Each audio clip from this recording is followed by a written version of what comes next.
Tomahawk missiles and diesel fall. That's you? Are you sure? Yeah. You know, I've heard the phrase, I don't see... And when we're done with it, we're gonna rename it. To the shred of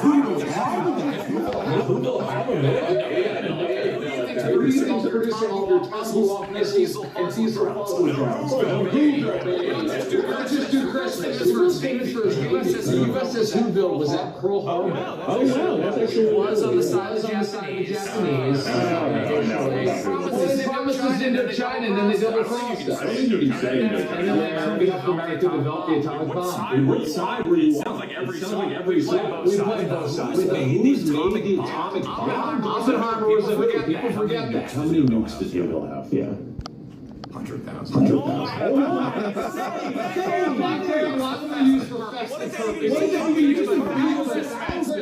When the welfare check hasn't hit yet. If you don't want to pay for children's fees, I put my baby right up in that car. So I got the scope and the soon as he swiped that card, I put my baby right up in there. Not my baby enjoying the ride. Somebody else did it, took the fee. He asked me what I was doing, right? You know what? This is exactly how our tax law. True. Country boys are just built different. If there's a loud bang in the house at night and he don't get up singing "This is what dreams are made of," ladies, he ain't the one. We have weaponry hit all over the house for certain scenarios just in case something pops off. Happy birthday, Adolf Hitler. Yup. All the stress and turmoil that we don't bring home from work, this is what we call a therapy session.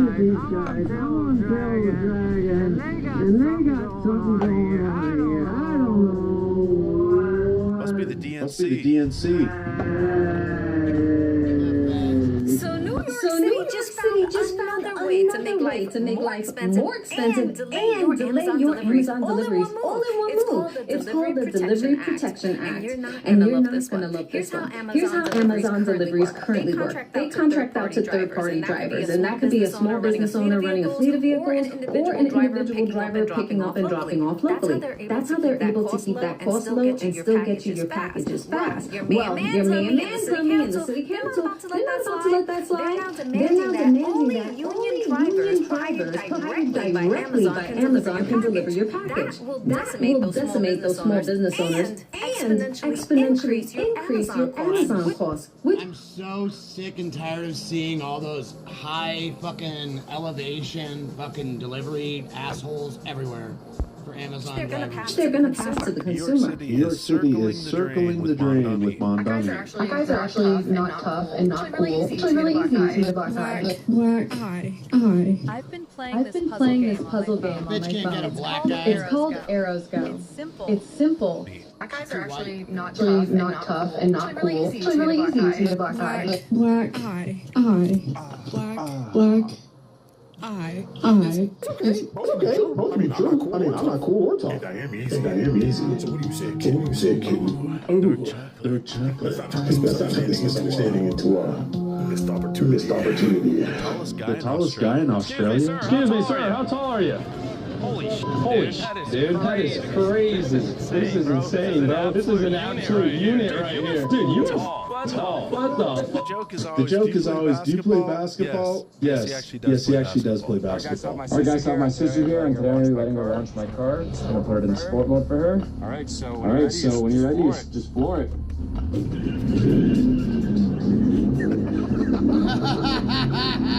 For some reason, I feel way more comfortable when your sister's driving than mine. Hey man, I need a lot of work. Can you recommend me to your plastic surgeon? I don't like when you get a good one because I love your laugh. It sounds like somebody's scooting a desk across the hardwood. Funny and handsome. I'd say you're a drool threat. Mini naval fleet deployment. This is what's left of Iran's navy. Okay, the aircraft carrier is sick, though. And you haven't stretched since college. Yes. Put your leg up on your bed and lean forward.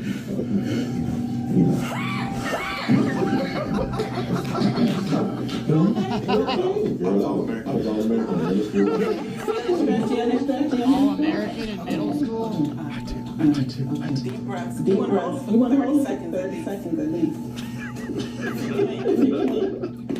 But if you can, bring it down. Okay? Slowly.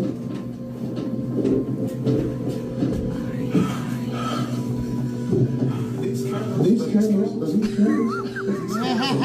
They are like Fiction.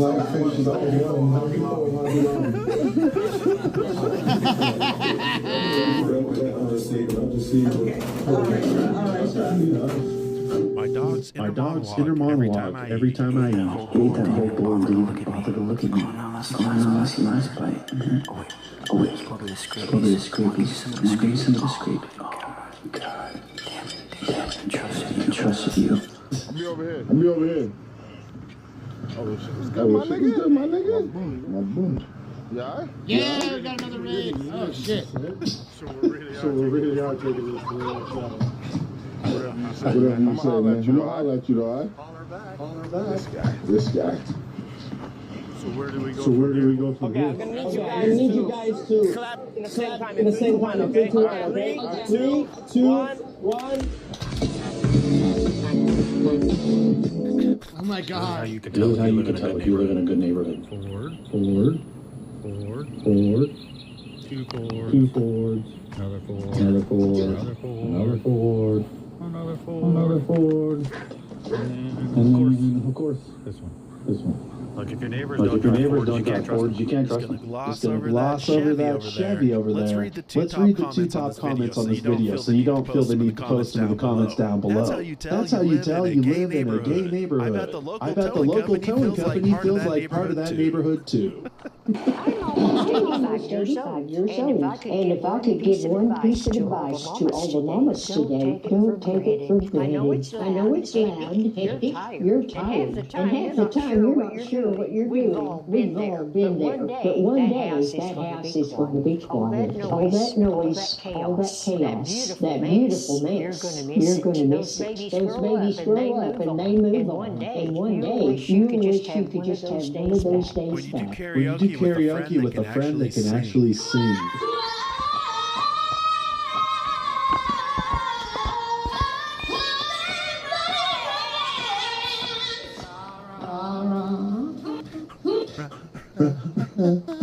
Do you like Toyotas or Jeeps better?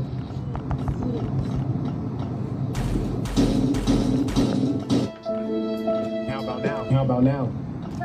A few more slams and he'll vote Democrat. Here's where I'm allowed to put things in my own house. This drawer I can have. It's nice and low, so I can easily reach it. These two drawers I don't get to have. Also, I can't put anything in these drawers. These are my wife's. So those are off limits. So I get this drawer. For coats in the closet, I can have one coat. There's one hanger that I can use. But then my wife gets. She has all of these coats. I'm actually pretty excited about what I get in the bathroom. I can have both of these drawers. But she gets both of these drawers. And then she gets this. She gets to put anything she wants in all of here. But I do get 2 drawers. Might think that with all these storage options I could use. But I can't. These are all filled with other things. And so this is a great reason to build a man cave.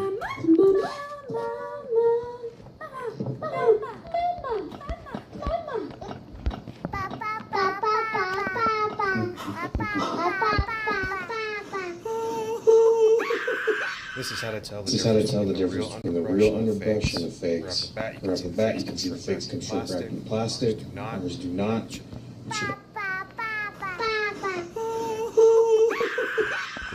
When you're mean to someone nice on the game.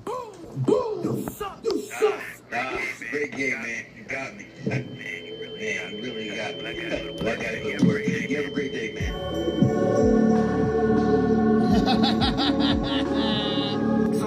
So I'm sitting out here in my truck, and I got to thinking, how in the around the world, the people still call me African American. I ain't never been to Africa, and as far as I'm concerned, I ain't got no family in Africa. All my people's in Kentucky. American, not African American. You love to see it. My son catches a fish bigger than he is.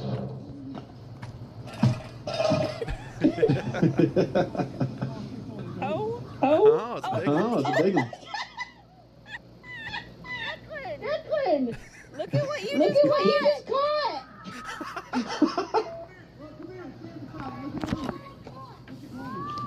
The bottom line is we need to get a dog for protection. Like if someone tried to break into our house, I want to make sure that they were immediately terrified. I would stop in my tracks. Take a picture, then I pet him. Babe, who would you say is more naturally beautiful, men or women? I say men. Why would you say men? Won't you do that?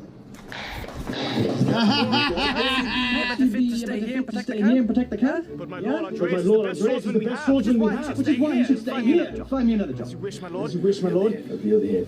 Leviticus! Come here, please! Come here, please! Hurry! Yes, my Lord. Yes. Someone who looks like that. Someone who looks like that. What does he look like that? What does he look like? Why does he take What does he look like that? Excuse me, sir? He doesn't have much time. He doesn't have much time. He's a message delivered to his wife. No. I believe I was talking to someone else, wasn't I? Someone else. Yeah, the gentleman that was behind him. Yes, my liege. Yes, my liege. What is all that? He to be delivered quickly. Another company uniform. I'm the right lad and son of pigeon. Where's the pigeon at, Where's John? the pigeon at, John? Pigeon's right there, Pigeon's sir. right there, sir. Hello, me Lord. Hello, me Lord. Let me know where you want me to go. I can't believe my cat said this. Hey Dylan, be a proud noser, but well, I think you're perfect to make me feeling relieved and awful. Want to spend more time with me?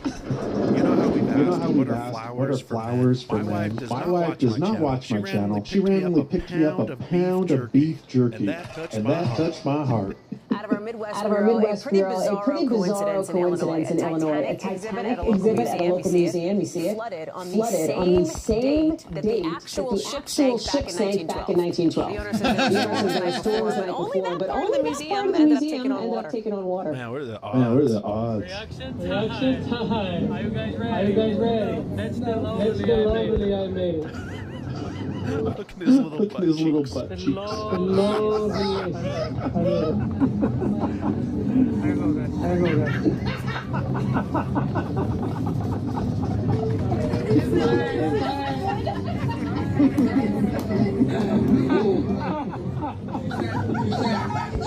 You gotta go into these with thick skin. What do you guys normally do in Canada for New Year's Eve? Canadian accent? I didn't know you were from Canada. You sound like an Australian. I've been nothing but good to you. Let me tell you, You've got more talent in your thumb than you've got in the rest of your body. This is real.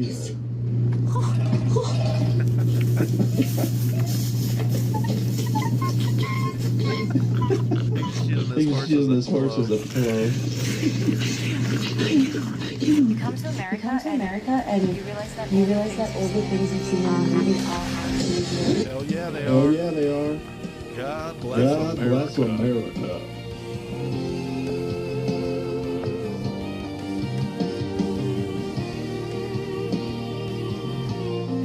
Careful back there. This is me after Taco Bell.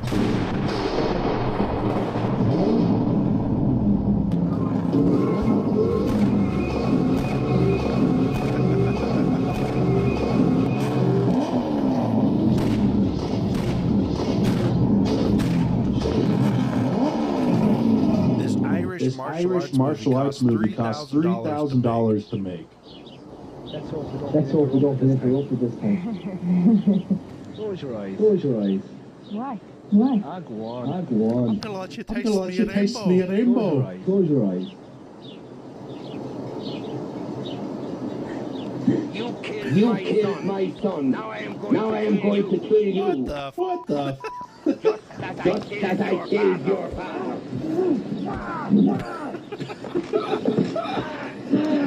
You killed my father. Now I'm going to kill you. Just like I killed your son.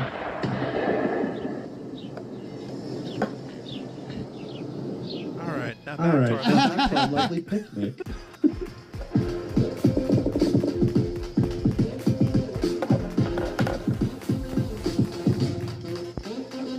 All right.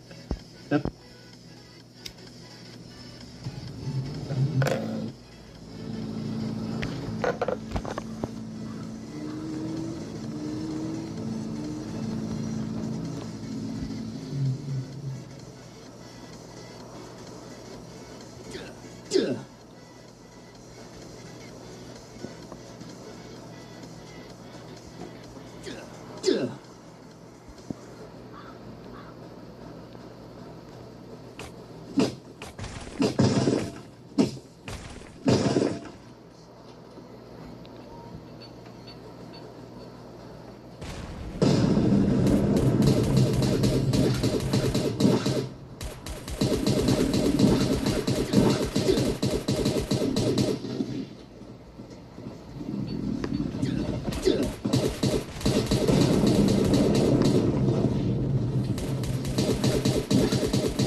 This motherfucker's got nothing, dude.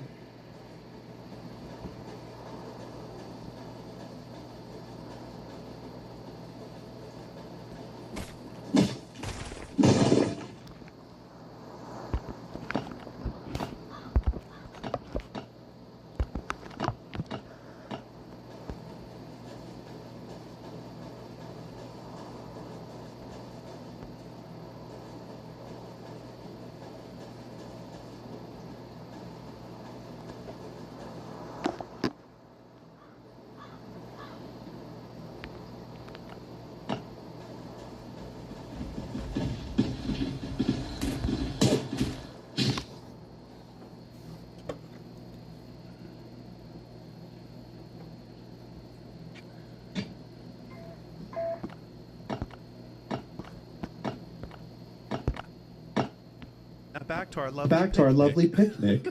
Kit Kat built a true to scale chocolate F1 car. Okay.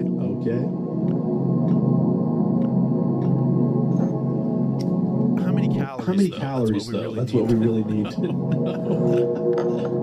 First Lego, now chocolate. What can't they make an F1 car out of? Trump's 80th birthday monument set for June 14th. That's going to be the most vandalized statue in U.S. history. Sad to say. Bread out of Germany. He goes down here, steps frontier of France, far more than he does his own teammate, and takes out Poland. In Germany, we call this memory. The old habits die hard. Germany 2, Poland 0. Just kidding, guys. No, it's horrible. We Germans found a way to mess with Poland, even in a non-contact sport. Swerving Big Brother for Dad. Get juked.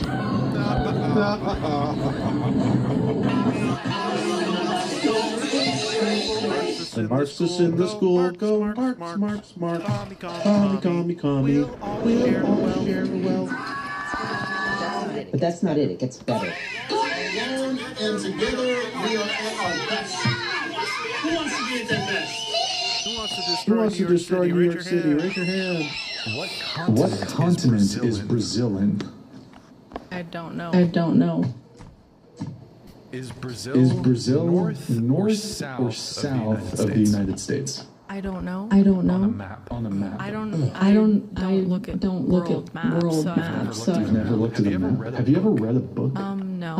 What continent? She's honest. Is Egypt in? Again, I don't know. Guess. I couldn't even guess. Multiple choice. Africa. North America, Australia, Europe. Egypt is in Europe. I don't know. What gas do humans breathe into survive? What are you breathing right now? I know the answer. I'm not this stupid, but I can't think now. He looks at the camera like Jim Halpert in The Office. Look at that. Ahí está.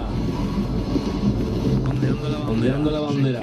Shakira waving a Mexican flag. Isn't she Colombian? Yeah. She doesn't go back. And if the first thing you saw was the flag, it might be LGBTQ. Spotted at Jacksonville Beach, Florida. Keep the party, Americans. Support ICE. You love to see it.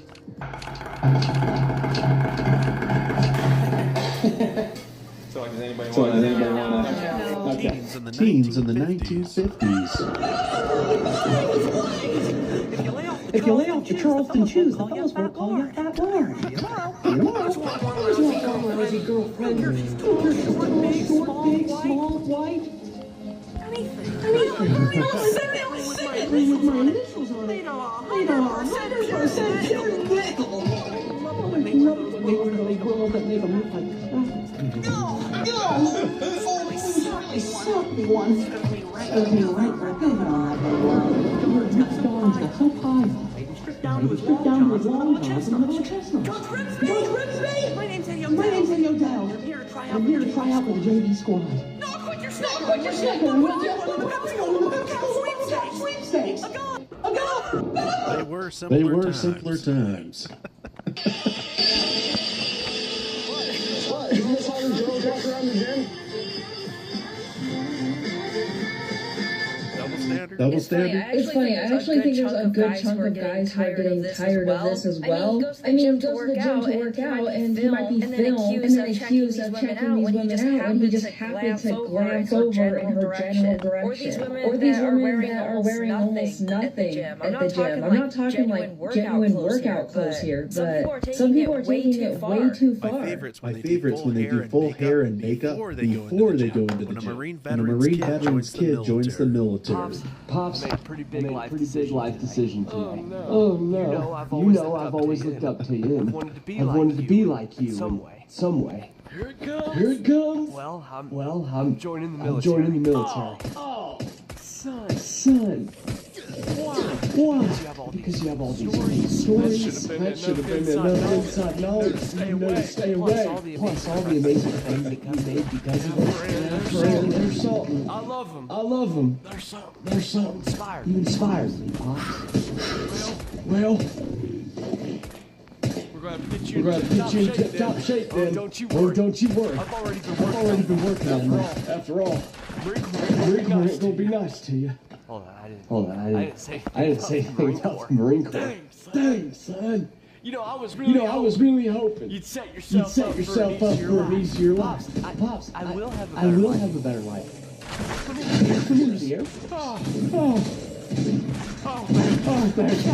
Yeah, I'm not going to no Marine Corps. Being an Expedia member, I can make these trips happen more often.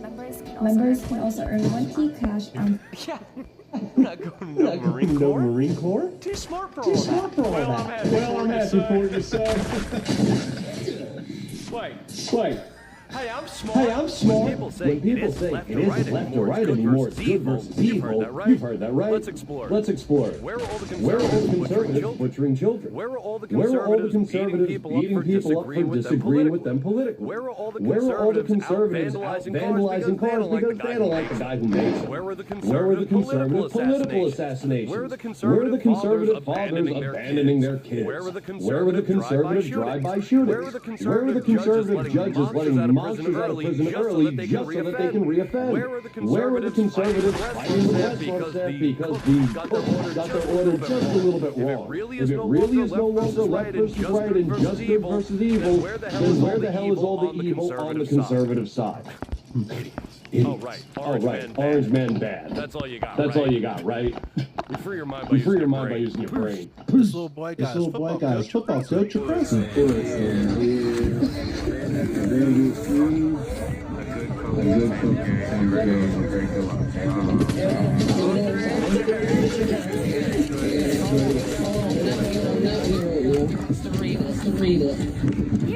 Your coach Richard. The greatest coach in my life. I love you, Richard. I want you to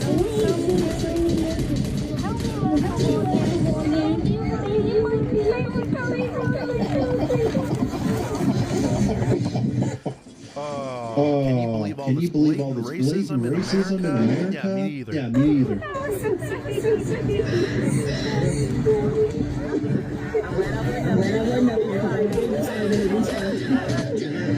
Pick up my daughter? Yes, sir. Speak up, boy.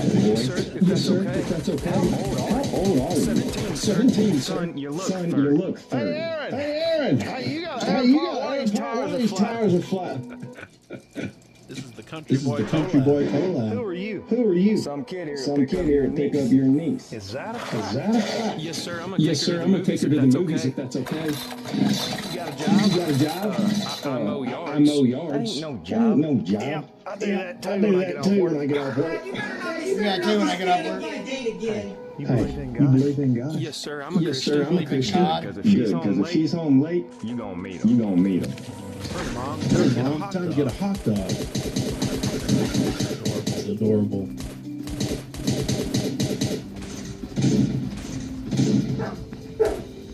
Okay, Lux. We talk about a dog and a dog's pairs. Hot dogs are going to give that dog some hot farts. The Washington Post reporter that was like, I was fired for saying that Charlie Kirk was a white man, whatever it was. That she said. I just quoted him. Yeah, but you quoted him out of context to further your point, which is why you're not referring it.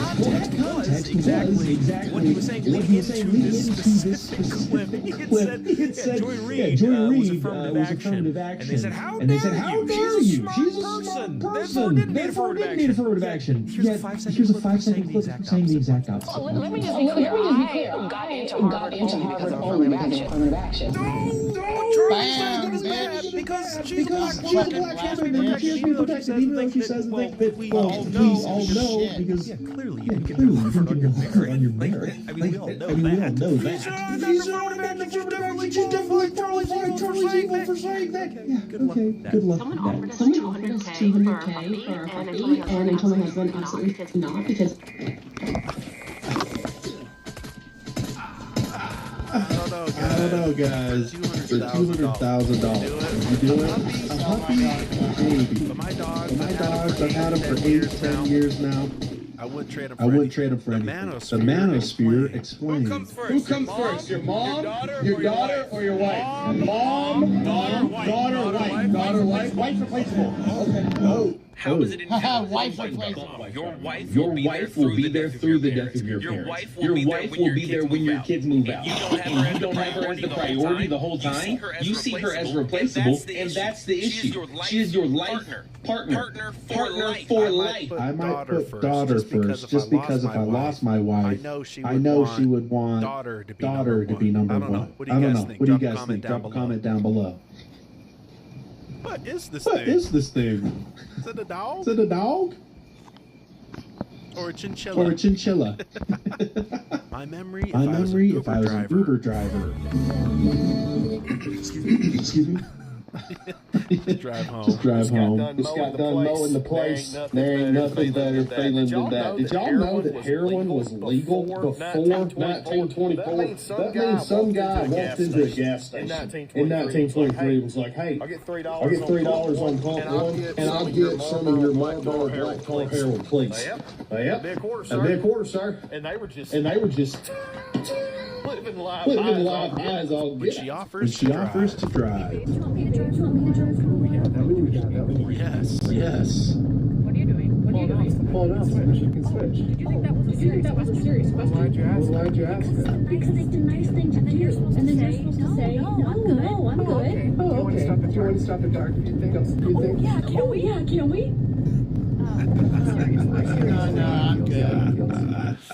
That's the Uno reverse card right there. Checking into a hotel with a husky.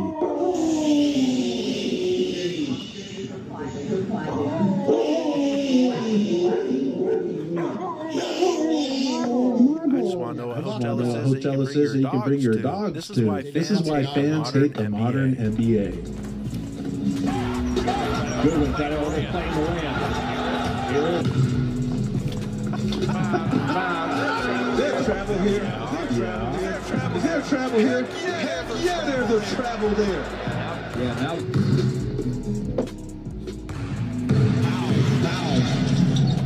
Bogdanovich had some good moments in the game against the Clippers. Anthony with a nice defensive play. Fires up the three. Hotels.com is where you go to choose from hundreds of thousands of hotels and their reports on every stay. It's exactly what it sounds like. Unlike catfish. Fires up the three.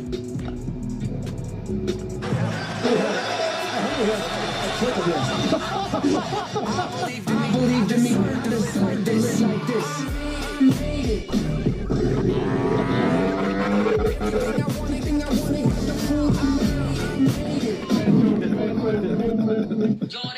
They fired me for that video, yo. They fired me for that video. USPS fired me for that video. United States Postal Services did not fire you because of that video that you made. They fired you because in that video it showed you putting mail, other people's mail in the wrong mailbox, in whatever mailbox you decided that you wanted to put it in. Your words, not mine. This is the problem. You're refusing to take accountability for your actions and you're trying to pass the buck to somebody else rather than just taking accountability and saying, you know what? I was a scumbag Postal Service person and I did put mail wherever I wanted, even though it's a felony crime to put wrong mail on the wrong spot. But yes, keep going off and playing the victim. That's what you do best. I'm going to go rob a bank and get mad at the police for arresting me because I posted a video doing it. Not because I robbed a bank. When a World War II veteran finds out he's taking a flight over Normandy. There. That's a super. You want to take a ride in it? I take a ride in it? Yeah. Oh, man. That's what we're here to do. Say look. Every job site has these two guys. Yeah. 20 minutes early. 20 minutes early. Gonna be a good day.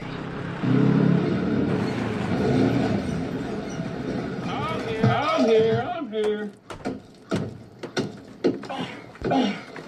Look at that, 1 minute early. Where you need me, boss? Being black is trying not to assume everything is a microaggression when it's clearly a microaggression. What's the aggression here? This EBT member seems to think that being set by a window or the back of a restaurant to the side is a microaggression. Microaggression equals victim mentality. How normal people buy cars. So many choices. It's so safe here. This is the one. Navigation. Yes, that's what I was researching. Car guys buy cars. I got $15,000 now over this random parking lot in the middle of nowhere. There you go. Brother, you gotta love this.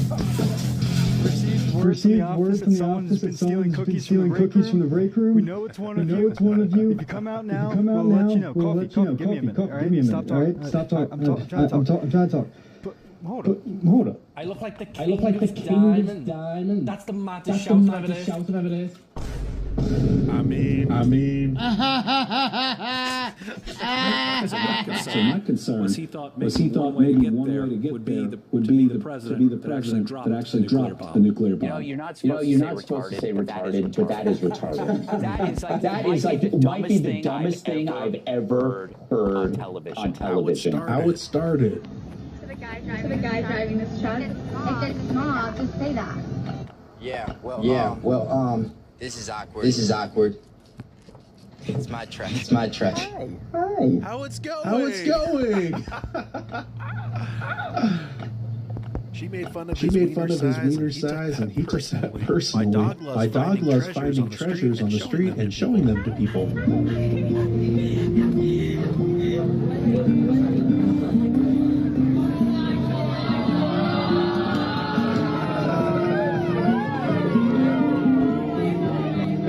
Mexican word a date. Chestnuts. If she has 5 spoons when you met her and she's down to 2, chestnuts. Ladies and gentlemen, please make it loud from American Pie 1, the pie.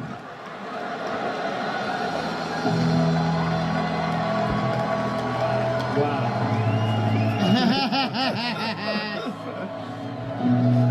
Oh my God.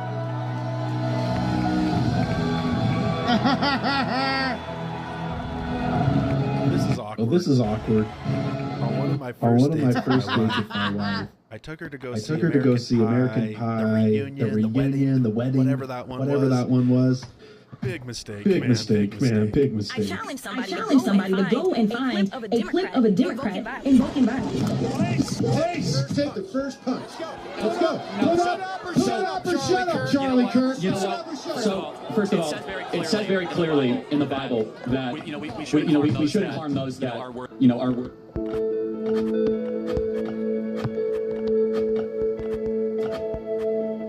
clearly in the Bible that we shouldn't harm those that are worthy of protection. And you obviously are. You're just right out on Medicare age. But let's play this out. Despite the obvious fact, and you and I both know who would win this duel. However. Hold on a second. This is a great embodiment of the American left. You can't debate, so you want to go to blows. You can't. The only thing that is preventing us from this country from going to civil war is debate and dialogue, and you don't even want to have debate. You want to go and you want to wrestle like a 7-year-old. 2 years actually dividing the country. So it's man's fist fight. You know what that is, right? Again, I would like to think that we are elevated above trying to go have a fight in the streets or a fight in front of 2,000 people. In fact, a mark of civilization is that we don't have to go to blows or bullets, that we can have discourse and debate, but yet you're inviting that. You know, out here in the West, that's a bunch of bullshit. Oh, really? You don't debate out in the West? You guys don't dialogue in the West? Come on, man. I know. Come on, man. Why don't you, since you're a 7-year-old aged elder and you want to have a fist fight with a 31-year-old, why don't you tell me what a woman is? See, I am not here to debate. I'm here to prove you wrong. Prove him wrong. So either put up or shut up. I'll walk away. You tell me right now. I will say this. I will say this. I'm not going to fight you because I don't have to. Because you know why? You are acting as if someone who is very desperate, who is clout chasing. We are going to remain peaceful. We are the peace. Because, as Christ our Lord said, blessed are the peacemakers, for theirs is the kingdom of heaven. Thank you, sir, and get out of here. Tell me you're a single dude without telling me. Today is a 33-year-old binary male who actually likes cooking breakfast. I made a sausage burrito with some of my homemade cheese whiz. Every meals. For lunch at work, I actually bought this plate from Facebook Marketplace. Came with a variety of fruit. I thought it was really good. Not a bad deal for $50. I was going to finish it all myself, but gave the rest to one of my coworkers. Brought these Vienna sausages that I made at home. They're super convenient, but I lost track of how many I ate. Made a little snack bar. And had a friend over and made dinner for the two of us. That's one way to use a sword.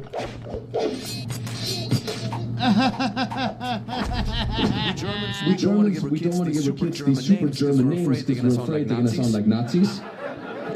It's true. Your life is hard in America if you name it Wolfgang. Imagine you're in school, the teacher's like, Jessica Thomason? Here. Jose Ramirez? Aquí. Wolfgang Himmler.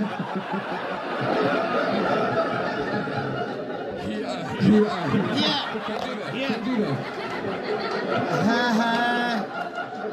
And that is why my mom named me Mario. She named me after a chubby Italian plumber who kicks turtles. But it kind of backfired because if you think about it, I'm a German named after an Italian created by the Japanese. So I am the Axis policy modus. Finally met Whale on a Wheel. Yeah, this is the dude going 80, 90 miles per hour on the freeway. On an electric unicycle. Mad lad.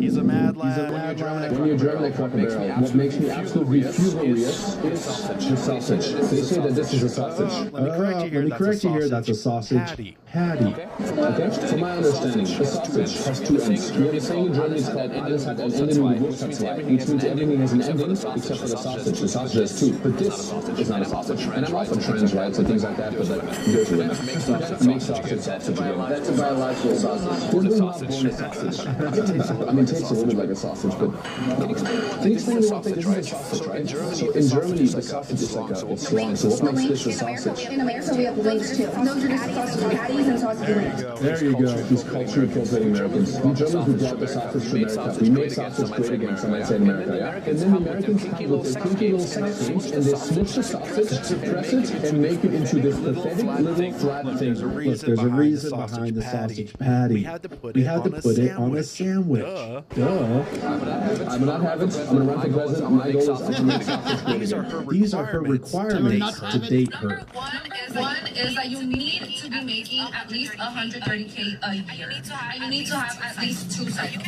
If you cannot make $130K or more, then you are out of my league. How do you expect to give me money for my kids if you only make $50K a year? So you're supporting her and her kids. Okay, we're off to a great start. To have at least 3 cars under your name. Your second car has to have 8 seats because I have 3 kids. 3 kids. Oh, 3 kids. I want them to be comfortable whenever we go with you on a trip or something. You want me to come with you? I'm gonna bring my kids, and you need to have enough space for my kids. So that's why I require you to have an SUV and a vehicle of your own if you're gonna be dating. I really wish I wasn't the first one to say this, but this is delusional. This is exactly what men are talking about when they want to know what a woman brings to the table.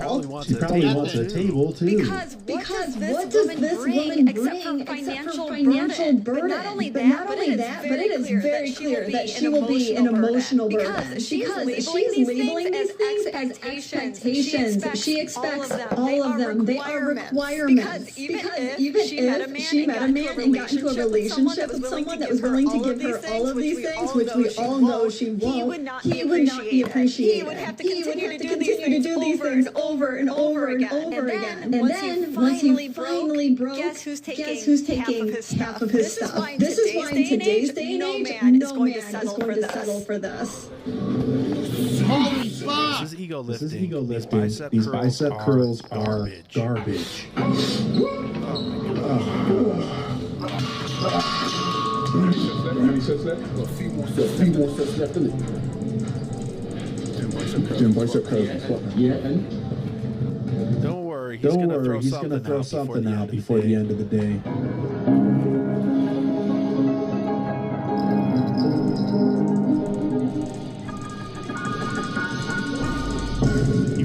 You called? Gotta wait now.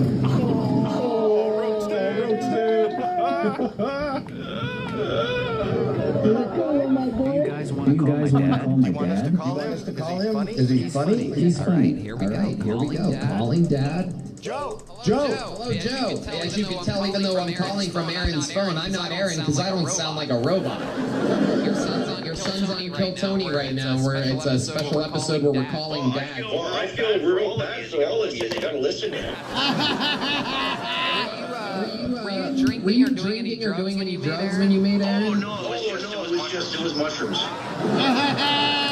We stayed in the woods for a long time. We had a husky, and that's why when he talks, it's...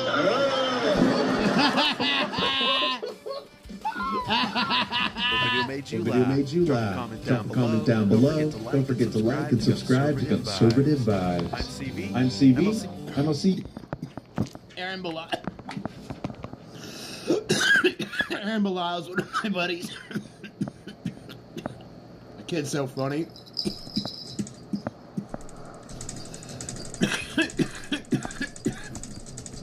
Don't use your professional fishing poles here. You want to use your regular one, just so you can throw it away.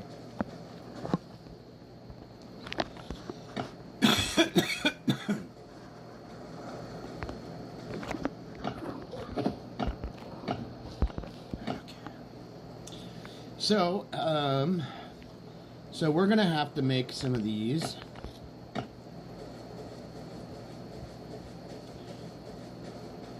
I need to go get some of them pigs. Let's go drill some of this shit.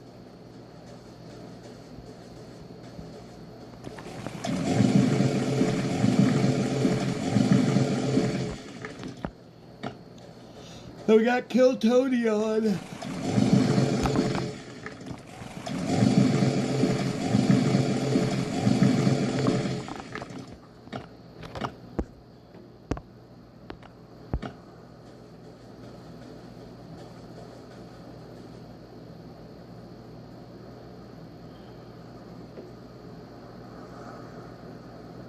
Oh fuck, there's shit's on fucking gay ass Netflix. Are you fucking serious?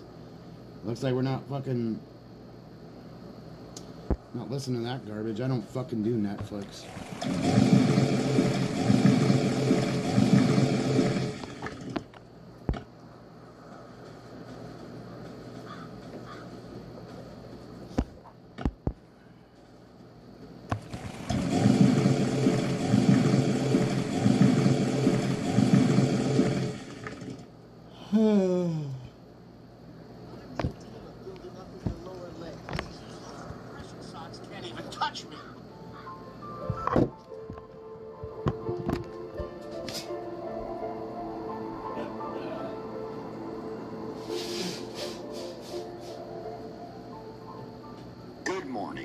Welcome observers, it is Monday, April 20th, 2026, and today we've got to look at space weather, seismicity with a big quake off the coast of Japan, Belkin is back with a double, and we've got more on the comet, likely to have lots of updates on that the next 10 days. But we are starting, as always, with the last 24 hours on our star, where there is virtually nothing going on. If I may personify, it's like the sun has spotted the incoming comet and went quiet, eagerly just watching to see what it's going to do. Minor pops only, and all space weather is quieting here at Earth as well. If something happens, we'll keep checking hourly, but let's go to seismicity, where Japan took a 7.4 off the coastline. Initial tsunami warnings are now lifted.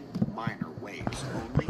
Luckily, it was offshore, so the damage we're looking at is nothing compared to what it could have been onshore. Folks, Belkin is back twice.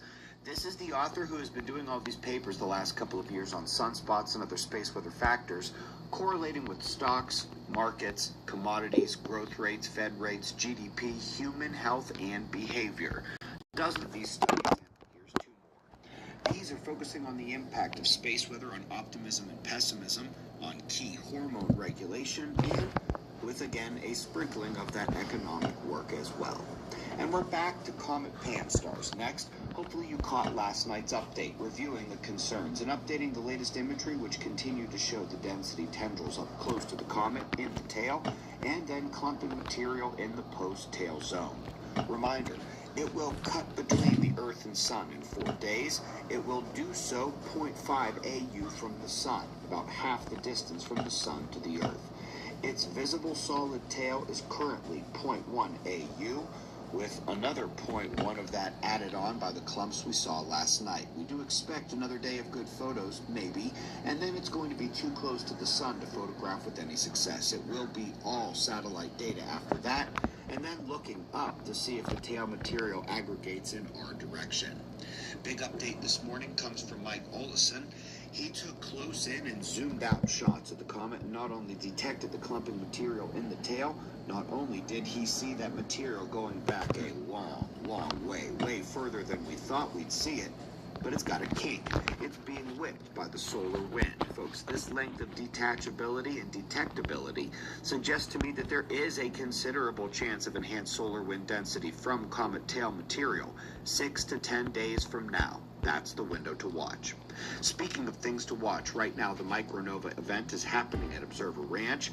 Next week is the Phoenix Protocol, then Pole Shift with ethical skeptic Roger Cunningham, and tickets to the major science talks, which all happen Saturday and Sunday, May 2nd and 3rd, are still available.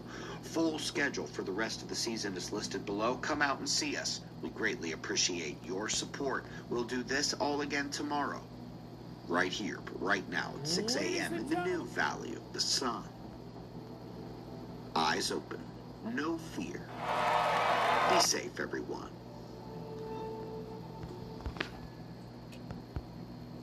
Hey everyone, big heads up, Paleo Valley's running a sale on all their meat sticks right now. You can get 30 sticks for $36, which comes out to $1.20 per stick. But before you go and stock up, first, here's why these are the fastest growing meat sticks on the market and a staple in our house. Number one is the quality. The beef sticks Right, let's go watch a fucking Timcast. The venison is also 100% grass-fed. The chicken sticks are made with actually pasture-raised chicken as opposed to free-range, which essentially means nothing.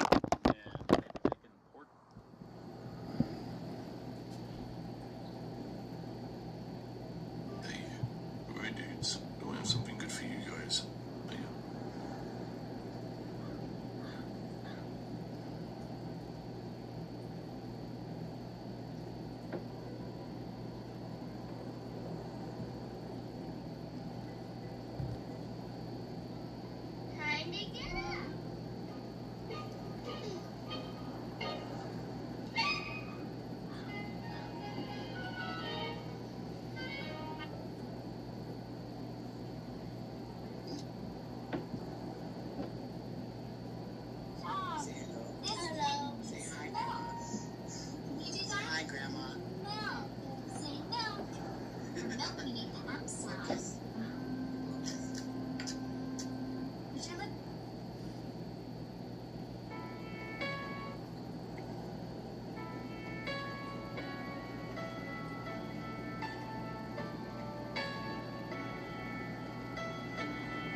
Those little videos of my daughters fucking break my heart.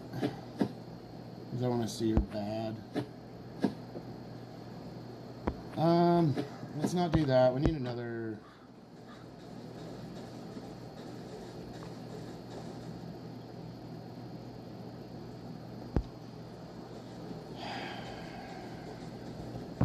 The government wants us dead at 65, and here's why. COVID killed 1 million Americans. Loud enough and you are bringing receipts, somebody will reach out to you. I never in my wildest dreams would I ever imagine like Pete Buttigieg reaching out and being like, yo, what the fuck's up with these trucking companies? Sean Duffy has not reached out to me. Derek Barrs has not reached out to, well, I talked to Derek Barrs at Matt's last year, but people within that organization do reach out and say, what can we do? What can we look into? Wow. I've had conversations with people at ICE, at Border Patrol. I tell all the guys at Border Patrol, you have one guy sitting in a booth that has to screen 500 trucks every single day. He can only look at maybe 20 if he's lucky during his shift. So to figure out what trucks you need to look at versus just kind of like go, I gave him some tips on like which ones to really look into. Patriot. Yeah. What sort of punishments would you recommend for these illegal companies? Oh, mass. So you know the floggings. MAGA crowd is always like mass deportations, mass deportations. My philosophy is mass denaturalization and then mass deportation. Yeah. Most of these trucking company owners have been in the country long enough that they are naturalized citizens, but if they are caught committing fraud at this scale, they need to be debanked, denaturalized, and deported immediately. Yeah. Totally agree. So see all the assets of the company too? That sound good? What's that? Seizing all the assets of these companies. 100%. Letters of market reprisal. Letters of market reprisal for the U.S. trucking industry. Patriot. Exactly. And lastly, how do we prevent this from happening again in the long term? I understand, you know, administration to administration, things are going to change, and things, you know, like all the executive orders that Biden put in were in direct counter to all of Trump's, and then Trump reverses it. How do we get it for the long term? So right now there actually is a bill in front of the House and the Senate, Delilah's Law. Tighten down. It's not a new regulation or anything. It's a law, so it's going to be a lot harder for something that had to get overturned in the next administration. If they can pass Delilah's Law, it heavily restricts the issuances of CDLs. Non-U.S. citizens, there's literally like, it's a very, very small group of like very temporary agriculture workers, and that's it. And it also bans the usage of foreign dispatch services. How they enforce that part, I got no idea. But yeah, pass Delilah's Law and raise the barrier to entry. It is absolutely insane that you can be a guy with a laptop in France and with a couple of keystrokes in half an hour open up a trucking company in the U.S.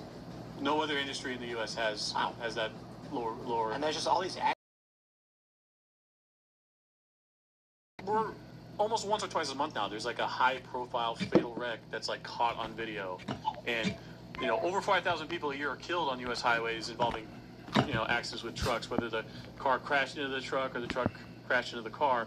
But because now there's like so many dash cams in the trucks now, all this footage is coming out, and people are really starting to see this horrific footage. Or the dude who couldn't read English. Yeah, many of that too. I love reading posts from like large Twitter accounts where they'll like retweet some headline involving trucking, and they're like, "Wait, this has been going on." I'm like, "You have no idea. It's so much worse. So much worse than you." Have you done like a mini doc about all this stuff? Yeah. So I worked. Part of why I'm here is a mutual friend Adam Coleman. He reached out to me to help on an article he was writing, and so I just gave him all the dirt on trucking, and he's like, "This is insane." And I said, "You're absolutely right." The day he was submitting that article to his editor was when the wreck in Indiana happened. That band of Amish guys got smeared. So he's like, I got to completely rework this article. I want to get a quote from you. Because what was horseshit about that accident was Sean Duffy himself retweeted libs of TikTok with a video of that carrier swapping the signs out. Wow. So they knew about this carrier like a month and a half before this accident. They had plenty of time to get guys on the ground to knock on some doors and say, hey, can we see your paperwork? What's going on here? This was part of a massive Uzbekistan community carrier network based out of Chicago, and there are maybe one out of like literal thousands in the area. And they had ample warning to, save those guys' lives, and they did nothing, and now 5 people are dead. But that one is 100%. Seems like every industry, when you get granular with it, is fucking broken. Yeah. Right. So you talk to somebody who's in trucking, and you learn about how bad it really is. But I think the same is true for every industry right now. Yeah, especially with trucking, it gets even worse with like the foreign ownership because, once I started like screeching about trucking enough, people would come to me with like rumors about, we hear, the military loads are getting kind of squirrely, and I'm like, what? Because I used to haul what's called AA&E freight, arms, ammunition, and explosives. So I was a DoD contractor. I'd go to military bases. We deliver bombs, explosives, munitions, all kinds of cool shit. And so I knew that industry that side of the industry inside and out. And to even hear like rumors about that kind of shit, I'm like, people's careers need to be evaporated. And eventually 2 executives from the trucking company that were in that space came to me with a bunch of receipts. And I was like, holy shit. Wow. To give you an example, there's a guy in Kenya who owns a trucking company in South Carolina that's 1 pickup truck. And somehow this guy is getting like 200 loads a month out of this 1 pickup truck. And so he's getting awarded all these military contracts, the whole military freight. But when you look at his company activity on Genlogs, this like trucking visibility platform that has cameras all over the United States, no movement, none whatsoever. So what this guy's doing is he's getting awarded contracts to all military freight, and then he's brokering those loads out to outside carriers. So, and that alone is like scary enough. But again, we don't know what kind of electronic logging devices these carriers that are hauling this freight are using. So every time I like talk to guys in the administration or in the military about what's going on, they're always like, yeah, okay, yeah, that's a little squirrely. And I'm like, no, you don't understand. It gets even worse because all that data of like the truck movement is being monitored by guys overseas. So all they got to do, just like how, the Alp load got stolen or Guy Fieri had his tequila stolen. These guys are watching military loads get moved around all over the United States, and say we need to go kinetic on Iran next time or another country, all they got to do is look at the volume of military loads being shipped around the country, and they know before we even have boots on the ground because we got to supply those guys first. And it's just every time we've like brought this up, some of these things you sound insane when you start like ranting on this stuff, but like even people like in the administration are like, this is fucked up. We got to like really take care of it. But then Minneapolis burns down, or like some other bigger headline pops up, and they've been like kicking this can down the line. So we're really fortunate that these guys that are doing this shit, all they want for right now, all they want to do is haul the freight. It's very easy, it pays very well.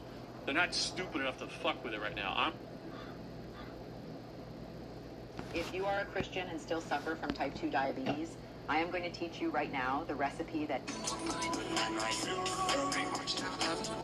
Okay, we give. Dice with the t-shirt and the hat and the belt buckle. You have none left. Really keep this short today. The rest of the world needs to straighten up and fly right. And please, thank you. These are the words that we should be hearing as the United States of America. We're talking to you, Canada, aligning with China. We're talking to you, crappy, singular, lone, I get it, IDF soldier, but also military leadership where you should put everyone on notice. You want the United States help? You need the United States help? Please and thank you. Let's go on with the show. It's a theme.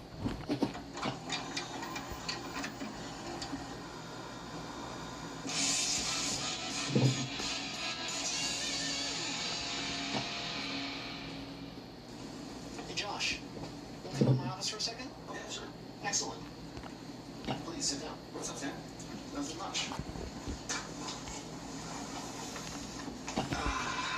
Just wondering if we could, give it a little bit, as they say, dimension, tachen, lachen, that kind of thing. Yeah, it's cool to kick back and relax a little bit. Sure. Definitely. Do you like the shishlik for lunch?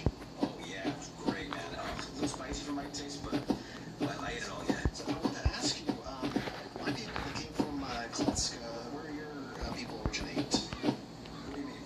Where are your people from Zhankoye, Sopotkon, Vitebsk, Eretz Israel? Seattle. Oh. Wait, Sam, I'm not Jewish. But Josh Firestein. No, it's Firestein. It's Firestein, yeah. Oh. That I. Firestein. Oh.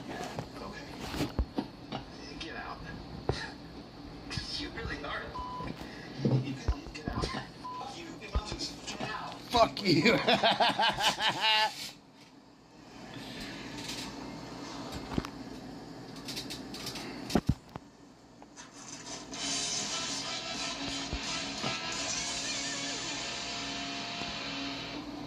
Click Rumble Premium and join now for $99 a month to get the entirely ad-free experience and an ever-expanding roster of content, creators, and free speech.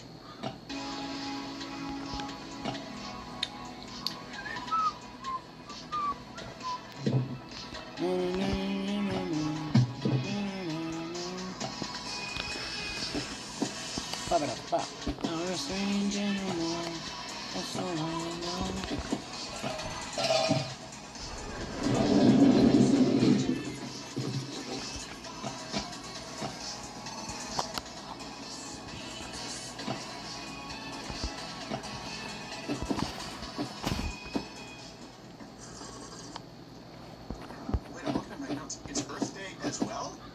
It's both 420 and Earth Day? Do I have that right? It's 2 gay days. Yeah, you celebrate Earth Day by burning some of it. Yes. Yeah, well, you know, if we all just did that, man, then we wouldn't have the climate change problem. Or a space program. It's a planet. So is heroin. Yeah, and cocaine. Oh, hemlock. Uranium is technically natural. I don't care, but just stop. I don't be like, oh, man, he's paid for by big pharma. Look, I'm sure you're whatever. Here's my real question. And, you know, we always ask these really kind of each segment. I'd like to engage with you at 11 a.m. weekdays. How should we invade Canada? Not when or should we invade Canada. How should we do it? You know, I know we don't like to use troops, rightfully so. I think it'd be fun to send in a few troops. Just a few, because I don't think they could do much about it. So I think it'd be a low-risk endeavor, but pretty sure. At what point, like tomorrow, are you thinking a fortnight? I'm going tomorrow. Captain Morgan, CEO, how are you? I'm fantastic. Do they have like a special holiday that we can invade on? Just to like Canada Day. It's July 1st. There we go. Hey, Yeah. Oh, that's so great. They can just wrap it up into July 4th. there you go. Exactly. It'd be a whole week celebration. Yeah, we celebrate our independence, and they celebrate saying, like, okay, we give. Boxing Day, we go in there and punch them. That's true. That's exactly right. And they're all trying to It's get the day after dentists. Christmas, though. We can't do that. Come on. No, that's why we do it. No, but I mean, This is how horrible Canada is as a nation. Boxing Day is the day where after Christmas things go on sale, right? They box things up. And I knew entire families that would forego the magic of Christmas morning because they could save $4 on a video game. Yeah, well, we weren't supposed to talk about that. No, okay. We're supposed to actually talk about the things we have ready for the show. Friday, Saturday, April 24th, 25th at Comedy Avenue in Lawton, Oklahoma. Not _ Firestein. Also not a Jew. How are you? Also not a Jew.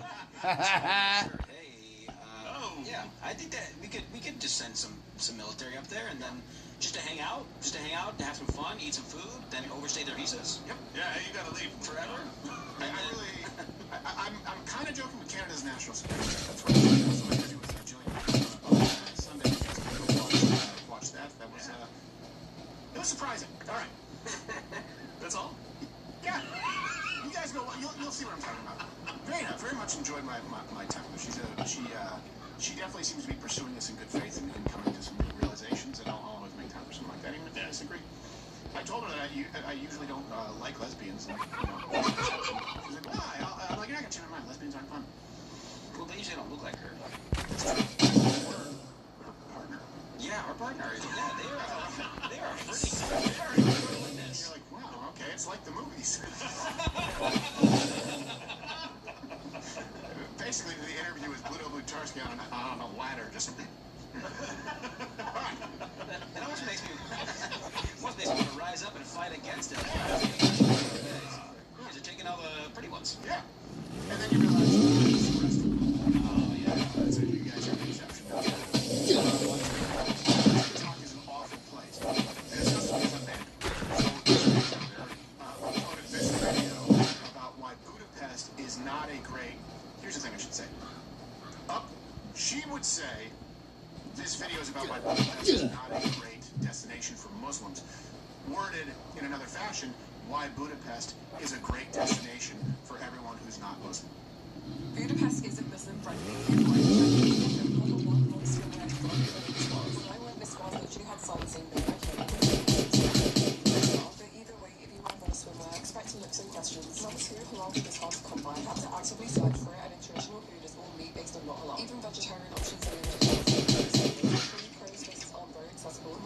central, so you need to plan around it. But more cultural awareness around Muslims isn't as strong in other countries, so you might feel a bit out of place, especially at night. It's still worth visiting, but you need to plan a bit more. For more Muslim-friendly travel advice. So, put another way, if you go to Budapest, expect fresh, meat-based cuisine and enforced bikini code. Breaking news, Budapest rules. Yes. But the odd part to me is that this is a surprise. This is a surprise. She must not have seen Budapest's actual tourism video. Come to Budapest. We are not Muslim friendly, but here are some things to know before visiting as a terrible Muslim. Bikinis galore. You don't like? Don't swim. Halal food? How about halal not? You don't like? Don't come. Vegetarian? Get the hell out of here. You don't like? Don't eat. Prayer spaces? Maybe pack your own.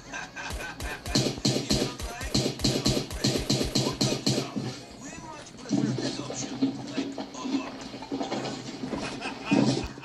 That's great tourism. Yeah, it's almost like it was planned. I want to visit. No wonder the left dressed down Hungary. It's a hotbed of fascism. Yeah. They're just having their call. How about not very Islamic? You can go be Islamic somewhere else if you'd like. Yeah. Why is it okay for a nation to enforce burkinis? I can't believe I'm saying that phrase out loud. And it's not okay for a nation to say, hey, if you got it, flaunt it. Why do they never classify Muslim nations as fascist? I know. It's like it fits in every one of their categories. Well, because, you know, nationalistic, religious, ethnically based. Yeah, but it's okay because they're poor brown people and I'm their savior. By the way, remember when people last week were telling you that the new Prime Minister this whole like, oh, it's going over the European Union, there goes Orban. That means that Hungary is now this bastion of left-wing. When, of course, the top three parties are right-wing, really right-wing. Well, here's the good news. The new PM vowed to double down on Orban's immigration policy and probably go a little further. Az Európai Bizottság elnökének és minden európai vezetőnek, hogy Magyarország nagyon szigorú álláspontot képvisel az illegális migráció kapcsán, nem fogad el semmilyen paktumot, meg ilyen allokációs mechanizmust, és megtartjuk a déli határkerítést, sőt, be is fogjuk foltozni azokat a lyukakat, amik most ott vannak, mert hogy vannak lyukak azon a határkerítésen, valószínűleg nem is véletlenül. És ellentétben Orbán Viktorral nem fogunk kiengedni 2200 jogerősen elítélt embercsempészt a magyar börtönökből. And he does it looking like an ad for pomade. Yeah, he's smiling. Yeah, like you're gonna look like a better man in Hungary. Here in the United States, they're just like, oh, a wall is such a stupid idea. They're so fucked that they're like, well, now we are talking about how to patch the wall. Yes, they are holes. So it is more effective. We were thinking maybe we could put in like anti-Muslim pesticide.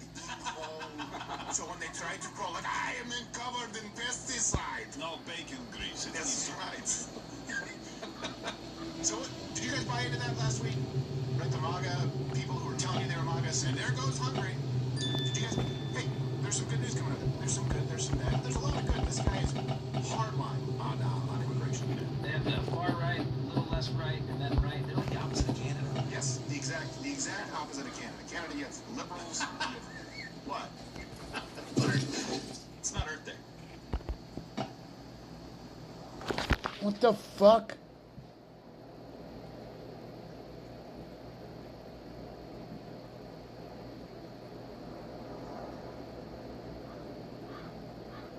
It's not? It's not Earth Day.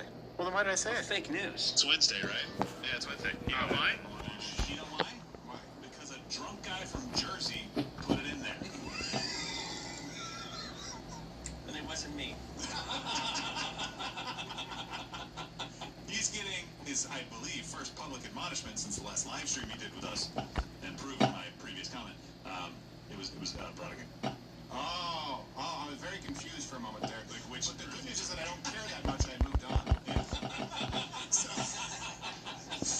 I wanted a moment for him of shame. That's all I was going That's for. perfect momentum as Dan's guys. Ray, welcome, by the way. Thank you. You just, all right, go off into your own little world. I can handle this. See you in an hour and a half.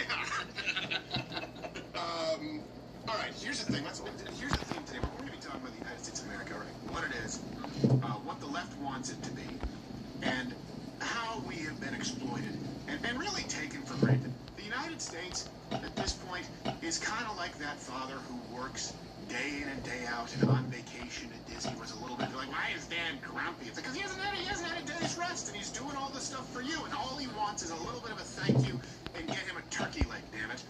Yes. That's where Canada will get to all of these socialists. Well, I mean, it's just, we're at that Israel. Hey, I know some of you guys are going to be confused. Which direction are we going today? But let's just walk through this first. So picture a United States classroom. Let's start with this. Okay? What does it look like? What did it look like when you used to go? Okay. It probably, and hopefully, dear God, wasn't like this, what you see in New York City.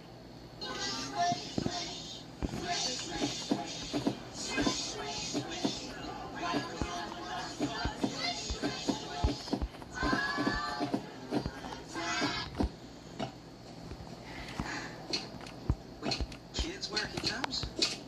Yeah, I don't know when the crossover is. You have to make your child hide her shame? Yeah, I don't know exactly, and I just don't like that there's two gay socialists up there waving their little recess, but it's quite a bit different at this school as well. But who doesn't love an ethnically enhanced version of dodgeball?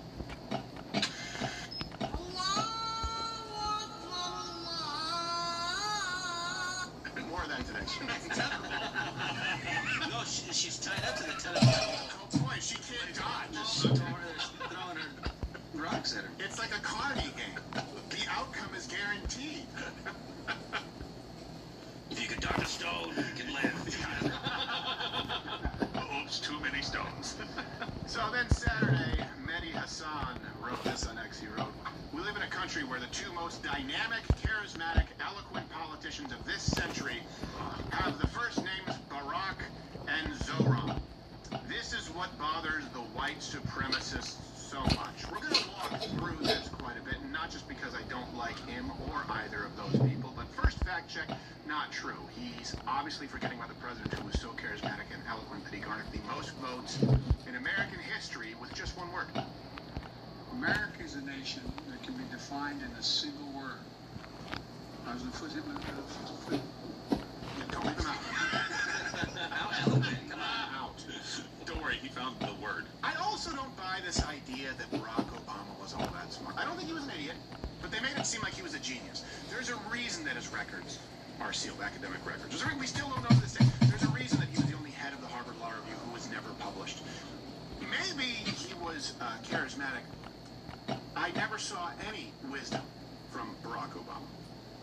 I just don't believe it. People will say, oh, he's one of the smartest. No, Hello. I'm sorry. I don't. As a matter of fact, I think Donald Trump is smarter than Barack Obama. That's just what I genuinely think that. I'm not just talking about how they communicate. By the way, Barack Obama would make words up, and his grammar was awful.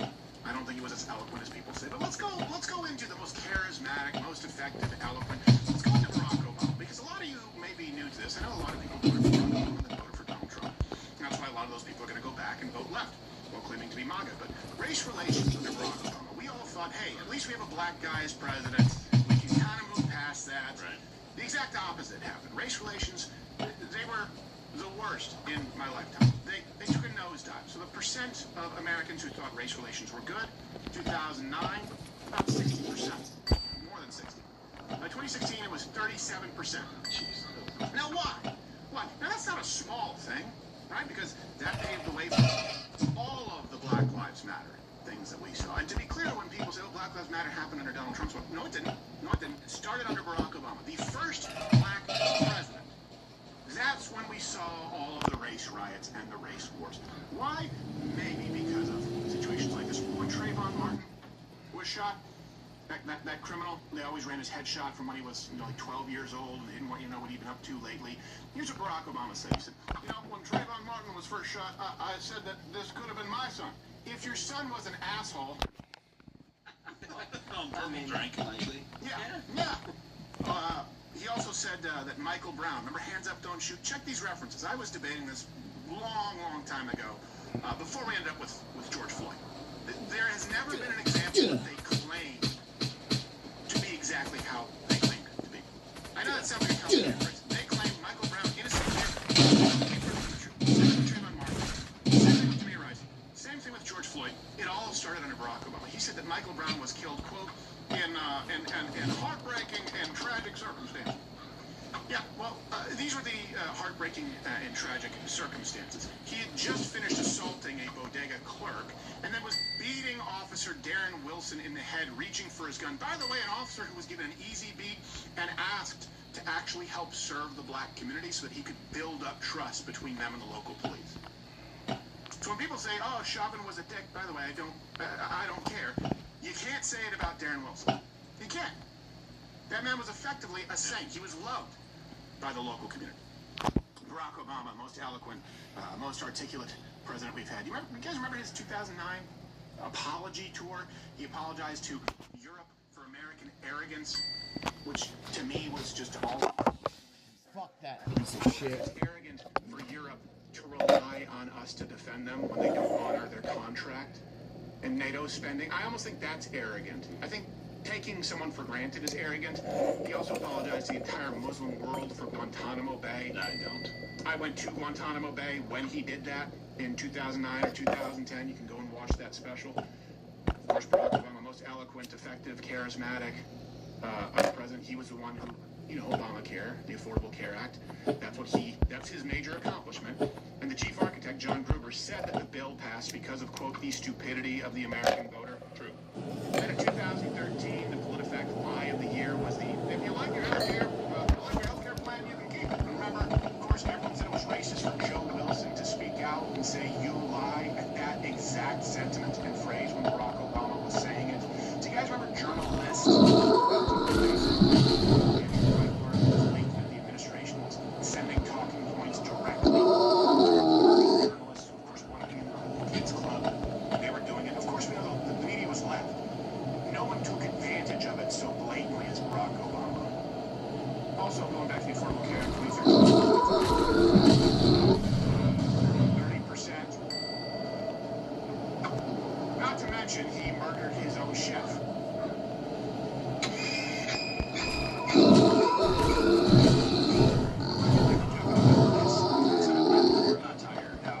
Also, he's a dick for using the paddleboard. I'm going to tell you, there's nothing more, there has never been a worse invention in the history of aquatic travel compared to the paddleboard.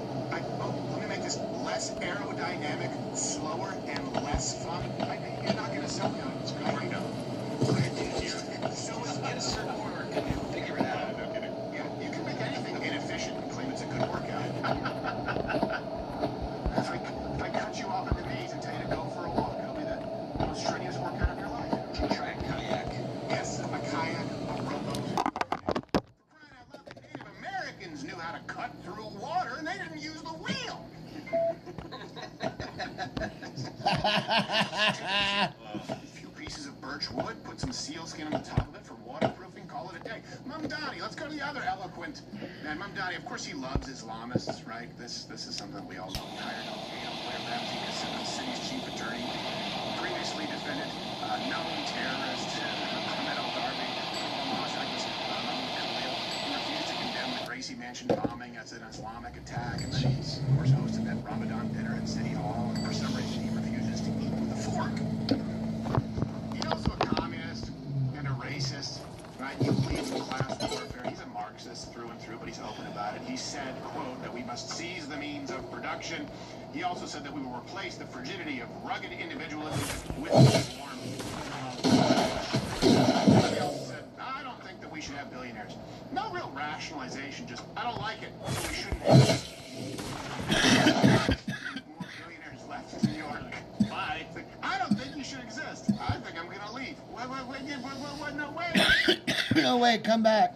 Let me taxi on your way out. Yeah. No, thanks. And he tried to create this citywide report to address racial equity, right? Basically saying, because that's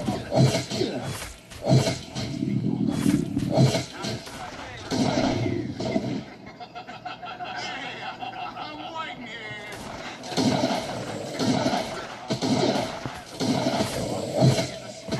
The office to protect tenants, and he said a private property, including and kind of especially home ownership, is a weapon of white supremacy masquerading as, quote, wealth building. People say Donald Trump is you should be able to own a house as a young white person. There you go. taxes in many cases don't work at all, who've taken advantage of Section 8, simply get your house. Oh, you must love Plano, Texas, then. His wife is also the worst. The worst, she of course liked that post saying that October 7th atrocities, that they were fabricated. She's liked many posts supporting, glorifying terrorists. What's so funny to me is they go, hey, hashtag not all Muslims, including my wife who actively supports terrorism. All right, I guess the next Muslim who doesn't support terrorism, but you just don't have one in your orbit, do you, you piece of shit? She doesn't support terrorism, she just likes it. Yeah, she just likes it. She doesn't support it. She dabbles. That's cool. Yeah. And the Mets have lost 10 games in a row since Montani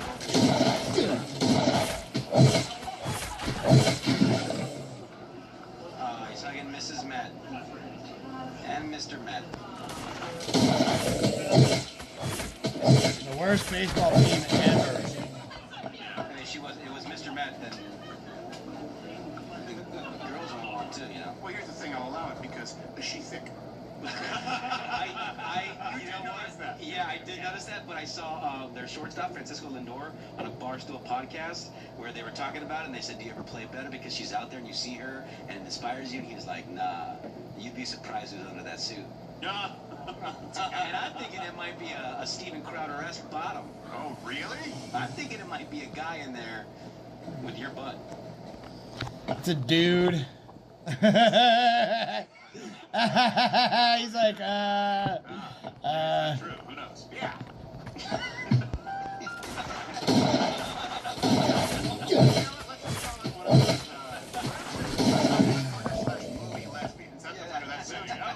And I can continue guilt-free. Unconfirmed. Good. What is confirmed is they haven't won since that hug. Yeah, exactly right. Big loser. Look, here's the thing. They're fundamentally un-American. And I'm not talking about the birth certificate. They hate everything that the United States did. Look at how they praise Canada, the anti-American nations of Europe, and tell us to be more like them. They don't like the United States of America. The United States of America is based on rugged individualism. Now, that being said, they also don't like the idea of rugged individualism. That's a byproduct of white supremacy. Home ownership, property rights, these are fundamental to the United States, uniquely in comparison to many other nations. They hate that as well. You tell me this, what part of the worldview of Barack Obama or Mamdani, what part of them are American? Matter of fact, what part of their worldviews are compatible with the original intent of the United States of America? Not even are they American patriotic. I don't think any of their views are compatible. I really don't. No, not at all. And by the way, don't forget, why was he going on a world tour apologizing, especially to Europe in 2009? Barack Obama. It's not like he had time in office to apologize to people. He's apologizing for America being America. Right. First time on the job. We know that because his wife said, this is the first time I've been proud of my country. Why are these people looked at? Obviously, I know liberal, leftist, Muslimist Mehdi Hassan is going to say that those people are the best of America because he doesn't want America to exist. Think about that. We kind of gloss over that. A lot of people don't know. Michelle Obama said it was the first time she was proud of her country when she saw her husband become president. But if he had not become president, that means that Michelle Obama would have continued living the rest of her life, never proud of the United States ever. I think she still did. And instead, she directly affected policy. As an unelected representative of the American people. Think about that. In this country right now, we have people with no skin in the game whatsoever, no vested interest, they pay nothing in taxes, they have no families, they vote solely for short-term gain. Electing officials, representatives, who also have always, by their own admission, hated the United States of America. How is that a representative republic of the people of the United States of America? These are very simple questions, but we've gotten so far off the beam, like, yeah, sure, that person who's done nothing but take social safety benefits, welfare, okay, Section 8, EBT, yeah, that person votes for someone who says they've never liked America? That works. That's the freedom we have in America. It's what makes us great, people will say. What? None of this makes sense. And no nation would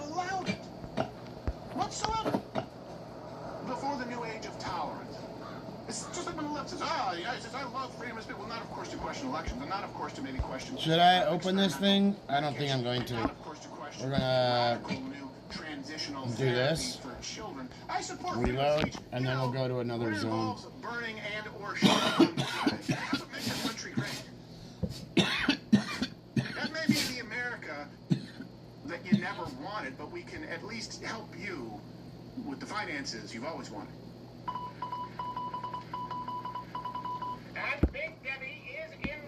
And Big Debbie. So, Thomas, I'm trying to figure out.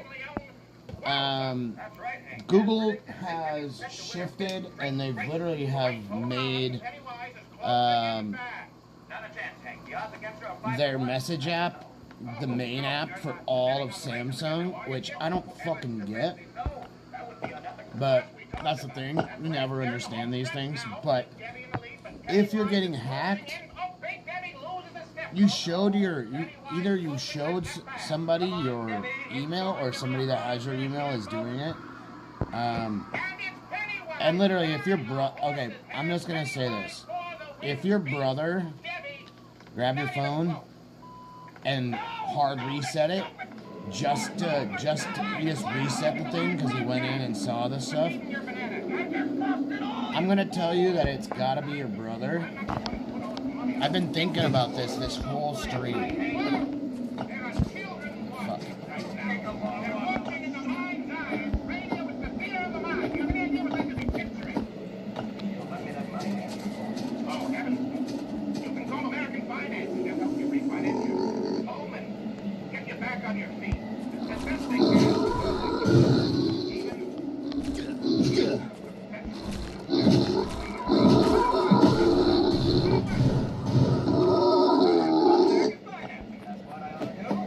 And I'm not gonna be like, oh, allegation, whatever, for your brother.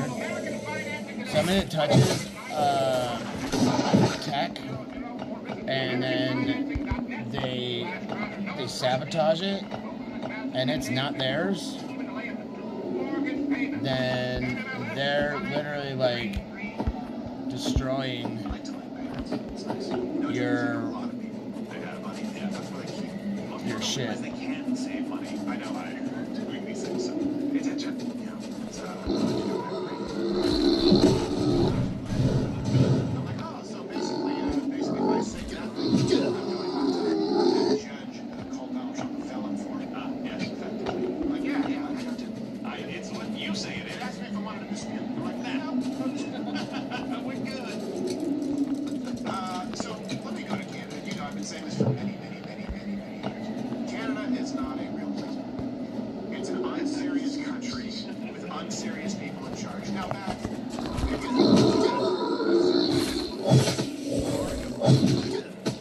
national security. I stand before you today and say Canada is inarguably a national security.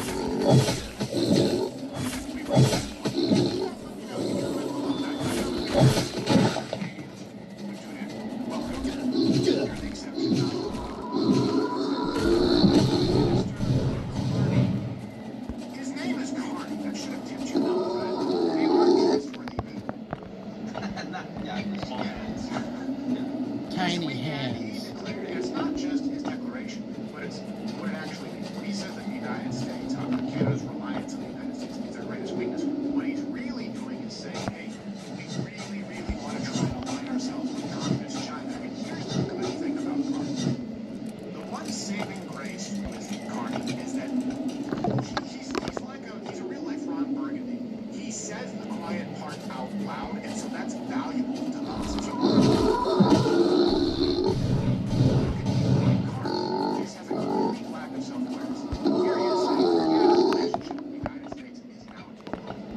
All you gotta do is shoot him 3 times. As I said earlier, is more dangerous than one. The U.S. has fundamentally changed its approach to trade.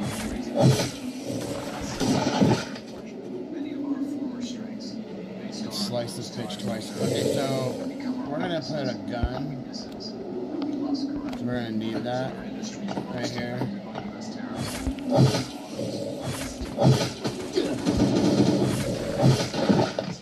Is this fucking wolf?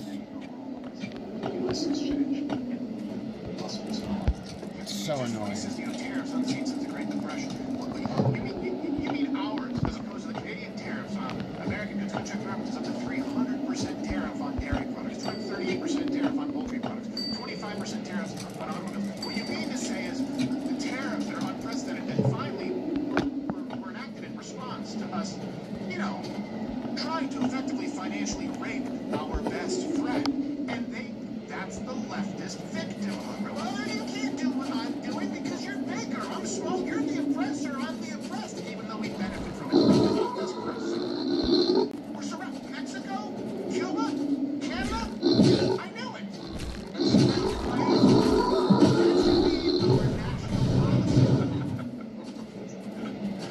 And here he is now. It's quite funny, and you'll see why. Invoking historical Canadian heroes. And the war, we used this term loosely in 1812, but see if you can spot why it's hilarious. This statue. See it there. This is General Isaac Rowe.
Fun fact, Carney has been a historical statue collector since childhood.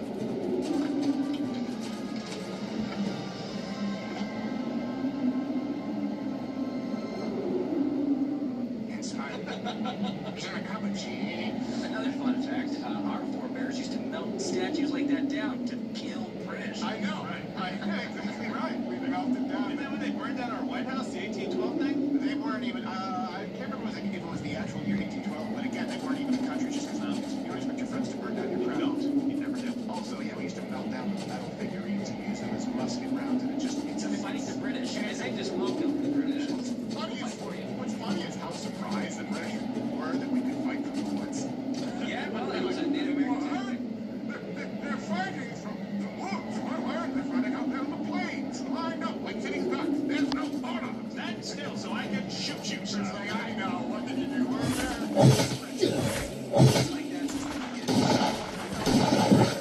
We're gonna throw a pitchfork at you and call it a day.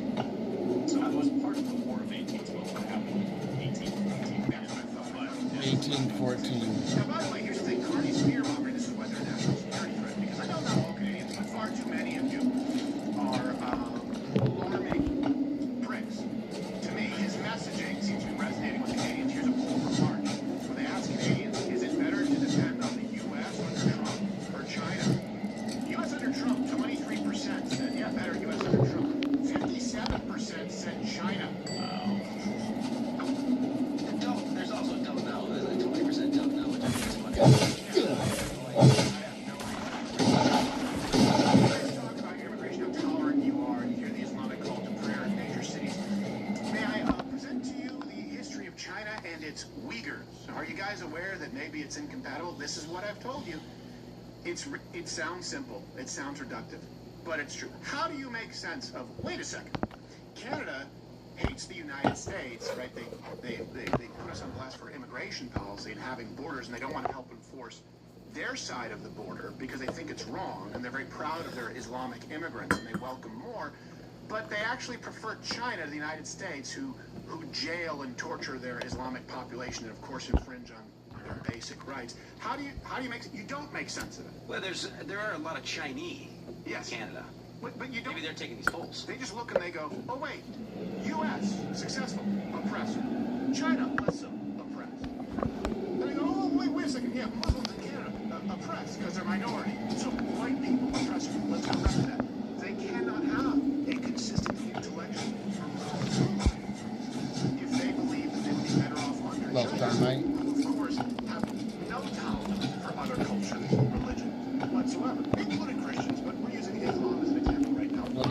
big stack of thermite. I'm just gonna let it sit up there.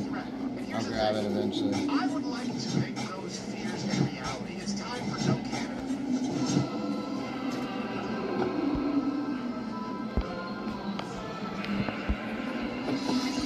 Check all the references we make available every weekday live stream 11 a.m. Fact number 1.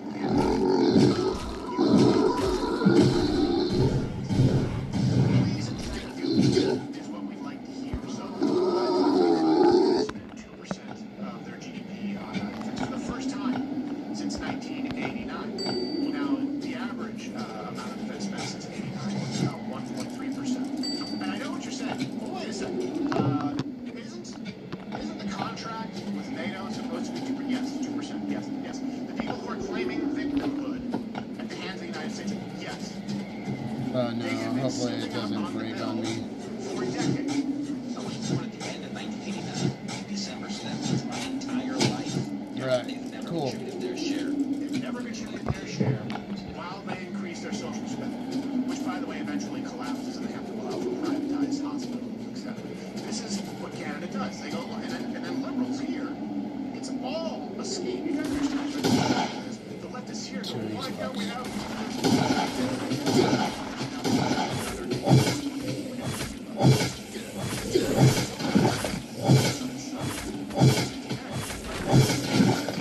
spend that money because they don't defend themselves while accusing us of being more moral. Their total defense $1.16 trillion. Ours, $43.76 trillion. Now, I know we spend so much military-industrial complex. The point is, do you honestly think without our $43 trillion Canada exists? The answer is no. The answer is of course no. And since they haven't met their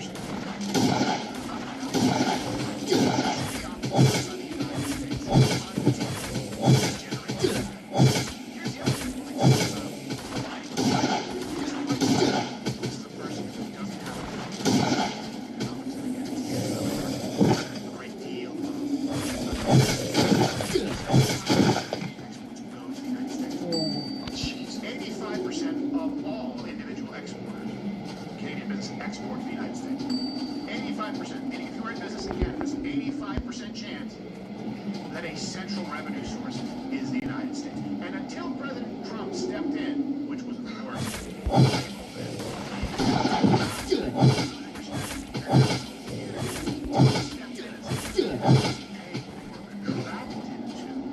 Canada had been, let's call it what it is, financially raped by the United States.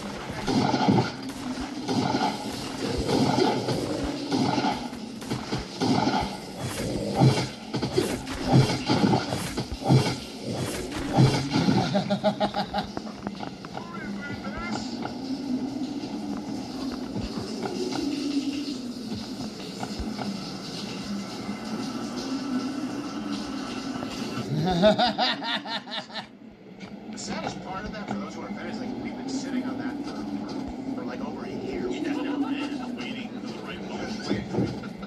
Key fact number 2 here, Canada. Of course, you are selling out to China, and it won't end well for you. But the worst part here is, like, it's going to be bad for Canada. Yeah, whatever. I don't want it to be bad for the United States. And a giant, unsecured country, completely incapable of its own defense, along with its refusal to do so, being occupied by China, is in fact a national security threat. And it's made worse by the fact that Prime Minister Carney hailed the partnership with China as essential to the New World Order and said, again, the quiet part out loud, like nobody even realized. Even if you believe this, you don't say it this way, Dr. Canadian Evil. Since that last visit, I believe the progress that we have made in the partnership sets us up well for the new world order. What? Like he Fucking said it out loud. Staccato for dramatic effect. Like Said it the fuck out loud. Said, like, yeah, don't say that. Yeah, don't say that shit right now. Like, yeah, I don't really know this new world order. has a negative connotation. You want to avoid that. If you're gonna say that, don't say it super slow and ominously. Don't say it like a villain. You can say that now? Whoa. You looked at him like, what the fuck? We said that all the conservatives were crazy, that they thought there was some cabal establishing a new world order, and now you just said it. Wow. He thought that would go over well. That's how much of a communist Marxist he is. He thought it would go over well, just like this cashier did. We stopped serving breakfast at 11:30.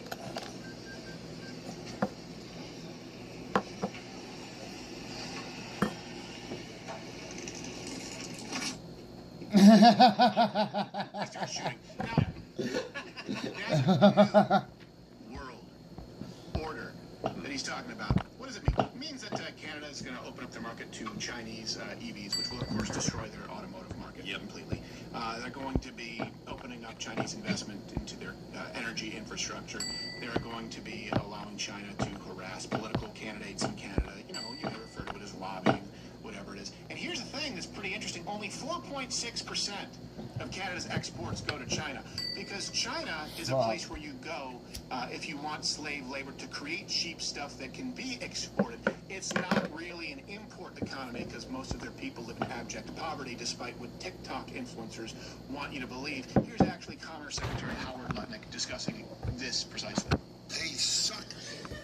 Look, we are a $30 trillion economy, right? We are the consumer of the world. Okay?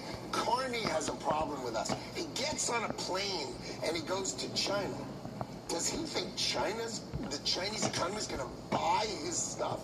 China is entirely an export-driven economy, right? So what did he do? He came back and said, oh, we'll take their electric cars. They're just going to copy their stuff anyway. Yeah. What could Canada possibly be selling to China? Yeah, but maple They syrup, don't have anything to sell. lumber. They have their own lumber in China. They got forests and slaves to cut down. Buying Canadian steel? Like, yeah, no, they got their own crappy steel. And they won't even take our recycling. That's so silly. No, there was a pepperoni in pizza box. Whole batch is no longer useful. By the way, recycling's a scam. It is a scam. It's a complete scam. It's worse for the environment. If you do it, you're going to hell. Key fact number 3. That's a bold statement. Yeah, you're going to recycling hell. It just looks like a mid-earthworm gym level. Carney doesn't even believe his own words, like many Marxists. And if you look at Marx himself and his certain individual tastes and proclivities, he didn't believe what he wanted other people to do. Same thing for Carney. 91% at least of his investments are in American-based companies. He's the only Canadian Prime Minister to not have a Canadian degree. He went to Harvard. And half of his children work in the United States. By the way, we want to give a quick shout out to John Villeneuve, who's Right Blend, yeah, there you go, on X, who actually posted a lot of this information. And of course, we always substantiate information if we find it on social media. But he actually does cross his T's, dot his I's, and do some good work. So please go follow him, support him, because there are grifters as well in Canada, and he's one of the authentic ones. The other thing is Canada's economy is not doing well. Yeah. So very often people will say the United States, isn't perfect, and we've seen gas prices go up. And sure, I get it, and I understand that people are affected by this, and they're hurting. I think it's going to be temporary, God willing. We are still much better off than other nations, similar to what we saw during COVID. So since '97, Canada's economy is just it's fallen off a cliff. Their productivity is down 26%. Their GDP per capita is down 13%. And this is important because people just think that everything eventually gets better because of technology, and that's sort of a libertarian argument. It's not the case if you have a hefty dose of Marxism. Because at a certain point, the contributors are outweighed by the takers.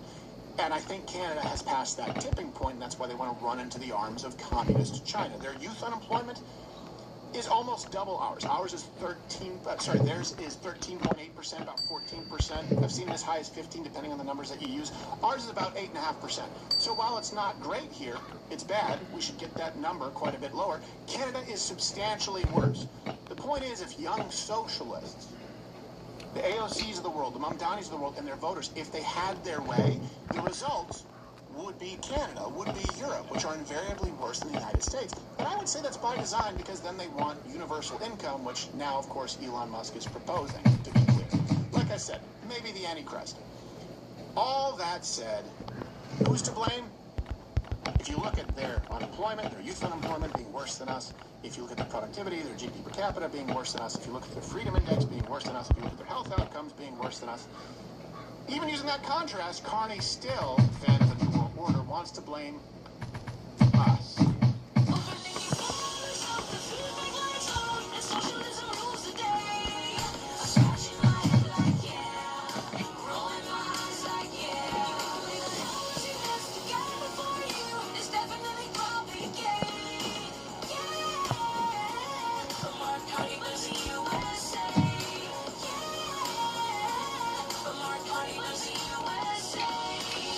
Now allow me to present to you my conclusion here. And I know this is very unpopular with the strain of libertarianism that you see in the MAGA right, who believe that no wars are justified. I'm not a war hawk, but if you want to label me a war hawk because my policy is, whenever you have the opportunity to take some commies out, and you also yield a profit, I'm pro that. I think that means you're a war hawk. Yeah, fine. Fine. I don't think, and I should be clear, provided that said communism, socialism negatively affects us. Well, war eagle. Yes, exactly. It's more American. Yeah. A war owl. You know what? I'm a war owl because you won't even hear it coming. Completely silent. And Canada's the grub. And we operate at night. Yes. Oh, it's perfect. And I'm very white. So now, wise. I'm not having some queer Harry Potter acolyte putting me in a cage. Go get yourself a cat, bitch. Now, your choice is owl or cat. Oh, okay. Don't cage an owl. That's my point. Yeah, I agree. I am if they present a threat to the national security or economic security of the United States, and it's a freebie. I'm still that old school conservative. That I'm pro killing commies. I'm pro getting rid of commies. I mean, you guys I'm just not gonna lie. Those are the ABCs. I mean, you guys let me know. Let me present to you actually with Canada one more point of consideration. Taking them over would be really easy. Yeah. So we actually have this plan that was devised in the 1930s. There's a map right here. It'd be this simple. Troops from Washington State take over Vancouver. Troops in North Dakota, in Wisconsin, they're going to take Winnipeg. Troops from Detroit take Toronto. That's an easy one. Then probably give it back. We don't want it.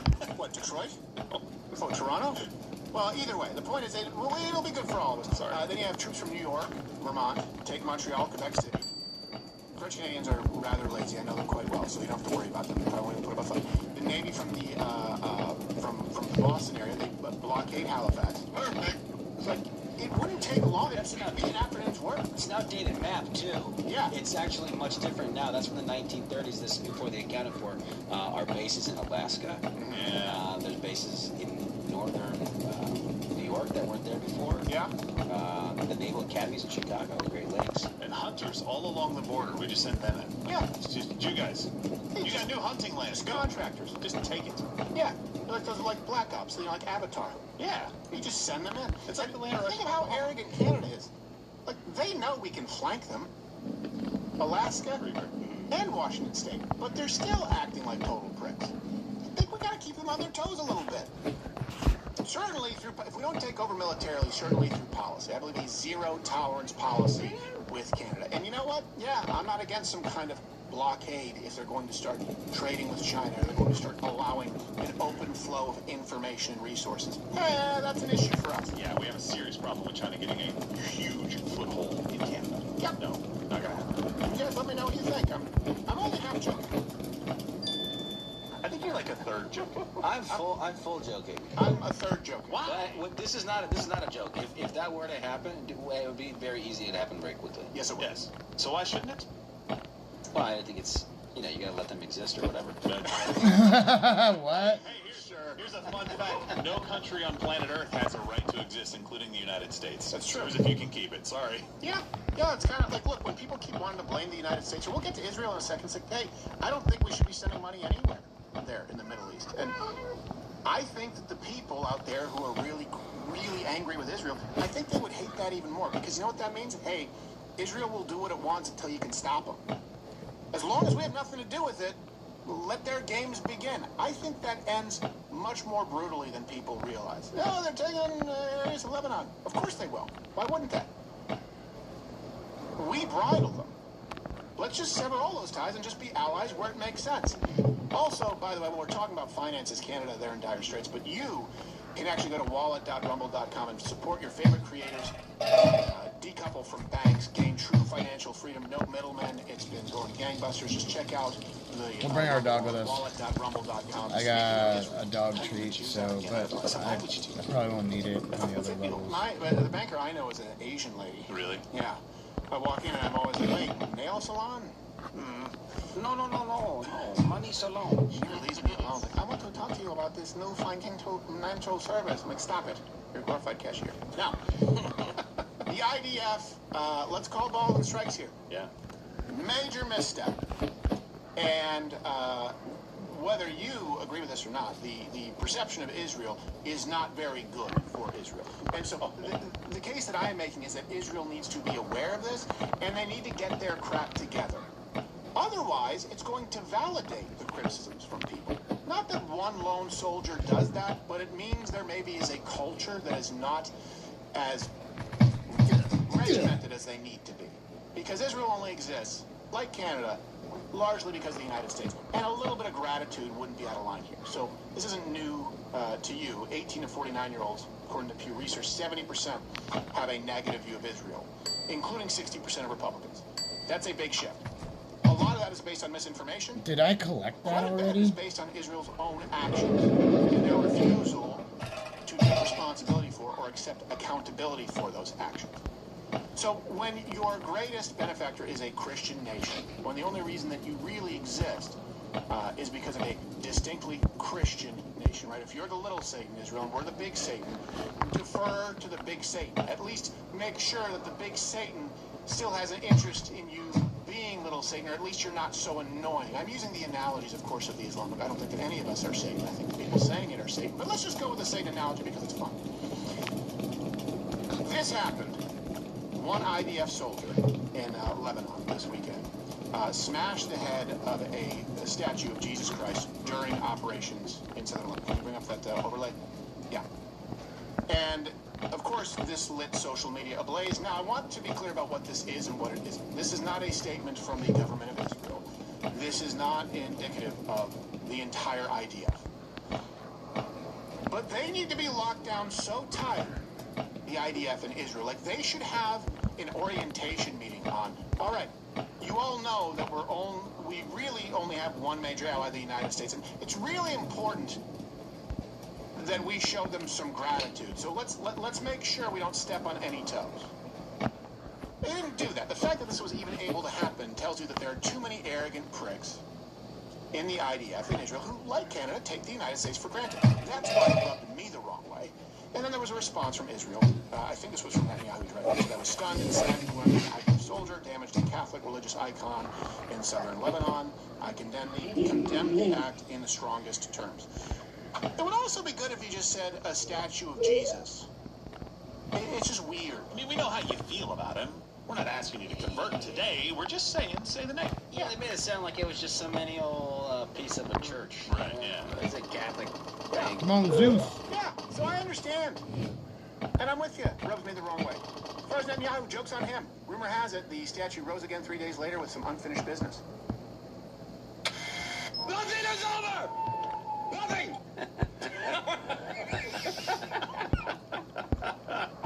You like to keep me guessing. Hey, you know what? They technically did take first blood. They did. They drew first blood. Oh, come on. Them and the Romans, huh? President Trump posted this on Truth. He said, whether people like Israel or not, they have proven to be a great ally of the United States of America. They are courageous, bold, loyal, and smart. And unlike others that have shown their true colors in a moment of conflict and stress, Israel fights hard and knows how to win. President Donald J. Trump. Here's the thing that Israel should take into consideration.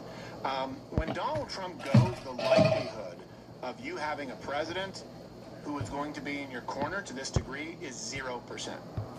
It's 0%. I'm not hearing enough gratitude come out of Israel. I'm hearing, like Canada and like other supposed allies or friends, I'm hearing a lot of taking us for granted. There is no Israel without the United States. That criticism is true, to be clear. If you look at just the number of Jews in Israel and then in the world, they make up 0.2% of the world's population. There are about 7.5 million in Israel. I think they have a total population of around 9 million, 15 million globally, and they are surrounded by hundreds of millions of Muslims who would like to destroy them and haven't because, yes, they're effective at fighting, but also in the modern world because of their alliance with the United States. That needs to be treated with great care, Israel. These kinds of things can't happen, and your statements condemning them need to be quite a bit more forceful and combined with simultaneous gratitude. A little groveling. Be helpful. Yeah, a little bit. Just show you care. Yeah, because statements are really easy. You can do statements all day. I've maintained that I don't like the foreign aid to Israel. I think that Israel has a right to exist. That is my opinion. I think it's a good spot for them. I also think if they want to fight their own wars, we stop the foreign aid. I think they'd probably fare pretty well compared to, and I certainly think there'd be a lot more death. I think that's something people don't take into account.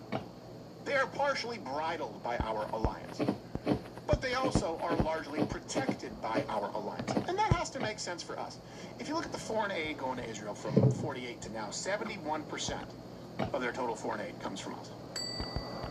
71%. And then if you look at the UN, the international community, which may as well just be called the, hey, whatever Israel does, we'll condemn them for, we want to do the opposite organization. Half of our vetoes, the United States vetoes, UN, were used to protect Israel. We have been a good friend to you. I don't think that it's reciprocated as effectively as it needs to be. That's where I am. Anyone? No, it's 100. I thought you were just going to keep. No, I didn't just. I mean, it's 100% true. When people make these points that Israel has not done things that an ally typically will do for another country, they're right. You can't argue back against that. Right. And when they argue that they drag us into wars, in some cases, they're right by their actions at the very least, if not their influence. Right. So we need them to do things that push back on that, and this is just one more. I mean, if this was an isolated incident, I said this before the show, if this was isolated, fine, I get it. I understand how they view Jesus. I disagree with it. I think it's a despicable act, but I expect sinners to sin. Sure. Right? But it's a pattern that just continues to happen over and over and over again. Yeah. And it has to stop. Yeah. Or they are who other people are claiming they are. That's the only option left. I also prove you're not or confirm you are. I'll say something here that will offend undoubtedly some conservative Jews watching, but not the sensible ones. For those who believe, and of course I do as well, I try and argue the pragmatic, whatever pragmatic approach to the issue that we're dealing with, because I know that not all of us share the same foundational religious worldview. But those who believe that there is, for example, a supernatural blessing on the people of Israel, they believe that certain people are chosen and set aside, or they believe that certain nations that worship God, certain nations that honor God will be preferred. Anyone who believes that, do you ever sit and look, because I know a lot of Israelis believe that, and I know a lot of people there in the government believe that, do you ever sit and look and go, well, wait a second, if we actually subscribe to that, maybe we should ask why the United States is what it is? Maybe the God that they originally were founded to honor and serve, maybe they have something right. If we're going to do the spiritual argument, it seems like the United States has a lot of favor. Maybe we should ingratiate ourselves to that. Is that fair? That's a legitimate grievance that I think people have with Israel. I hate Iran more. I do not believe that Israel is a greater threat to world peace than Iran, to be clear. I just don't like being constantly fleeced, as we are internationally. When you look at peace agreements, hey, Israel wouldn't have the Abraham Accord. That wouldn't have happened. Normalizing relations between Israel and neighbors. It's in our interest, but it certainly benefits Israel quite a bit.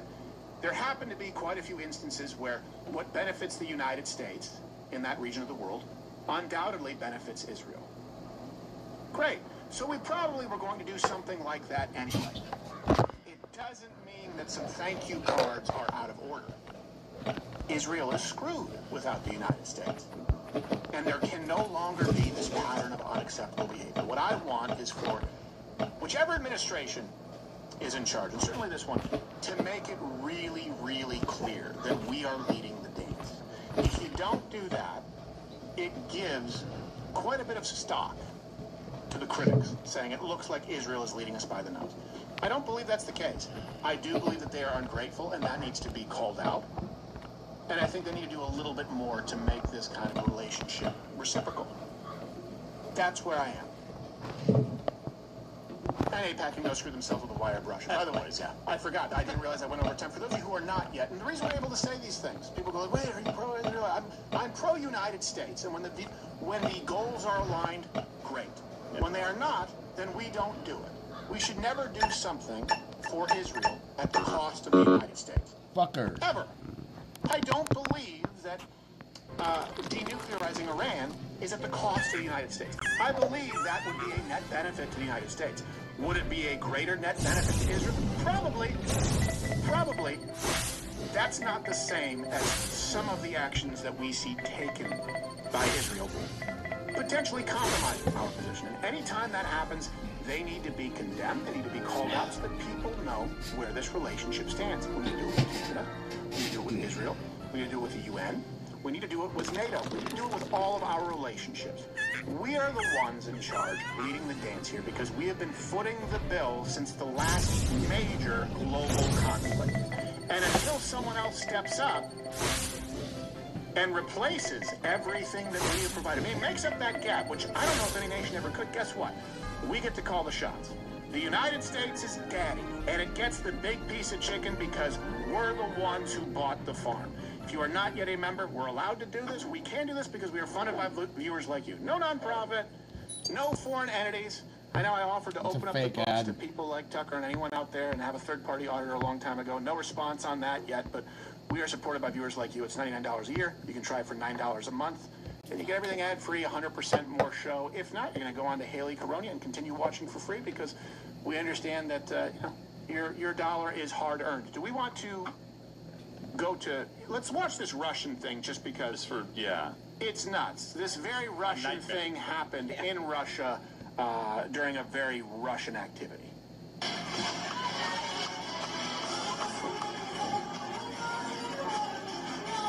Tiger trainer? Oh my god.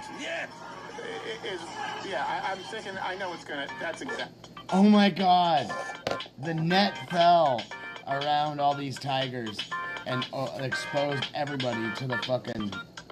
Oh my god. Holy shit.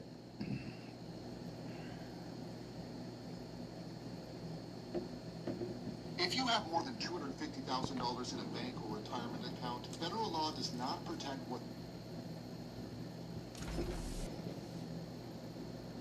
Sure, comply.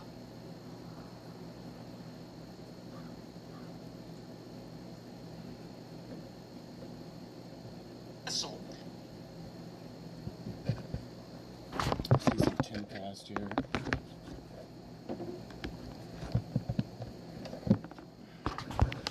Hopefully this fucker's open. Voila. Yesterday it was reported that the U.S. fired on the engine room of an Iranian-flagged vessel that tried to run the U.S. blockade into the Strait of Hormuz. It is now being reported the U.S. believes this was a Chinese-laden vessel carrying dual-use materials, meaning the reason this Iranian vessel tried to run the blockade is that it was providing supplies to Iran which could be used for war. Meanwhile, European intelligence is reporting that Russia may be supplying drones to Iran for their war effort. And in the wildest of stories, which many people are saying is pure nuts, still a video is going viral of a guy claiming Donald Trump tried to activate the nuclear codes but was stopped. Now, I think that one's a little nuts, probably coming from some anti-Trump wacko, but it's been going viral on X, so, I'll mention it, but still put a, yeah, probably not. Well, the question now is whether or not all of the conflicts that are happening around the world add up to a World War III. And surprise, surprise, Russia's foreign minister once again is saying we are already in World War III. Pundits across the board are saying it is now, with Russia and China supplying weapons and intelligence to Iran to continue to disrupt U.S. efforts in the Strait. They are suggesting, with 20-plus nations now involved in this war, it is World War III. Of course, All right, we'll tone it down a bit. We don't really know for sure, and we won't until sometime. In fact, according to some historical academic reports, we didn't call it World War II formally in the United States until after the war was already over. And the question about whether or not World War II was a world war was happening before it even began and well into the war was going on. This could all die down. To be honest, considering now that we're over a month in, and Trump has whipped back and forth as to whether or not we're actually going to have peace talks, we're going to stop this conflict, or it's going to escalate, it's hard to see how this slows down, especially with the latest reporting that an Iranian vehicle was potentially carrying weapons from China or dual-use items. Let's be careful here, meaning it could be used for war, and tried to run a U.S. blockade. There is a video of the U.S. They're instructing with a threat of death a vessel to turn back. And these videos tracking these transponders in the strait are nuts with all the ships turning around. Wait till you see this video. It's absolutely crazy. We're talking about this. There was a lot of other news, of course, but this one certainly does take the cake. James Carville said on a podcast, when the Democrats take power, it is one-party rule. D.C., Puerto Rico statehood, back to the Supreme Court. Don't say it, just do it. And there will never be a Republican government again if that does happen. We're going to talk about that and a lot more. Before we do, we got a great sponsor for you guys. It is True Gold Republic. Freaked out enough yet about what's going on in the world? Well, I got to be honest. In Strait of Hormuz, they say the U.S. Navy gave them fair warning to stop. The Iranian crew refused to listen. Shit. So our Navy ship stopped them right there. The fucking ship. Trump said U.S. Marines have custody of the vessel and that it is under U.S. Treasury sanctions because of the prior history of illegal activity. U.S. CENTCOM said in a statement that the Iranian ship refused to comply with U.S. warnings over the course of 6 hours before the U.S. fired on the ship and boarded it. American forces acted in a deliberate, professional, and proportional manner to ensure compliance. The latest update from Fox News. The vessel, Tuska, remains in U.S. custody as American forces continue inspecting what maritime security sources told Reuters is likely dual-use cargo following a voyage from Asia. Baby. Shipping data shows that Tuska made multiple recent stops in Zhuhai, a major port in southern China, before transiting through Southeast Asia and heading towards Iran. Jesus. Part of a pathway analysts say has helped Iran sustain trade flows despite U.S. pressure. The seizure comes as part of a broader U.S. effort to enforce a naval blockade on Iran, aimed at pressuring Tehran to reopen the Strait of Hormuz, a critical global shipping lane. The ship had docked in Port Klang, Malaysia on April 12th. It was en route to the Iranian port of Bandar Abbas when it was intercepted.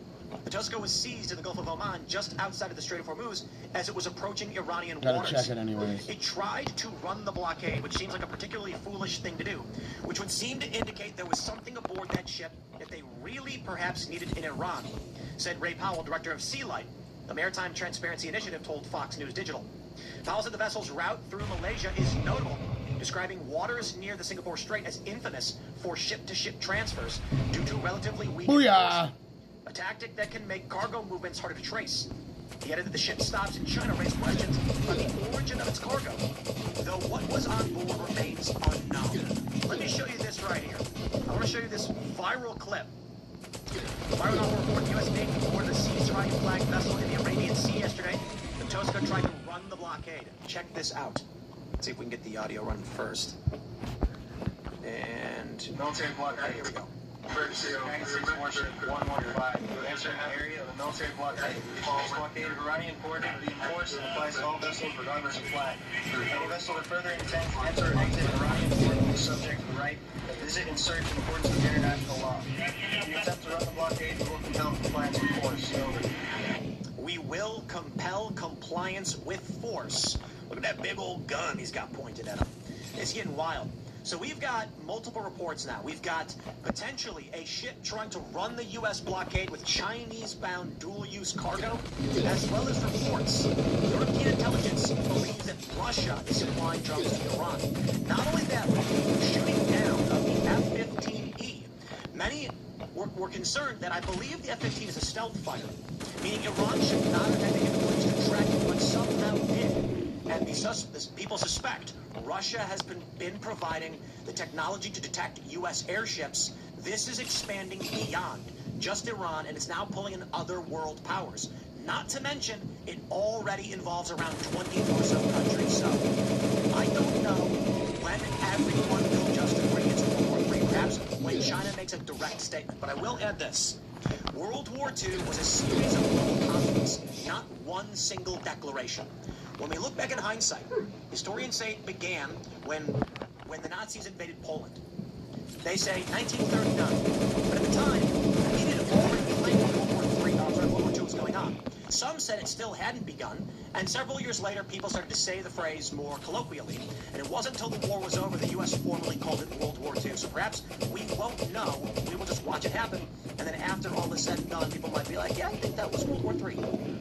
During Vietnam, the Soviets were funding North Vietnamese, so we could be looking at another situation like that. The state limited, of course, we pulled out of Vietnam. I don't know if we're going to pull out of the Iranian Strait. Yeah, but just to kind of reinforce what you were saying, Tim, during World War II, the Japanese invaded Manchuria in 1931, so that was already aggro. The Italians had already gone into Africa. Exactly. North Africa was already...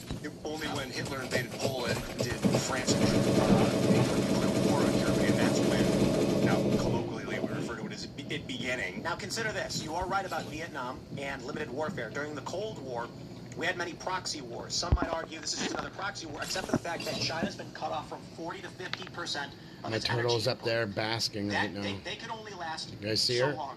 Now, the interesting thing is, they keep trying to maintain this narrative that Trump wants the strait open. She'll get up on the I very don't think top so. and then dive right in. It seems like That's Trump is pretty funny. intentionally keeping it closed. I mean, they're blockading ships. So it does not seem like Trump is trying to keep it open. Again, fog of war. I will say one very important thing. There has never been a war in which the public has known what was going on. Even in World War II, you might get some reports later on, but a lot of it's propaganda. So maybe a month after a battle, the news circulates, oh, by the way, this is what we think happened.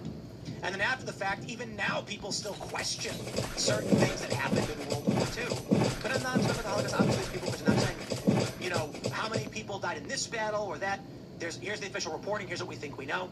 Right now, I think it would be insane to believe that Donald Trump is going to come out and say, here's exactly what's going on in the Middle East, here's our plans, and we're going to do. No. He's going to come out, it's going to be confusing, it's going to be intentionally confusing, because loose lips sink ships. And if Trump came out and said, here's our exact plan of what we want to do, you'd never get it done. I mean, yeah, there's kind of some bizarre things happening right now. I mean, we saw this morning on Maria Bartiromo's show where she was saying Trump had called her yesterday and said, hey, tomorrow, as in today, there would be a deal signed in Pakistan between the Iranians and the U.S. That was what he said. That's what she said. That he said. It's a lot of years. He said, she said kind of stuff. And so now you look at what happened in Pakistan today. Well, the Iranians didn't show up, and they had signaled through their state agency or state media earlier today that they weren't going to show up. So there's kind of a bit of a diplomatic mess right now. So that's why Trump, I think he's looking at, again, keeping the strait closed as economic leverage, because obviously like the military operation, as far as toppling the Iranian regime, hasn't manifested. We haven't even really moderated the regime. I mean, if anything, all the people that got replaced after we would kill their leader, they would just get replaced with the exact same ideology. So it doesn't really make Iran preferable. They're not more, they're not more tenable to negotiate with as it stands. To Tim's point, though, like in regards to sort of the inklings of World War here. I mean, yeah, I mean, everyone points to Poland, but yeah, you look at World War II, I mean, the Marco Polo Bridge incident could really be cited as the beginning of the war. That's when the Japanese and the Chinese actually started exchanging fire. You're kind of looking at this, and maybe some people will go back, and if this truly keeps kicking off, because we're seeing right now a power block stitched together, the Chinese, the Russians, and the Iranians, and you could look back and, I don't know, maybe the withdrawal from Afghanistan is when the war started, or perhaps when, obviously Russia moved into Ukraine, maybe that's when the war started. But what is obvious right now is that three-man coalition, I guess the fourth would be North Korea if you want to include them, that doesn't seem to be unraveling anytime soon. And if anything, this Iran operation has stitched China and Russia closer together, which I don't really think was the intention necessarily, but that's just been the result. I mean, this story says right here, the Chinese are sending dual-use cargo to the Iranians. Well, where else has China been sending dual-use cargo? Russia, they've been sending it for years. I mean, they've been supplying the Russians with this dual-use cargo. I mean, stuff they'll do is they'll call it cooling fans. You know, we're sending cooling fans to Russia. What's the big deal? Well, it's actually drone engines. That's the most common source of, like, dual-use cargo. They'll typically dock it in, like, Malaysia or the Philippines. And what you do is you, almost like a movie, you respray the side of the cargo, and it says, from Malaysia now. And so it really, no one suspects anything. It's just fully cooling. It's just Malaysian cooling fans. What's the big deal? Yeah, they're trying to play video games. Next thing you know, they stitch together some drones. So they want to mine Bitcoin, you know? All electric motors. Yeah, exactly. Yeah. But yeah, we definitely seem to be having inklings of two global blocks kind of having a standoff. Now, I guess the question is how tight can America keep the coalition together? Well, it looks like what we're doing is we're using economic persuasion. We're seeing in East Asia now. All these East Asian countries got plugged right into our energy supply because again they can't depend on the Gulf states for energy anymore. This is why I'm saying Trump's motive is shutting down the strait. He of course is going to say something totally different because he doesn't want anyone to know. Like the U.S. government, not just Trump, they're not going to come out and be like, "Here's our war plans." But you take a look at what's going on. This is a great point. He is now, whether accidentally or otherwise, forcing the world to buy oil from the U.S., which for the first time since World War II is about to become a net oil exporter. Yeah. China's in serious trouble. The U.S. is shooting straight up. Now, it's going to mean everything gets more expensive for everybody, but it also means it's going to get a whole lot worse for everybody outside of the United States. The problem, though, is that right now China is actually getting energy on sale. They're getting energy on sale from Russia because, again, Russia is still sanctioned quite extensively by the West. So they don't have as many options to export energy. So even though now energy is in high demand right now in the global market, especially oil, China is able to source it at a discount from Russia. That's the problem. Now, an additional problem for China is that they would source a lot of their LNG from Qatar. Well, Qatar is not exporting any LNG anymore. What's the second biggest buyer in the region? The Australians. So now that Australia kind of gets introduced into this global kind of reshuffling of the chairs because what's Australia going to do with their LNG? Are they going to sell it to the Chinese, or is there any other buyers on the market that are going to gobble a lot of it up? It looks like Taiwan. 50% of Taiwan's energy grid is built off of LNG. So now Taiwan, is buying Australian LNG en masse. So it's really dramatic what we're seeing. We've seen an entire rewiring of the entire global energy trade literally within 2 weeks. And the only winners have been America, Russia, and Australia. Everyone else is getting hammered. I mean, Australia, what are they winning? On LNG. Right. A lot of LNG. So well, it's converting a lot of economies too because the reliance on crude is now sending them spiraling. Where's Greta Thunberg to praise Trump for forcing these countries to start thinking about fusion and wind? It is true. If you look at what the Japanese and South Korean press has been saying, they're thinking 5, 6, 7 years ahead. They're already thinking we might need to start switching to renewables or switch back to coal. A lot of them have discussed moving back to coal. Coal's on sale right now. Going back to the Australians. The Australians export a lot of coal. Everything's coming back, baby. Yeah, all that coal. So you can upscale it into graphene too. That's what I'm talking about. See, Ian's on the Trump train now. That's coal mine. Yeah. Well, you can actually convert oil into graphene as well with thermal heating. Could be seriously, the graphene play could manifest here. What I wonder about fusion, and for decades they've been it's just 20 years away, 20 years later, is would the Chinese even go so far as to unleash fusion reactors across the board and give their populace access to that power? I don't think they would. If they feel the pinch, they may. You're looking, China's window right now of truly asserting themselves as a global superpower is now closing. It is now closing. Again, the American GDP and the Chinese GDP have diverged quite extensively over the last few years, and China's population is aging rapidly. They still haven't really tested their military. They haven't actually been in a hot conflict really ever, or at least certainly not in the last few decades. So they're kind of looking around at the global economy. They might be thinking to themselves, now might be the time to strike on Taiwan because all the East Asian allies are hurting right now. Again, they're paying out the wazoo for energy at the moment. I know they're buying from the United States, but still, they're in a strategically much worse place than they were before the war. Taiwan, again, 50% of their energy grid is built off of LNG. So they're all on their knees right now. There's a serious crisis. If you go read the press over there, they're freaking out. And so China might be thinking it's now or never, and that's what could really kick things off. Now, I don't expect them to, but I'm just saying the odds of it happening now, I don't know what Polymarket or Kalshi's saying, but I would imagine it's higher than it's been in a minute. Again, East Asia is right now.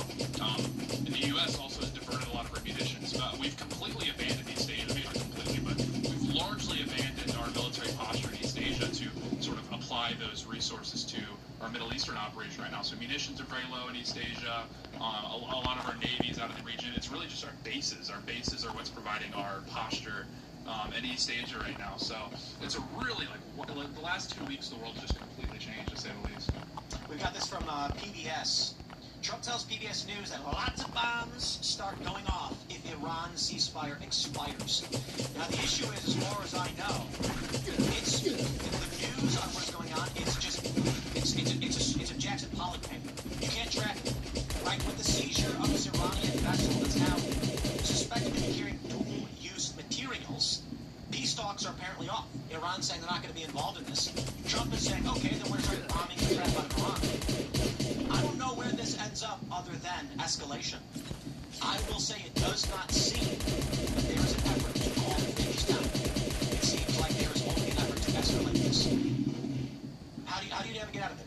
How do we make anything different happen if this is what we're getting? Iran says no peace talks, Trump says okay, then bombs.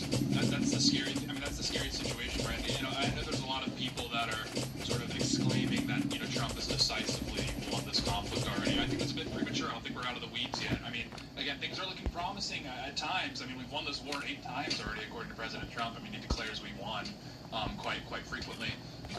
But again, to Tim's point, I mean, where's the off-ramp right now? I mean, the Iranians are not willing to budge because for them, the victory condition for Iran is survival. The victory condition for us, the bar is much higher. Like, we have to draw some serious, we have to extract some serious, folds from the Iranians to really emerge victorious. We got to throw this fact check in real quick, because this video has been going massively viral. Jimmy Dore posted it, saying that a CIA analyst was claiming that Trump threatened to use nuclear weapons against Iran, and that Dan Kane was like, no, and threatened Trump. The fact check is, Kane did not storm out of emergency meeting if Trump suggested threatening Iran with nuclear weapons.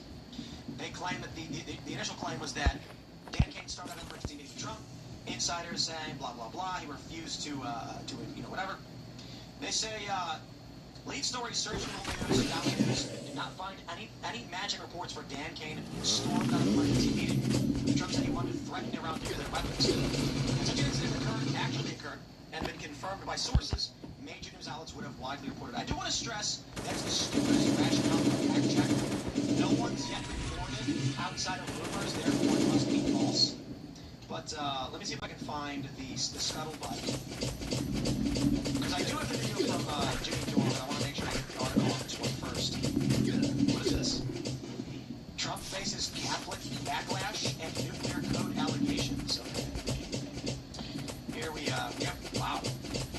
Look at this from the Mirror. Here we go. I mean, guys, this is what I'm trying to stress.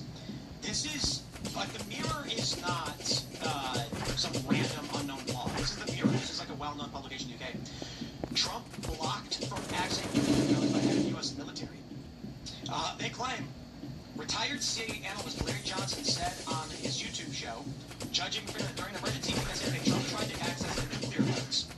One report coming out of that meeting, the White House said Trump wanted to use the nuclear codes, and General Dan Kane stood up to him and said no. He invoked his privilege as head of the military, so to speak. It was apparently quite a blow-up. There's some very bizarre things going on in D.C. The claims have not been confirmed, and it's unclear what the nuclear codes would be. Let me play the clip for you. This is from Judge Graham. Jimmy Dore posted this. Oh, we have the site muted. Don't worry, we got it. And then there was a report out that in an emergency meeting Saturday night. And apparently, one report coming out of that meeting at the White House is that Trump wanted to use the nuclear codes, and General Dan Kane stood up to no. He invoked his privilege as the head of the military, so to speak. It was apparently quite a blow-up. There were pictures of Kane coming out of that meeting with his head down to the ground. There's some very, very bizarre things going on in D.C. I say shenanigans. I don't believe it. Especially considering Donald Trump is the head of the military, not a general. No. Yeah. So the implications of this would be scary in any which way. If it's true Trump wanted to nuke Iran and he wanted access to the codes, or at least to scare them by activating nukes, that's horrifying. If it's also true that Trump wanted to activate weapons, but a general stopped him, also terrifying. I'm going to go and say both are probably false. I got a third theory that might actually be true. Trump wanted this story to get out, that he's the crazy madman that wanted the nukes, but he just wasn't. Thank God we had the restraint of the military, or he would have done it. That's what you have to point. You have to threaten the nukes. I think you're right. I think that's actually what happened. Once you make the threat, you've played your hand. You have nothing else to play. So he doesn't. We can't. Let's say if not for them, then this would have happened. Because that's a really good point. I just want to reiterate. Ian saying Trump, his administration intentionally leaked a story that he was trying to nuke Iran, but was stopped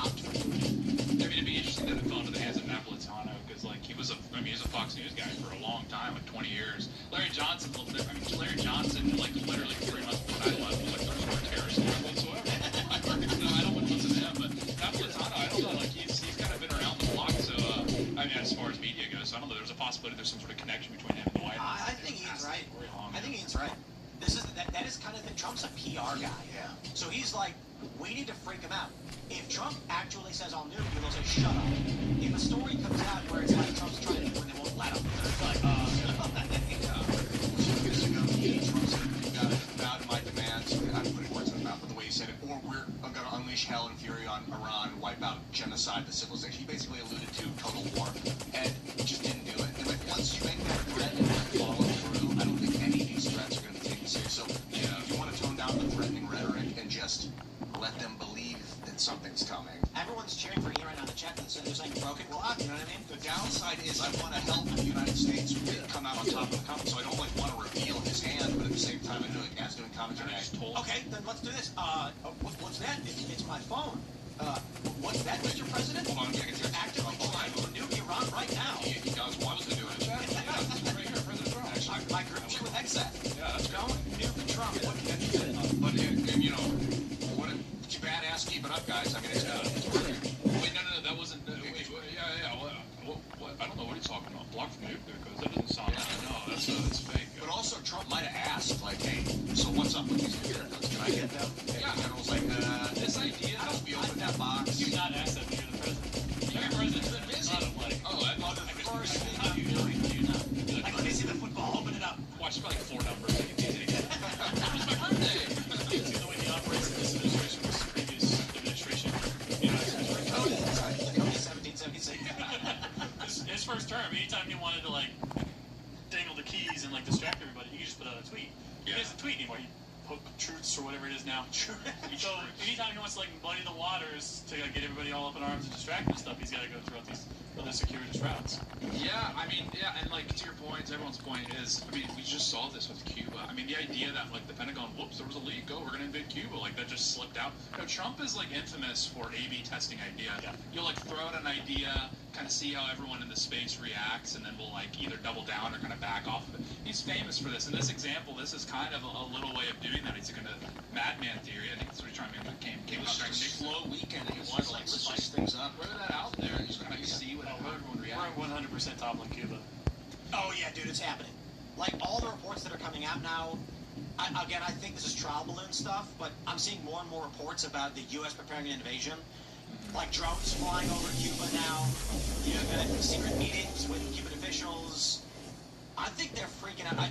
Again, what if the reports on a U.S. invasion of Cuba were to force the Cuban government to start negotiating? That's what it was. I mean, we saw a report today that one of the Cuban officials came out, but he gave the wrong answer. He was like, "Oh, we're sovereign, actually." I was like, "No, wrong answer. You're not. We can like destroy whenever we want."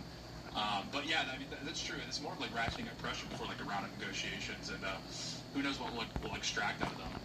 I think Venezuela, we can just like show them the video, be like, hey, would that be a lot easier to take over you than that? At least Venezuela had like some stuff going for them. You know what we should do? We should just have a bunch of tourists go to Cuba, and then just like a couple cruise ships pull up, and like several thousand people come out in like Hawaiian shirts and like khakis, and then they just stay, and that's it. Well, that would have, and that wouldn't have worked in the 80s, because if you look how, like, CIA guys used to dress, they used to just dress like that. They used to just wear, like, slacks, where now they're, like, all body armored up and everything. To be fair, we just send tons and tons of troops to Guantanamo Bay, and then they walk outside. Yeah, and this is kind of one of my pet issues, is, like, Guantanamo Bay. Why are we not turning that into, like, Hong Kong 2.0? Because the actual concessions that we got, as far as, like, what we can utilize, there's a lot of land there we don't use for development. I'm like, we should just turn it into, like, a paradise, so that way Cubans look across the fence and they see, like, skyscrapers. Or an ICE detention center? Yeah, just something that would, like, send a message to the Cuban people of, like, oh, wow, we need that, actually. That would be really cool. Like, I'm sitting here, like, begging for bread, and I can have, like, skyscrapers. We have that. It's called Key West. Key West is closer to Cuba than Miami is. Yeah, they could just get their binoculars out and just be like, whoa. Cuba's a fascinating story about why, like, liberating someone isn't always the best thing for them. Sometimes you want to take control of them. Because, like, when we liberated Cuba from the Spanish Empire in 1898 with the Spanish-American War, we gave them sovereignty, and then a communist dictator took it over. Yeah. And now, but had we taken it and taken control of it, like Puerto Rico, made it a territory, it would still be a peaceful, probably, well, I don't Castro's a haven of wealth, but it would have a better shot than Castro's, demolition of the country. So it's crazy to think that, like, maybe we should have taken it and conquered it. Yeah, totally. We totally should have. I mean, this is the case with, like, pretty much every decolonization, like post-decolonization story throughout the world, is that more often than not, they just, like, diverge back into, or they revert back into, like, basically tribal warfare. I mean, this is what you saw all throughout Africa.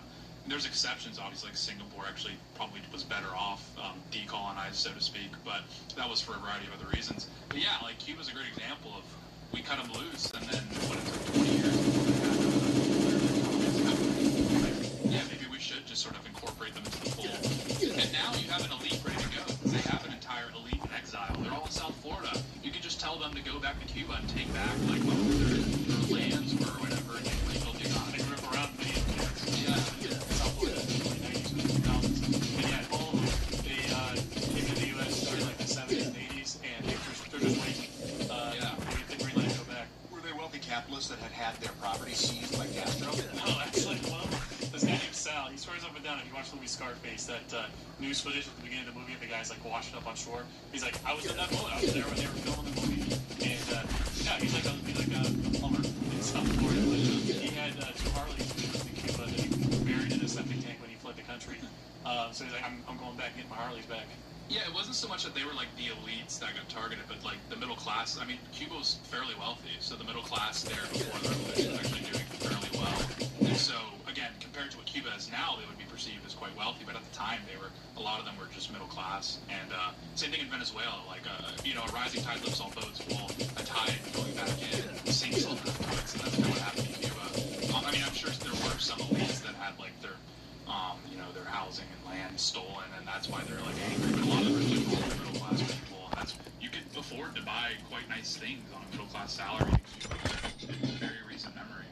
Great Americans. I knew a lot that when they celebrate Thanksgiving, they would all dress up as pilgrims. It was the weirdest thing. I'm in South Florida, and I'm hanging out with a bunch of Cuban Americans. They're all dressed as pilgrims. Yeah. So one of the claims on the Iranian cargo ship is that it was carrying ammonium perchlorate, sodium perchlorate, sodium chlorate, oxidized chemicals like dual-use materials, which can be used for holistic business. Right, and like probably fertilizer or something. They're like, hey, it's just for farms. Chemicals, or dates. Seeing that stuff in bulk, you can do a lot of damage. Yeah. Let's grab this story from Bloomberg. Trump invokes wartime powers to fund new energy projects. Trump invoked the Defense Production Act to provide federal funds for energy projects targeting areas including domestic coal power and power grid infrastructure. The move allows the Energy Department to deploy funding to overcome delays, financial shortfalls, and market barriers, and support projects such as coal-fired power plants and facilities that manufacture gas turbines. Trump said the actions are necessary to strengthen grid infrastructure, unleash reliable energy, and support national defense, citing concerns about high energy costs and the nation's aging and constrained electric grid infrastructure. 2 things here. Trump invoking wartime powers with the Iran war stuff going on. It's kind of freaky. Except presidents invoke wartime powers all the time. The question is this just a move for energy independence to strengthen us in the United States? Or is it executive encroachment that our legislative branch is so dysfunctional, the president is just rubber stamping projects now? Maybe. Do you want power to have those AI data centers turned on or not? Man. Yeah, the guy, dude.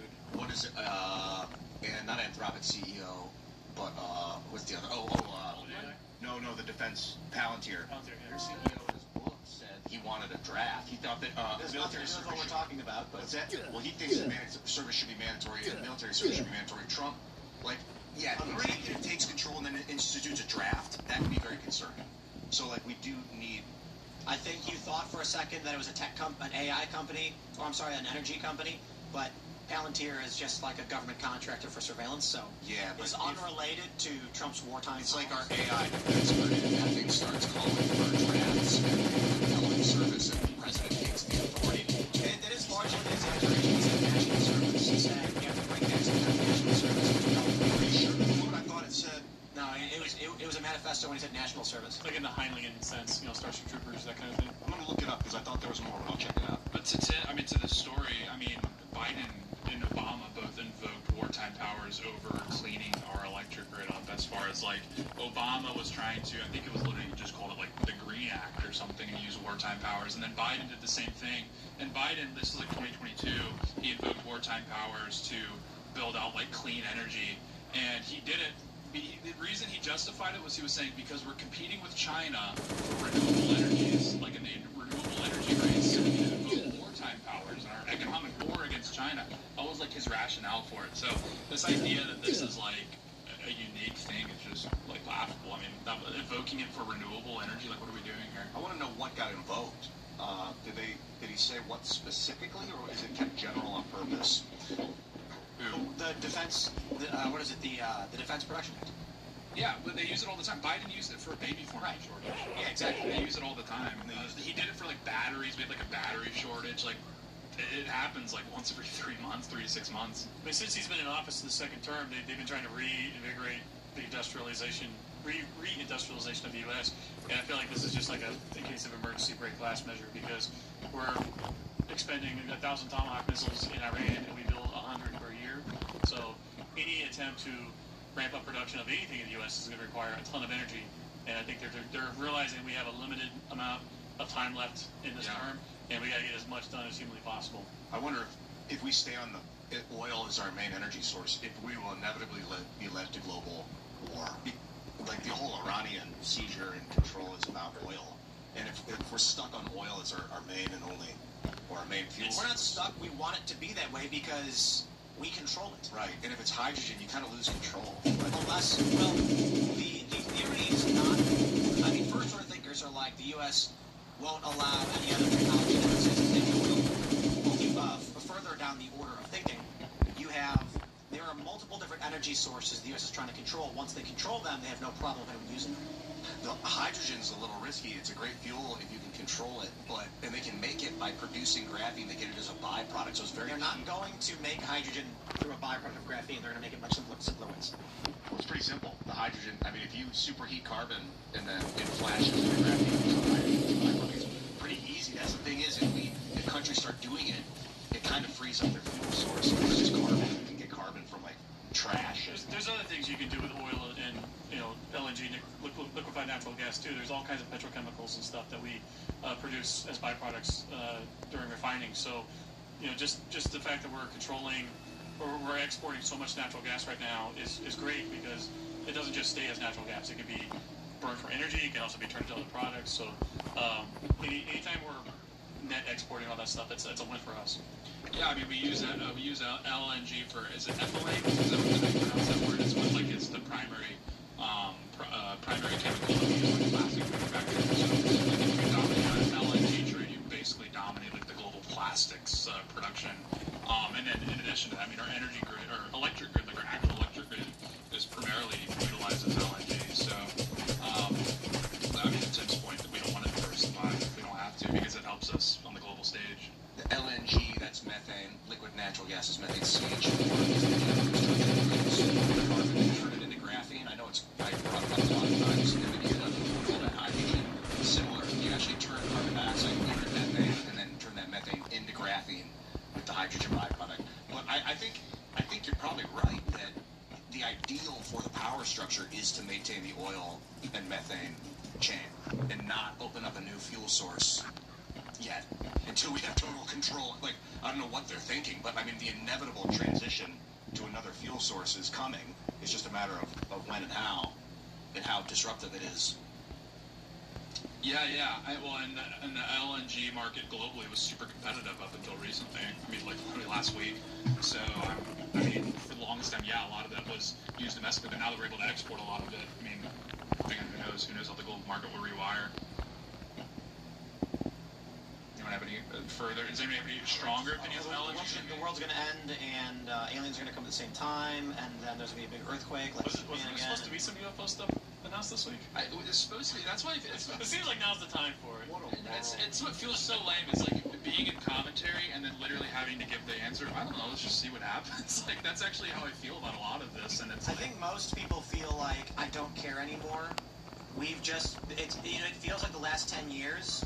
It's just like imagine there's some morbidly obese, purple-haired woman to your right, and I guess to your left, and then on your right is like some smug guy in a suit, and the person left is going, ah! just in ear lecture the whole time, and the guy on the right's going, oh yeah, oh yeah, really? The whole time. Yeah. That's what it feels like for 10 years. And so I'm just like,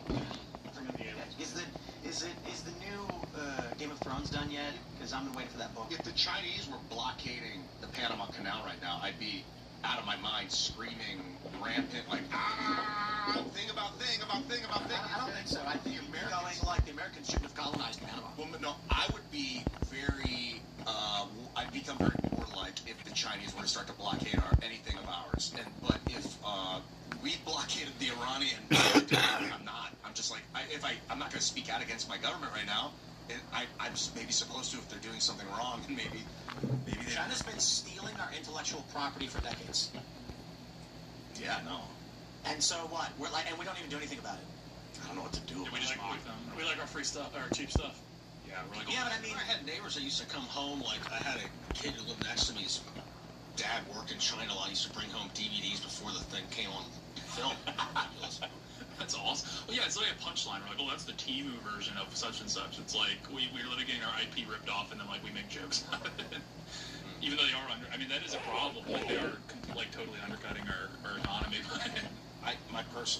Personally, I'm not a big fan of IP law in general. It's kind of silly that a corporation can buy a likeness and then profit off it for 100 years later. What do you mean? Mickey Mouse. Like, they're supposed to give it back to the commons, and then They did. What do you mean? Supposed to. They held it for longer than they were supposed to. No, Steamboat Willie is now public domain. We've made jokes about it. We're like, we were gonna. People are making like Nazi paraphernalia with like Steamboat Willie's. They did figure out ways to like prolong their control. That's true. It's like it was supposed to be like 50 years. It's like your lifetime plus 70 years. I think is what it used to be at one point. It is pretty insane to think that there are stories so like just old and common that they're public domain now. Like I think Peter Pan is right. Captain Hook and all that stuff. That's the whole Disney back catalog. All those stories were public domain. But their versions of these characters they do own because they're unique, right? Like, what is it? Little Mermaid is slightly different. Yep. So the actual Little Mermaid dies at the end of the story. Yeah. She turns into sea foam and just disintegrates. There's constant jostling over Bible and like translations because it's like, okay, clearly you can't copyright the Bible, but this specific translation we have copyrighted, like on like the New Living Translation or something. So it's like spawning all these like new translations that are really obscure. You know, to your point, Ian, like IP law is over anyway. Yeah, I know, because corporations cudgel. The corporation wants to own you and your likeness. It's not about corporations. That's a weird communist nonsense. Well, my concern is the corporate takeover. It's not the Chinese, it's the corporations sliding in the back. Corporation, bro. There's like millions upon millions of corporations. Corporate law. I just think they have personhood. It's very weird. But if the Chinese broke it open and they're like, you know what? Screw your IP law. Everyone can have access to every character. I'd rather that than corporations owning your likeness. I disagree, because a corporation could be one single person with a legally connected entity, just so that it houses that particular IP. And IP law. I don't know, but they can sell that IP too. That's the danger. Let me put it like this. One day on this show, you said something that was factually incorrect and defamatory. So they sued you and took the rights to that song with you. Would that make sense? No. But that's the way it works. You own that song. If you are sued, you have to pay the damages, right? So they'll look at your assets and say, what does Ian own of value? Nothing. The person might go, he does have the rights to these songs, and they do have potential value. I'll accept the rights to that. Now you've lost the rights to your song, and then you'll never see a penny for it. So how about you form like a corporation that isolates the IPs that can't be used this way? To be fair, the corporation is known as a person. It works in the inverse. If you, as a representative of a corporation, do something defamatory, they can't come after you personally after the fact unless you personally are involved. The purpose of corporations is to limit liability to key areas. Otherwise, you could own a house and then someone slipped on a banana peel at a business you own and then sue you and take your home from you because of the business was doing. So we separate these so they're legally distinct. To be fair, there's still ways to go after the individual, the principal, and go after his assets as well. Just harder to do. So corporation just doesn't mean a whole lot. When you say, I don't like corporations. No, I didn't say I don't like them. I just don't like megacorps owning. I didn't specify megacorps too. Owning human IP, owning personal likenesses. It's a very strange form of IP that I think is aberrant. It's not what the law was made to do. Was?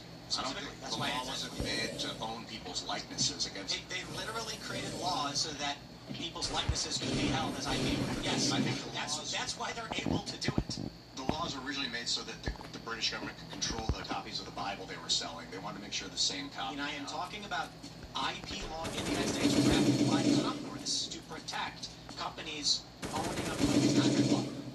They weren't like in the 1970s going, let's protect Britain. They were like, let's pass a new law in Congress so that corporations can hold these contracts. I got a song called Copyright. It's awesome. I like IP when it works for the little guy, so the corporation can't take their idea and what is the corporation? Keep saying whatever, some giant money organism, whatever. Do you have an issue with one particular company you're blaming the super? It's when big money comes in, buys an IP, and then you can't get it back. Those are terrible. They bought it. What do you mean? Right, like they use. Don't sell it then. You write a song and then Columbia Records comes to you and sues you because you have like the same chord progression as pop songs. That's something dramatically different. It has happened. But often we see that the inverse. Like when Sam Smith got sued by Tom Petty, they're two big major label stars. Or when I think it was the family of Marvin Gaye, I could be wrong, sued what's his face over Blurred Lines because the vibe was similar. Robin Thicke. Is that his name? Yeah, Robin Thicke. That's Blurred Lines. Yeah, it's a good song. That's something totally different.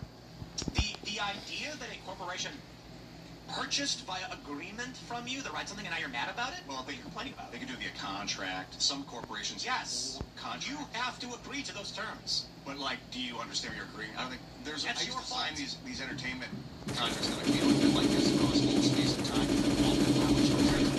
Well, it's like you want the job. These are the contracts. You're like, I'm like a 22-year-old actor. How do I? This is Hollywood. Most of the 19th century. What right do you have that another company give you things for free? None. So why are you complaining that some other company offered you something in exchange for something else? Because what they're offering says the same thing on paper.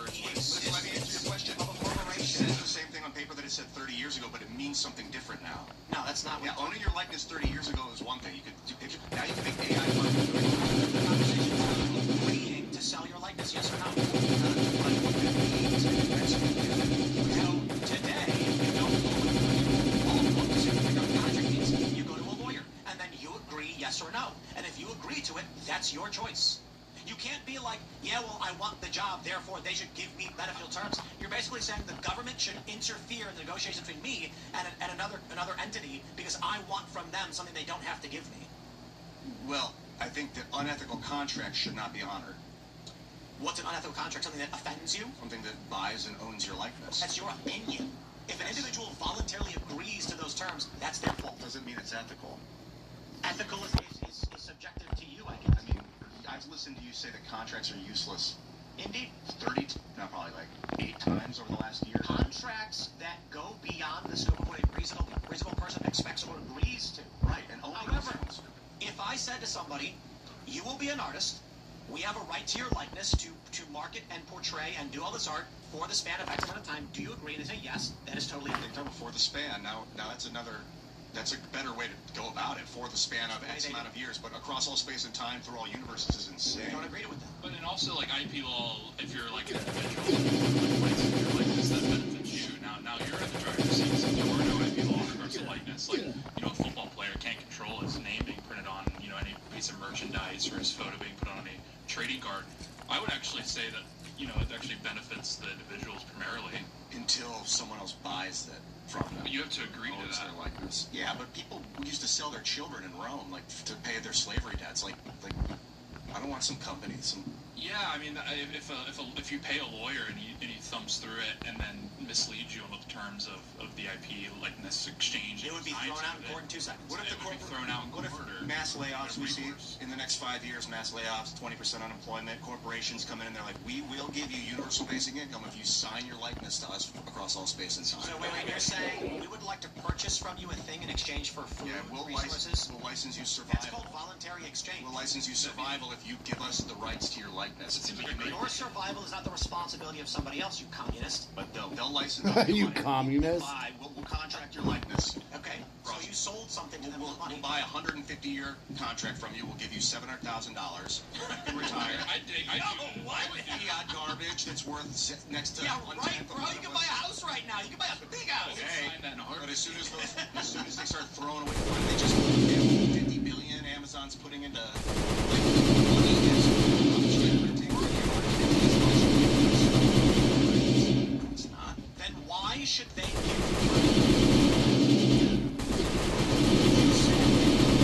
$700,000 for your likeness? And that's wrong. And I'm like, what? Let's say they offer somebody $15,000 because they're destitute, and they own their likeness after that. Don't sell it to them. Well, you tell that to the starving guy who's looking for some lifeline. We need legal barriers so that can't happen.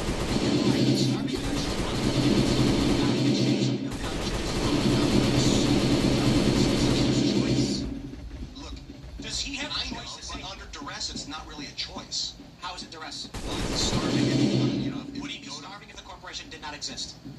That's a tight question. The answer is yes. The existence of it's not ignorance to an individual, and an offer is not unethical. If the individual says, "I'm should we just be able to the corporation say, nah, screw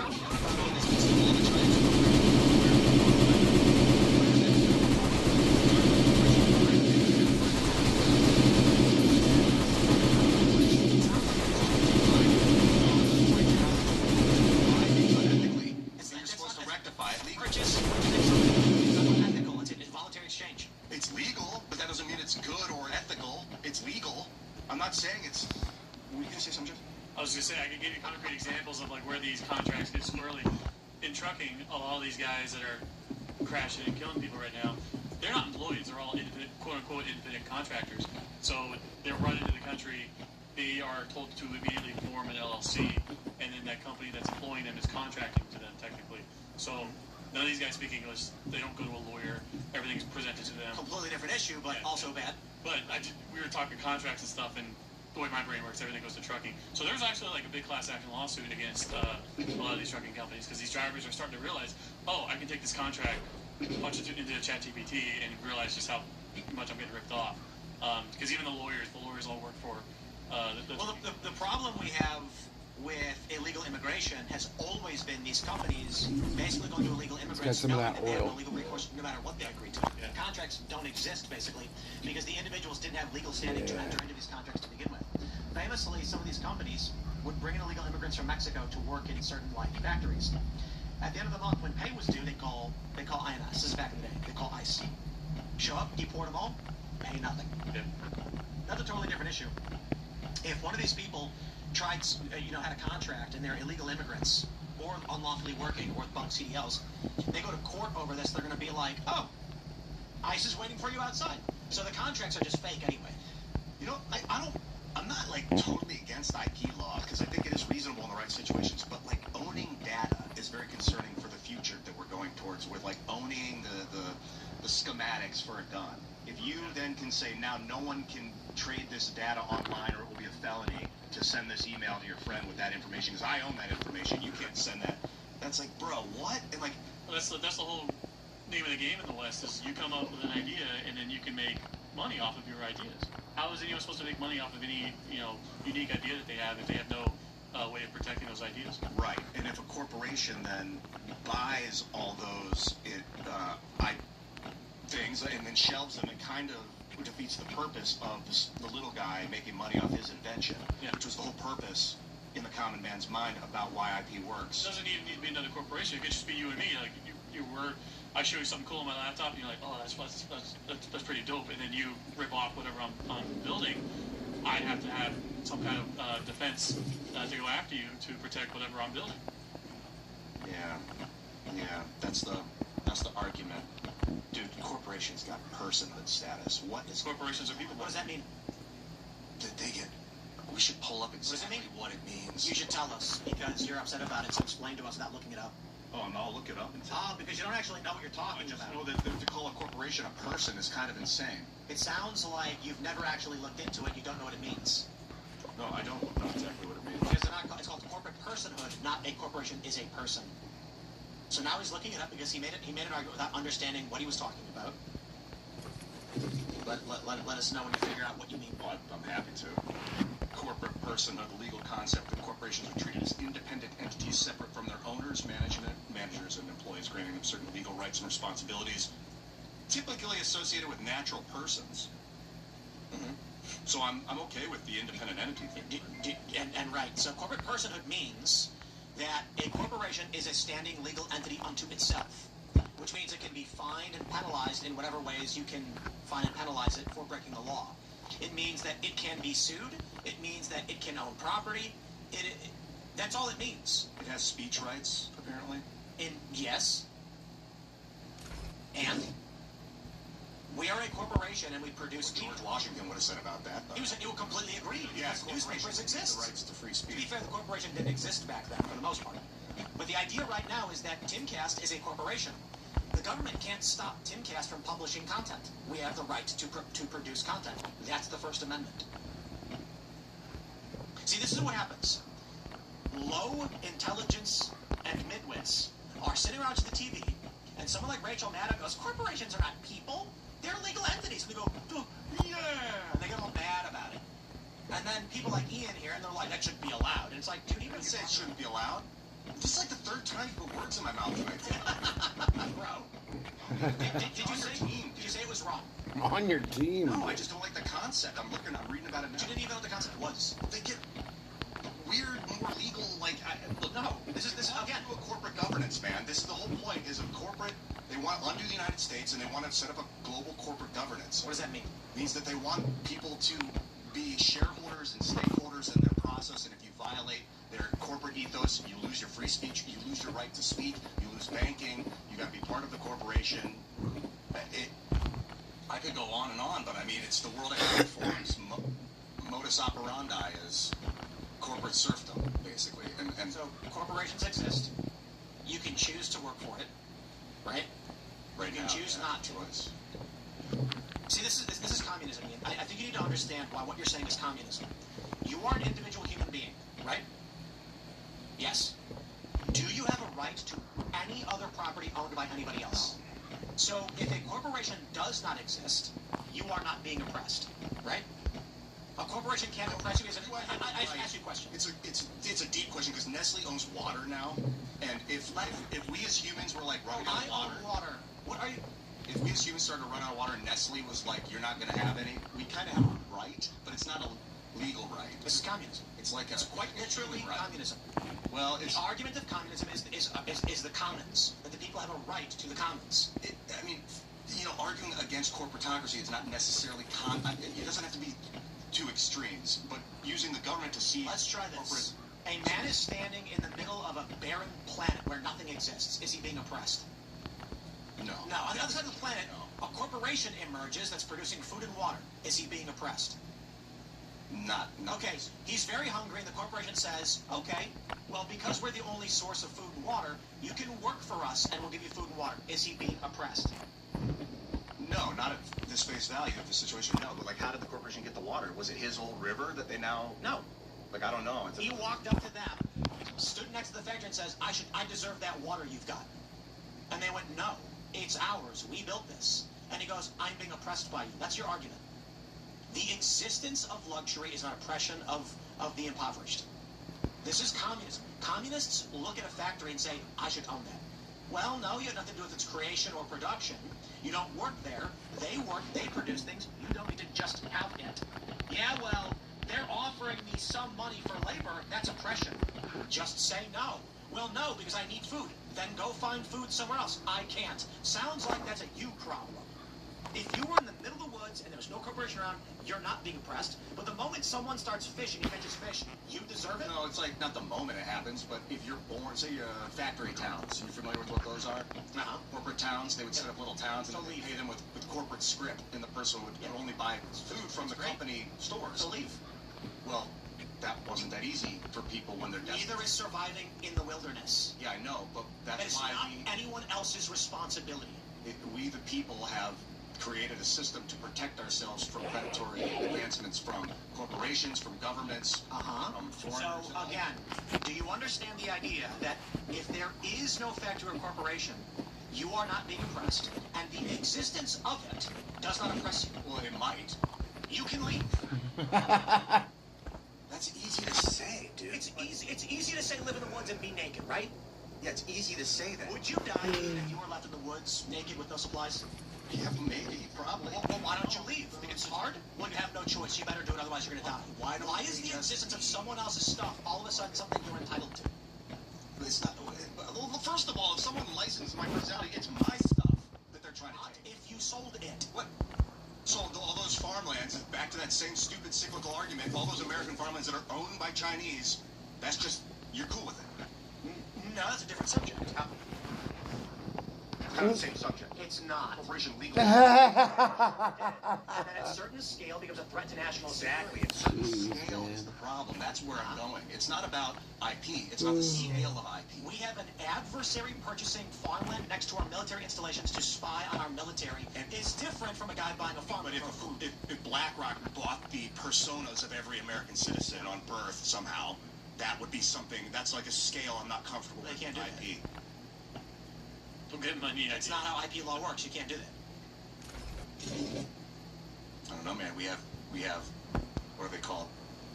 Those freaking numbers, social security numbers, like they can put you in the system as part of it. You're in the system. Let's jump to the story from Real Clear Politics. Carville to Democrats. Expand the Supreme Court, make Puerto Rico and D.C. states. Don't talk about it, just do it. In the Politics War Room podcast, Carville encouraged Democrats to make Puerto Rico state, expand the Supreme Court to 13 seats if they win. This is the gameplay They're trying to stuff the court. a permanent one-party state. Carville is telling Democrats to do it, and you know what? I gotta be honest, I think they will. I think, given the opportunity, Democrats absolutely will pack the court. I think there may be some squishy Democrats who get in the way. We saw that with Manchin and Sinema last time. However, they're not around anymore. At least, Sinema's still around, right? No, she's around. She's going, Yeah, I thought so. So, it's Gallego and Buzz Lightyear. Buzz Lightyear, that's right. So, rolling the dice, what do you think's the probability that Democrats are going to just take everything over and Republicans are wiped out forever? It's very high because, I mean, like, here's the difference. You know, people always make this distinction. It's very true is the Republicans are retarded broadly and then the Democrats are evil. I think that is, again, when you look at these types of things, it's true because Republicans will, like, throw out these grand ideas all the time and it never actually manifests into policy or rarely does. It only happens to the executive, like in Trump's second term. I mean, any idea that Congress is thrown out there, like the SAVE Act is dead. So it never happens. The Democrats, on the other hand, like when they propose ideas, they do it with the full intent of delivering on that proposition. So again, Carville, you know, some people are hand waving in this way. They're saying, well, you know, he's like a, you know, advisor. That's kind of on the fringes of the Democrat Party as far as like he's not anywhere close to the power structure. But I actually don't know because again, I think he's a good thermometer for what the mood of the base is in the Democrat Party. And I think the Democrat Party going into 2028 really has no appetite to moderate at the moment. Like I know on the conservative media we're like, oh, Gavin Newsom's a shoo-in, but I'm like, hang on. If you look at what Democrats are saying, again, normie Democrats are saying, they're all saying the exact same thing. They're all saying Trump's second term is a fascist takeover of the United States and we need to respond. We need to meet fire with fire, fight fire with fire in this instance, and actually go back at them and ensure that there's not really any minerals in West Virginia, at least in this area, so typically people from the control group, the gay father. These people are indentured servants. Right before the midterms, the price plummets due to some executive order. And then he says, look, if the Democrats get in, they're going to reverse this and make gas go way up, way up. You got it. The Republicans are going to keep it. Then all the Republicans come out and say, we're making gas cheaper. We're dropping your prices. Democrats are going to go, they're lying. And they're going to say, well, what you going to pick? Just repeal the gas tax at the end of October because it'll take like a couple months before the court's going to correct. And then what's going to happen is people are going to say, I mean, the Republicans are probably lying, but I'll flip a coin on whether or not they're lying. You know what I mean? Like, look, I don't know what Democrats are going to do, but Republicans are claiming they'll do it. Worst case scenario is they don't, and no one's going to do it anyway. Yeah, and then 3 weeks later, it'll be like, oh, the Iranians, they did the thing. Now gas prices are back to where they were. Sorry. It was the Iranians that did it. Azriel says ammonium perchlorate is an oxidizer that can be volatile but primarily used in building chemicals and sold by places like Walmart and Lowe's. Fascinating. Wow. KO says shockingly Ian has a point twice today. How about that? Indentured servitude is illegal and yet is voluntary exchange. You communist. There is always a level of coercion even in free markets. Even in free markets is bad. The issue with indentured servitude, actually it's completely legal, and you are incorrect. The issue referring to is an archaic form of indentured servitude. The idea was simple. You were in the old world, and they said, how would you like to come to the new world for opportunity? Okay, I'll give you a loan. You got to pay that loan back once you get there, and then once you do, you'll be a free man. We call that a student loan these days. Functional identical. These people are indentured servants, many of whom have paid more than the principal on their loan, but still owe the same amount. There were people who took out $50,000 to go to college, paid back $60,000, and still owe $50,000. Like you were in a certain similar situation, weren't you? I took out 20K. I paid off about 9 or 10 of it, and I still owe 20K. Yeah. Indentured servitude still exists, still legal. That's why I'm in favor of shutting that system down. But people who got money still got to pay it back. So, indeed, it is still allowed.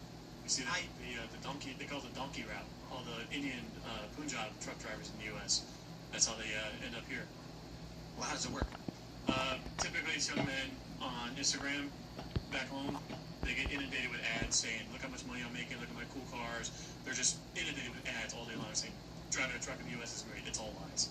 They pay a human trafficker, they call them travel agents, to smuggle them into South America, and then they hoof it on foot through the Darien Gap into Mexico and then into the U.S.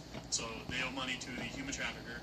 Now they got to owe money to whoever's paying for them to go through trucking school, whoever's giving them the loan to the truck. So all these guys that are panicking right now about losing their CDLs, they're panicking because they owe everybody money. They go through the Darien Gap? Yeah. Wow. Okay, I'm in favor now of all of that, so long as for everyone that comes in, a leftist has to leave. You're just like a communist who doesn't want to do work, who thinks they're entitled to everything, versus a guy willing to go through the Darien Gap to get a job in America. The leftists aren't working at all. You know what I mean? At least the H-1B guy does some work. It depends what caste. That's the thing. These guys aren't even H-1Bs. That's worse. That's a different caste. Those guys have the money to fly into Dallas and go straight to work. Yeah. Software companies. Yeah, that's true. Yeah, I don't like that. But I will say, like, crossing the Darien Gap is a lot of work. Pretty hardcore, yeah. Yeah, there's no roads. It's just raw wood, like jungle. Yep. And, like, there's banditos there. And, like, it's brutal, man. If you had the choice between a communist who grew up in, like the suburbs of New York, then moved to California, went to Berkeley, and is part of Antifa, if we could deport that person and bring in some Indian guy who traveled 2,000 miles from South America to the Darien Gap, which would you rather have? The American or the communist, or the guy who crawled through the Darien Gap to come here for a job? I would put both of them in a truck and see how well they can back a trailer up to a door.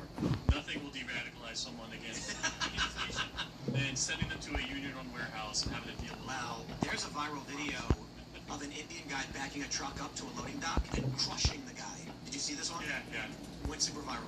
Yeah. Because he's like, here's the truck, and he's looking over, he looks out to see what the trucker's doing, and then, because the driver doesn't notice it. Or do you see the one where the truck driver ran the women over? He backs up and just runs 2 women over. Jeez. Yeah, this stuff happens all the time. They tell you in training, goal, get out and look. You know what they're going to do, right?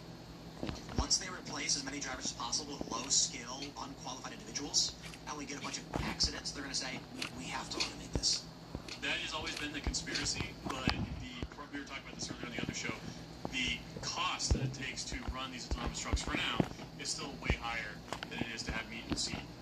So that's why you go back 10, 15, 20 years, we had all these autonomous startups in trucking, and over the last decade and a half, they've all gone bankrupt or consolidated. There's only a handful left, and they're just holding on for dear life, trying not to burn through their cash reserves before they go bankrupt. It's going to happen. I'm not denying that autonomous trucks are coming. The timelines that people are going to saying 6 months to a year or two. We're talking 10, 15 years. I don't think so. They're going to make driving illegal. But 10 to 15 years for driving to be illegal, but I think autonomous vehicles are around the corner. I don't even think they need to make it illegal.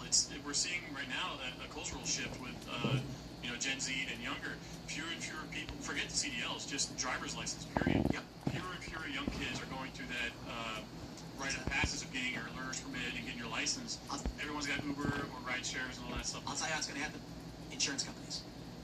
The insurance company is going to say, insurance on a truck that is autonomous is X amount of dollars, and insurance on a truck driven by a person because of liability is going to be X times Y or something. That's a good point. Right now, the minimum coverage you need on a semi-truck for like cargo and all that is $750,000. That's been a rate that's been set since like the early 90s. It has not kept up with inflation. Had it kept up, it's supposed to be like at least $1.5 million to $2 million right now. Most of your small mom and pop carriers cannot afford having that much coverage. And then they're gonna say, oh, it's a robot. Those are safe or statistically, and then they're gonna offer these things up. I think, however, the argument that trucks will be electric, I don't think so. But you probably know better. No, I think the Tesla Semi, the Freightliner, e-Cascadia, those are great for like small local runs, going from the Pepsi plant to another Pepsi plant, charging overnight. But as far as them actually doing like over-the-road freight, having to go to a truck stop, we don't have the charging infrastructure. It takes too long to charge them, period. By the time you get to a regular truck stop, if there's 3 trucks ahead of you in the fuel line, that's 45 minutes you're already waiting. But from the warehouse to the gas stations, I think that probably will happen. So, like, if you have a Dunkin' Donuts distributed like factory where they make all the donuts for 20 stores, one truck electric autonomously could pick up the donuts, drop them off, and come back and charge, and that would work. But the long haul stuff, it's got to be gas. Well, so there's a company right now called Gatic. The way that they're kind of sneaking under the radar is they are not Class 8 trucks. They're like the much smaller trucks. So they mostly do B2B. So they go from the Walmart distribution center to the Walmart store, and it'll be the guys on the dock unloading the trucks. But again, they've been around for a while, but they only have 10 trucks. So you look at any of these companies that are in this space, and you actually look at how many trucks they have running right now. Very, very few. Most of this is just they're still trying to like nibble around the edges, and the rate at which they can grow at scale is just not here yet. You said the minimum insurance got frozen at $750. Yeah, like most of those insurance companies keep up. They don't. There's God help you if you get rear-ended by one of these guys with like a non-domicile CDL, because the company that they drive for, you go down the highways and you see billboards for like truck attorneys all the time. Yeah. If one of these guys rear-ends you, they don't have any assets for that attorney to go after you. I'm not saying to do this, if you were to get rear-ended by a semi-truck, you want to get rear-ended by one of the big guys who has lots of assets and lots of money to go after. They call those nuclear verdicts. Anything that's over $1 million or $10 million will just completely wipe out a trucking company. Let me grab this. Max says, no, Tim, you don't own the water. Look into it. People can legally travel through the water, but can't legally go onto your land. Wrong. The water on our property is not navigable water. We own the access to that water. Now, the water system itself, there are restrictions on whether or not we can dam or do anything, because we've looked into all this. But as the creek that we have is non-navigable, no one can come onto our property and take access to that water. That being said, upstream, you can't interfere with, pollute, or compromise that water intentionally. We can't either. But the point is this. If people needed to access any of the private land because they needed that water, they cannot. It was secured by the individuals who live here for the purpose of protecting themselves and their family. If it was as such that anyone could just go onto anyone's property and take it, there'd be no point in buying land with water on it, and nobody would. But land with water is more valuable than land without. Now, you are correct. There are many properties nearby with navigable water, for which, when you own a portion of that, they can't travel down it. There are certain restrictions. Also, there's like fishing restrictions. Again, my point is, we have a pond and we have a creek.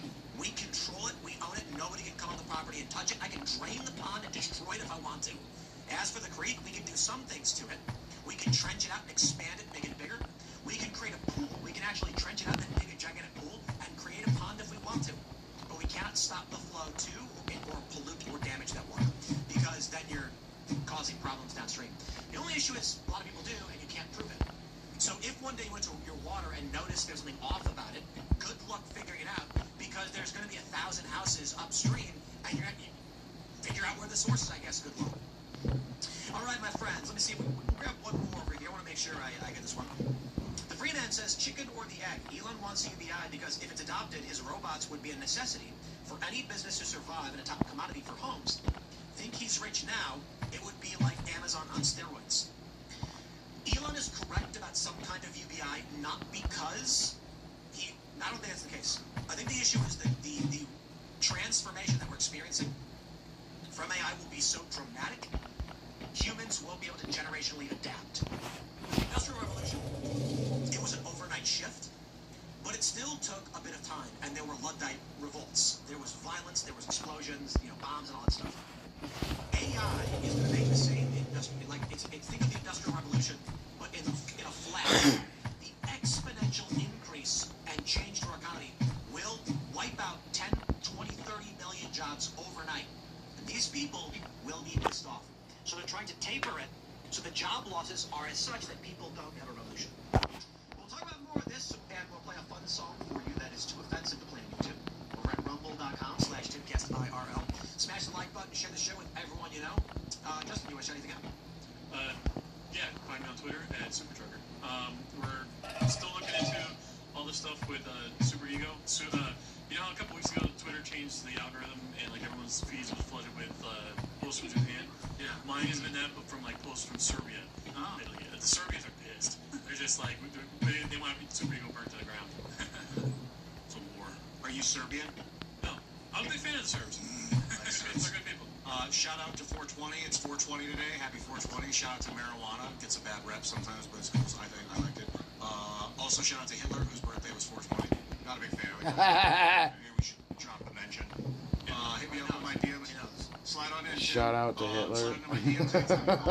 Tate Brown. Yeah, you can follow me on X and Instagram at Real Tate Brown. Happy birthday to all birthdays today, not just Adolf. I think anyone's born on 420 deserves to celebrate today. So, yeah, Carter. No shout-outs for me tonight. Anyway, let's get into the after show. We'll see you all at rumble.com/TimCastIRL right now. Thanks, Frank.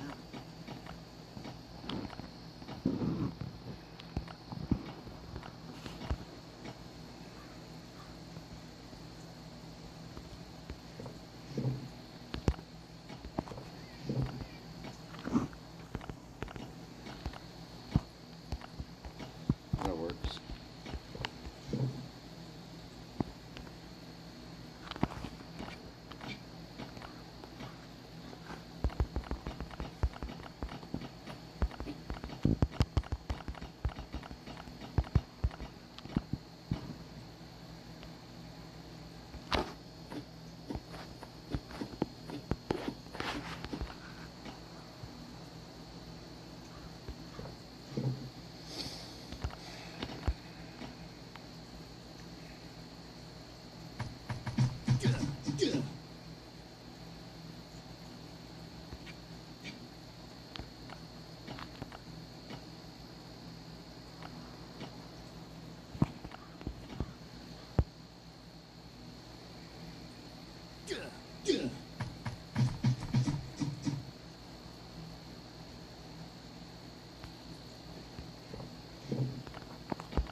Let's play this song. I love it.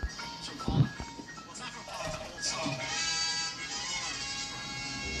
I guess that's what it says. It's probably on the radio.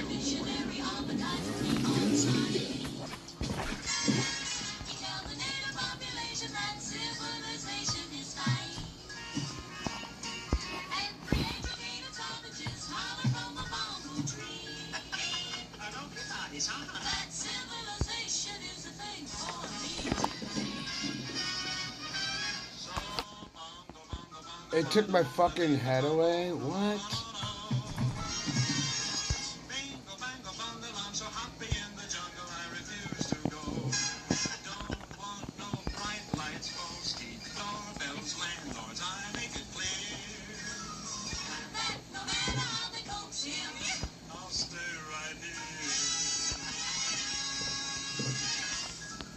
I saw on Reddit that people complained that it was racist.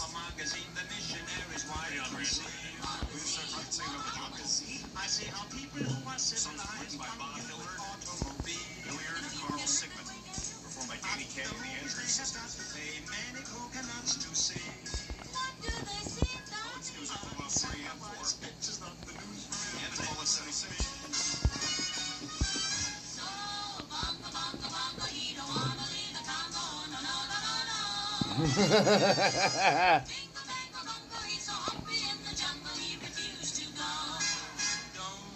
no penthouse, bathtub, streetcars, taxis, noise in my ear. So I was looking for the song for the soundtrack, and I was like, what song is this? Because all I remember is the Bingle Bang Bungle. I looked it up on Reddit, and it was a bunch of leftists complaining about how racist the song was and how, like, problematic it was.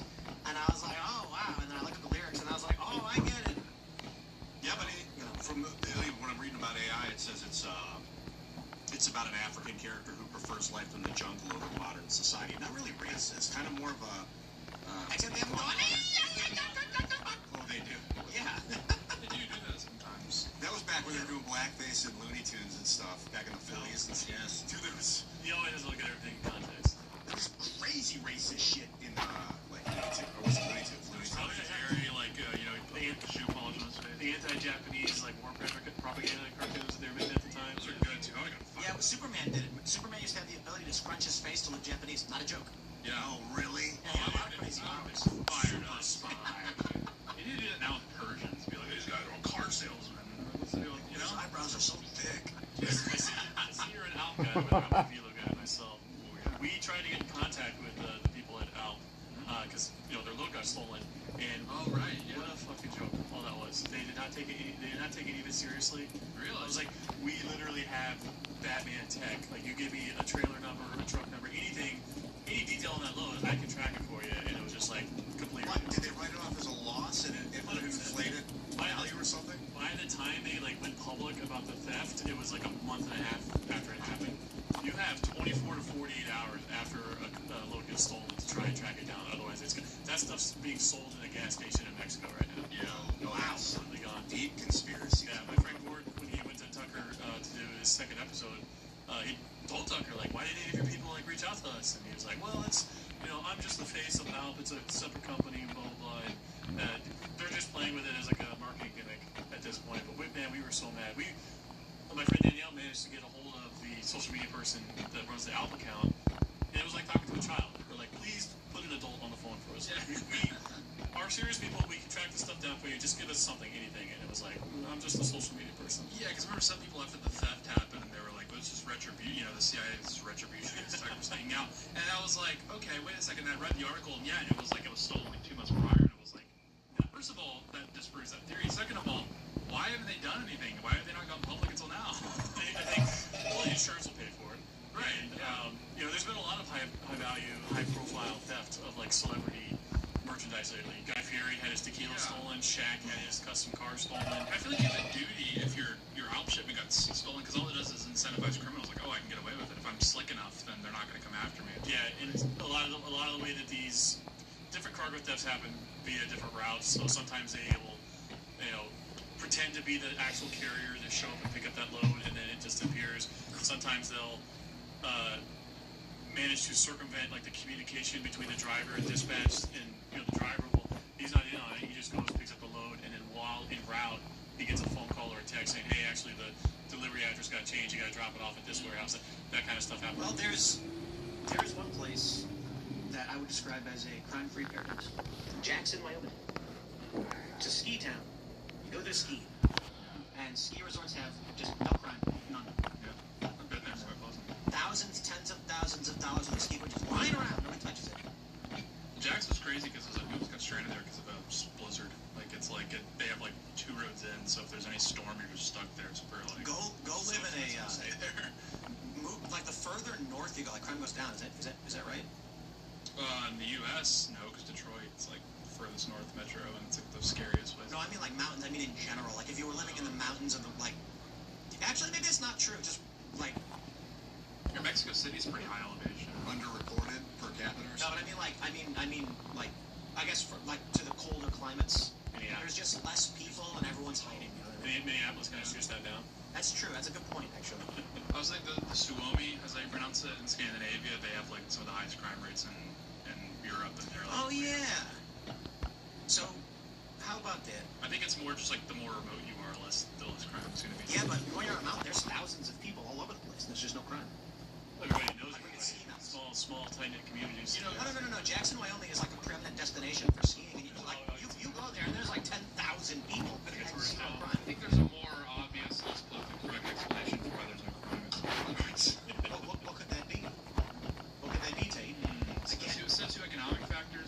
white people. It's all white people. There's a TikTok video a while back of like a black guy at a ski resort, and he's like, "Look at these white motherfuckers just leaving all this shit lying around. This is insane." He was like the first. Imagine being. It never occurred to us like this would be stolen. No one got shit. So I can steal all this. Look at it. No, there was a video I saw a bunch of black dudes stealing a bunch of skis. That's over. Oh, and they pulled up and walked up and just grabbed his punch through the truck and left. Oh, we're safe. This says open carry in Wyoming also. Maybe that has something to do with like There you go. I mean, because my attitude is I take my skis and start blasting. Then, like Breckenridge probably is pretty low crime, and I know Colorado has some pretty rough gun laws. So it has been socioeconomic. You know, I like Texas because in Texas you're allowed to use lethal force to defend physical property. I like Like if someone's stealing your TV, you can kill him. That's pretty cool. Let's go. I kind of like that because at some point, if you take someone's home, you've basically killed them. Like if you take their access to resources. Or it's like something you can't get back, like an heirloom. It's kind of Yeah. An heirloom. Yeah, I have a nice armoire I would slime someone out over. Get slime. Yeah, I would do that. I would go Heard there. that in a while. I would go there. You know, it's a nice armoire. Like, it was my grandmother's. Yeah, my magic cards. Yeah. Yeah. Texas, dude. Mm-hmm. It's a I place. love. I'm too young to remember, but I lived in Abilene, Texas for a bit, and so I've always been when I learned to talk, like as a kid, I had a real thick Southern accent. Let's go. And got it beaten out of me relentlessly when I moved to Indiana. So my accent's always been kind of muddled, but I love Texas. I've always been spiritually Texan. It's just everything bigger in Texas. Yeah. I love seeing all the shit that they're into. Yeah, I lived in Indiana for a while as a child, and I noticed, and I'm not saying this to drag Indianans, but there is like an inferiority complex in Indiana. Hoosiers. Yeah. Hoosiers. It wasn't Fort Wayne, too. It's like a depressing Rust Oh, Belt. yeah. Fort Wayne's actually pretty legit now because you're not far from like a lot of major. The major. You're like 2.5 hours from everything. Yep. And yeah, but I just remember living there, and everyone just kind of had this like chip on their shoulder. I guess because they're surrounded by so many formerly, I guess, powerhouse states. Yeah, Indiana's got, because everything with me is trucking. Indiana's got a shitload of problems in trucking right now. I had one of my big like Twitter moments this year was I ratioed 2 Indiana senators in like the span of a week. Let's go. Because they were talking about trucking, and I just laid everything out, saying, hey, look at this random suburb in south of Indianapolis, Indiana. There's 250 trucking companies here. What's up with that? And it blew up. And they, Senator Jim Banks, his general counsel, like reached out to me, gave me her personal cells. He's like, what the hell is going on? I'm like, how much time do you got? So I spoke on the phone with her for a few hours, and that's basically been like my quote unquote career for like the last few months. Is I just publicly say like, you know, fucked up shit that's happening in trucking. What's the gist of what was going on there? So during the 2008 like housing crash, there was a ton of suburbs out there that just like halted production. Like they had all these houses like 75 to 90% built. They just stopped. There was one guy from California who migrated from India, saw all those cheap houses and was like, "That's a fucking steal." Bought all the houses in the area and then just started bringing in all his cousins from California and India over the last 15 years.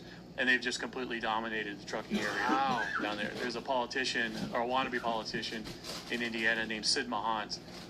He owns a handful of trucking companies and CDL schools. And Indiana is unique versus other states where if I have a CDL and I live in Florida, but I want to move to Indiana, I have to retake the knowledge test in English. And this is before Trump, before Obama. This has been law in Indiana for years. Sid was having this problem where all his drivers from California couldn't move to Indiana because they can't speak or read English, and so they couldn't take the knowledge test to transfer the CDLs over. So he ran for state Congress to try and pass this law to overturn that rule. Yeah. Well, he borrowed $2 million to fund his own political campaign. He got kicked off the ballot, and he's running again right now, and he's tied in with their Secretary of State in Indiana. Like the two of them like have owned businesses together. That's where we see a lot of the shenanigans in trucking in different states. Is like, you look at states where they're having all kinds of issues with trucking, look at their Secretary of State and see what they're up to. Nebraska, their Secretary of State is, there is no word for it, but you know, like the term otaku, like guys are just really, They're guys at otaku, but for Kenya. The guy just goes to Kenya all the time and just has a fucking blast in Kenya. Well, I mean, Nairobi's pretty awesome. And while in Kenya, their Office of Diaspora will contact him and say, "Hey, can you hook us up with some jobs?" He's like, "Yeah, we got trucking companies out here that can't hire for shit." So they started importing a bunch of guys from Kenya to drive trucks, and they got caught. And we tweeted about it last year. And the CEO of Warner Enterprise, like one of the big trucking companies in the U.S., immediately was like, "Wait we have fuck all to do with this. Meanwhile, they'd already been doing it for like the last 6 years. Yeah. Yeah, they got caught. They got caught red-handed. Is it because they can't get Americans to do it, or because it's cheap? It's a chicken or the egg issue because since 1980, so pre-1980, trucking was fucking sweet as a driver. You were paid great, low turnover. A lot of guys were in the Teamsters. Like we had it made. Jimmy Hoffa could pick up the phone at any moment and say, "My guys aren't getting what they want. Shut it down." The whole fucking nation grinds to a screeching halt. The government at the time was like, "We got to fucking do something about this." So they just steamrolled the Motor Carrier Act of 1980 through, and it completely 100% deregulated the industry. There are zero barriers to entry into trucking whatsoever. Tim, you can take out your phone right now, and in 30 minutes I can walk you through the steps of starting your own trucking company. You don't have to prove that you know anything about trucking. You don't have to prove that you've read the 800 pages of all the federal rules and regulations involved with running a trucking company. You can just start a trucking company. And so we went from like 17 to 14,000 trucking companies to 1980 to like 500,000 within like just a quick number of years. So the market was immediately flooded. A bunch of the old legacy carriers went bankrupt, and turnover was just like insane. Like nobody would stay at a trucking company for more than a year because everybody was hopping from one job to another or just quitting. So this narrative of a truck driver shortage started popping up in the 90s, where the big lobbyist group in the U.S. called the American Trucking Association, that they don't represent truck drivers, they represent large truckload carriers. Their whole bread and butter is, all these big trucking companies, they pay dues to us so that we can take their money and lobby Congress critters to get what we want. So they've been lying about this truck driver shortage for years and years and years, and that's kind of where things start falling apart, where they start importing guys from overseas in the 90s, and what they didn't anticipate was all these drivers that they were importing were going to start trucking companies of their own, and then start importing the drivers that they want. And so now they've completely abandoned the shortage narrative. They've moved on to other pet projects like truck parking or CDL, like the whole idea of starting your own CDL school. It's a self-certified process. You don't have to prove that your class is worth a shit. You can just say, I am a trucking school, and I register with the FMCSA, and the FMCSA goes, okay. So you just start funneling guys through your pipeline all you want. And to his credit, Sean Duffy shut that down earlier this year. They shut down like 7,000 trucking companies. Let's go. We're going to grab some callers. We'll start with Kilo Charlie 5. What's up, brother? What up, dude? Kilo. What's up? Hey, good evening, guys. This is your friendly neighborhood prepper, Kilo Charlie 5 here. Thanks for having me back. Sounds like he's on the CD. Question for the whole panel. With Trump's recent alienating much of his base, do you see those that voted for and believed in the original principles of MAGA to continue to stay with MAGA and just disavow Trump from the coalition? Or do you see them starting a new movement on the right with all the original principles they voted for, like no new wars, America first, mass deportation, prosecution of crooked Dems, etc., to rival whatever Trump and MAGA has become now? Well, Trump's diehards are always going to be Trump no matter what. He's an untouchable base that pollsters have always found. Then there's the coalition, which includes anti-interventionists and libertarian types, suspected liberals. They're going to break. This is actually becoming an issue because events are coming up where I'm talking to a lot of the organizers, and I'm saying, like, yeah, I don't think I'm interested in whatever the right-wing lineup's going to be. I don't want to be like a TPUSA where Bannon's screaming at Shapiro, who's screaming at Candace. Like, I'm not interested in any of those things. So I think Trump's core base of supporters aren't ever going to leave him. And I think that the coalition is shattered and going to break off and do their own things where they don't like each other. The problem is, like, within the Republican Party, they've pulled the Republican Party, their support for the Iran war is at like 88%, something like that. So even if there were like a pressure group among the coalition, right, the 2024 coalition, it wouldn't matter because you're not registered Republicans. When the primaries come around, the Trump base is still going to be in control of ultimately who's going to be the Republican nominee. So I suppose if you're talking about an outside political movement, I think the way I see it, I mean, maybe you disagree, but the way I see it is a lot of people that came into the coalition and voted for Trump, a lot of them, I'm not saying the commentariat, but a lot of those voters were not super politically involved voters. My evidence for this is Trump gets a lot of first-time voters. And so I'm not sure those people really have like the desire or willpower to start like a third party or any sort of pressure group within the Republican Party or any sort of political movement broadly. And I think come 2028, you're going to see that coalition stitched back together, because the main reason the coalition happened in 2024 wasn't necessarily because of Trump's gravity. It was more of an anti-Kamala kind of fervor, anti-political correctness, et cetera, et cetera. So, yeah, I mean, I see what you mean. I think the problem is the way that the dynamics in the Republican Party is he still has massive support within the Republican Party among registered Republicans. That whole, he said things like "I am MAGA." Things are at least I don't agree with. He wrote that. He copyrighted it. It's his trademark. Yeah, like making America great is not like doesn't rest in the pockets of Donald Trump. I think it's a movement that could go well, but I mean, also it's a little rhetorical. Like, get rid of that garbage MAGA, like weird sounding. Naga is like a fantasy lizard creature. I know what a Naga is. It's a sea serpent. Ever since Trump was like, my thing's MAGA, I'm like, what is this guy? Does he not know brand? Like, it's such a... You know that MAGA came from Reagan. I'm sorry, say it again. MAGA came from Reagan. Reagan? Yeah. It's just... He's trying to bring it actually is quite brilliant rhetorically, because he kind of hits at the core of the issue, is everyone recognizes America used to be great. You're just not allowed to observe that. Like, when it's inherent in the phrase "make America great again," which implies it's actually not that great right now. And I remember in 2016, a lot of these like kind of more establishment guys were like, "What are you talking about? America's great. What do you mean?" And then the entire base was like, "No, it's not. I have eyeballs. Like, I can see things."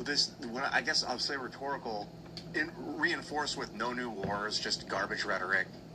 I personally don't trust the man. I trust the movement. But also my eyes have been open to what war is and geopolitical conflict. It's not like we can just turn it off. When you have the strongest military on earth, you're supposed to use it. Well, it's not about that. It's just that we have interests, and there are bad people, and there are bad moral worldviews that we don't want. I think MAGA and America First are like the two greatest political memes that have been created in the last 50 years. It just cuts through so much noise. Like, whether you agree with their policy or not, by saying this is America First, it's like, well, okay, well, does that mean that this other thing is America Second? America Third? Yeah. So it's a great rhetorical trick. I think Trump is just such a cult of personality that once he's out of office, I couldn't tell you. I like Vance. I'm a millennial. I'm a dad. I see a lot of stuff in common with him as far as that goes. But I think once Trump is out of office, trying to get whatever next coalition they're trying to build, that's going to be hard. I think it's going to take Democrats coming back in and figuring out what they have to be opposed to. Because that was the whole point of MAGA, was they were just opposed to progressivism. That once they got the second term here, all those coalitions start falling apart, because it's like, okay, we made it. Now what are we for? It's very easy to be against something, but then trying to hold a coalition of different groups together based on what stuff you're agreeing upon is like next to impossible. Yeah, that's a good point. I wonder if it's going to be JD or Rubio. What was that? Yeah, I think it'll be between JD and Rubio. You see Trump putting them like against each other all the time right now. It's really fun to watch play out. I would be fine with either one. Vance was always my guy, and I think I would be happy either way. Watching little Marco become like, what Marco. Little Marco. We've come a long way, little Marco. Good job. Lion diplomat. One of the best. It's insane watching him just go out there. This is his element as bureaucrat. That's right. I still don't know if he's still getting a Marco when it comes to presidential politics. He's still nervous. Somewhat unrelated, there's a funny meme where they said, there's a post on Reddit, you're allowed to create one new chess piece. What would you make? I've seen that one. And someone said, the bureaucrat. He can move to any square on the board, but can't take any pieces. It just gets in the way. Oh. Yeah. That's actually good. That's an interesting piece, You can put it where you want it. Yeah, that's a great idea. It just gets in the way. Square out. You want to add anything to that, brother, or shout anything out? I'll do a shout out. You can check out my preppers group on X at PSP_prepper. That is the Black Sheep Prepper. And y'all have a good evening. Thanks for calling in, brother. Next up, we've got Hades Hellscare. Scary name. D&D character. What up, Hades? Well, thanks for the name, by the way, Tim. It was during the Democrat quote-unquote State of the Union. Your comment sounded like she said Hellscare with the Oregon representative. Yeah, I mean, I do that with a lot of these names because it's kind of fun. But so how's everybody doing tonight? Glad to see y'all. Have to take a piss. Okay. I gotta take a piss. I want to hear your question. You know, you gotta go, you gotta go. I know, but I want to hear you first, so you go. What can I, as an everyday driver, do to point out these companies hiring illegal and barely legal drivers to the administration? Oh, great question. So there is, ICE has, again, when you see a truck on the road, you have no knowledge whether or not that driver is here in the country legally or illegally. What I would suggest to you, take a photo of that truck and upload it to a website called searchcarriers.com. It will pull up all the information on that truck. Copy the address of that trucking company and then put it in the search and see if there are additional trucking companies registered at that address. That's like your That's like your red flag movement right there. If you don't want to do the copy and paste stuff, there is like a paid tier and it will do the connection stuff for you. But that's basically been the way I operate through this. If I'm on the highway and I see an Amazon truck, I photograph every fucking Amazon truck I see. And it's about a 75% hit rate. Wow. Oh yeah. Amazon, their entire network is inundated with these chameleon carriers. Wow. So yeah, if you have suspicions, you can also contact your local business board, or tag me. If you're on Twitter, tag me. Everything that I post, I'm not kidding you. Sean Duffy and Derek Bars at the FMCSA see everything that I post. Yeah. Patriot. Well, that kind of answers the next part of the question. How can we get the administration to focus the scalpel on those companies? Believe it or not, constantly shit posting them on Twitter. What's been amazing with this, at least this Trump administration, if you are loud enough and you are bringing receipts, somebody will reach out to you. I never in my wildest dreams would I ever imagine like Pete Buttigieg reaching out and being like, yo, what the fuck's up with these trucking companies? Sean Duffy has not reached out to me. Derek Bars has not reached out to me. Well, I talked to Derek Bars at Matt's last year.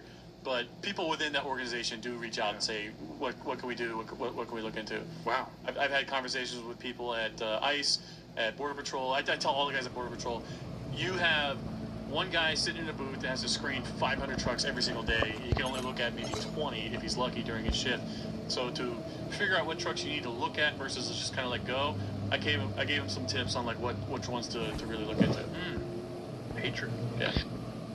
What sort of punishments would you recommend for these illegal companies? Oh, mass. So the floggings. MAGA crowd is always like mass deportations. My philosophy is mass denaturalization and then mass deportation. Yeah. Most of these trucking company owners have been in the country long enough that they are naturalized citizens. But if they are caught committing fraud at this scale, they need to be debanked, denaturalized, and deported immediately. Yeah. Totally agree. So see all the assets of the company too? That sound good? What's that? Seizing all the assets of these companies. 100%. Letters of marque and reprisal for the U.S. trucking industry. Exactly. And lastly, how do we prevent this from happening again in the long term? I understand, administration to administration, things are going to change, and things, like all the executive orders that Biden put in were in direct counter to all of Trump's, and then Trump reverses it. How do we get it for the long term? Right now there actually is a bill in front of the House and the Senate, the Lila's Law. It will tighten down. It's not a new regulation or anything. It's a law, so it's going to be a lot harder for something like that to get overturned in the next administration. If they can pass the Lila's Law, it heavily restricts the issuances of CDLs. Non-U.S. citizens, there's literally like 2 cohorts that can do it.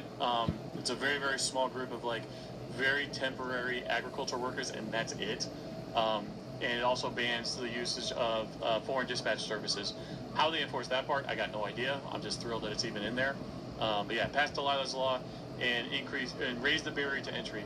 It is absolutely insane that you could be a guy with a laptop in France and with a couple keystrokes in half an hour, open up a trucking company in the U.S. No other industry in the U.S. has that lower. And there's just all these accidents. You keep seeing them. Like there's another one recently. Yeah, we're almost once or twice a month now. There's like a high-profile fatal wreck that's like caught on video, and over 5,000 people a year are killed on U.S. highways involving accidents with trucks, whether the car crashed into the truck or the truck crashed into the car. But because now there's like so many dash cams in the trucks now, all this footage is coming out. People are really starting to see this horrific footage. Or the dude who couldn't read English.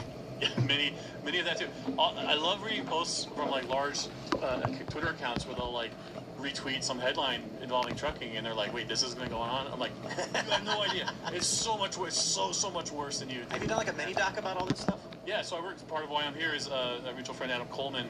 He reached out to me to help on an article he was writing, and so I just gave him all the dirt on trucking, and he's like, "This is insane." And I said, "You're absolutely right." The day he was submitting that article to his editor was when the wreck in Indiana happened. That band of Amish guys got smeared. So he's like, "I got to completely rework this article. I'm going to get a quote from you." Because what was horseshit about that accident was Sean Duffy himself retweeted libs of TikTok with a video of that carrier swapping the signs out. Wow. So they knew about this carrier like a month and a half before this accident. They had plenty of time to get guys on the ground to knock on some doors and say, "Hey, can we see your paperwork? What's going on here?"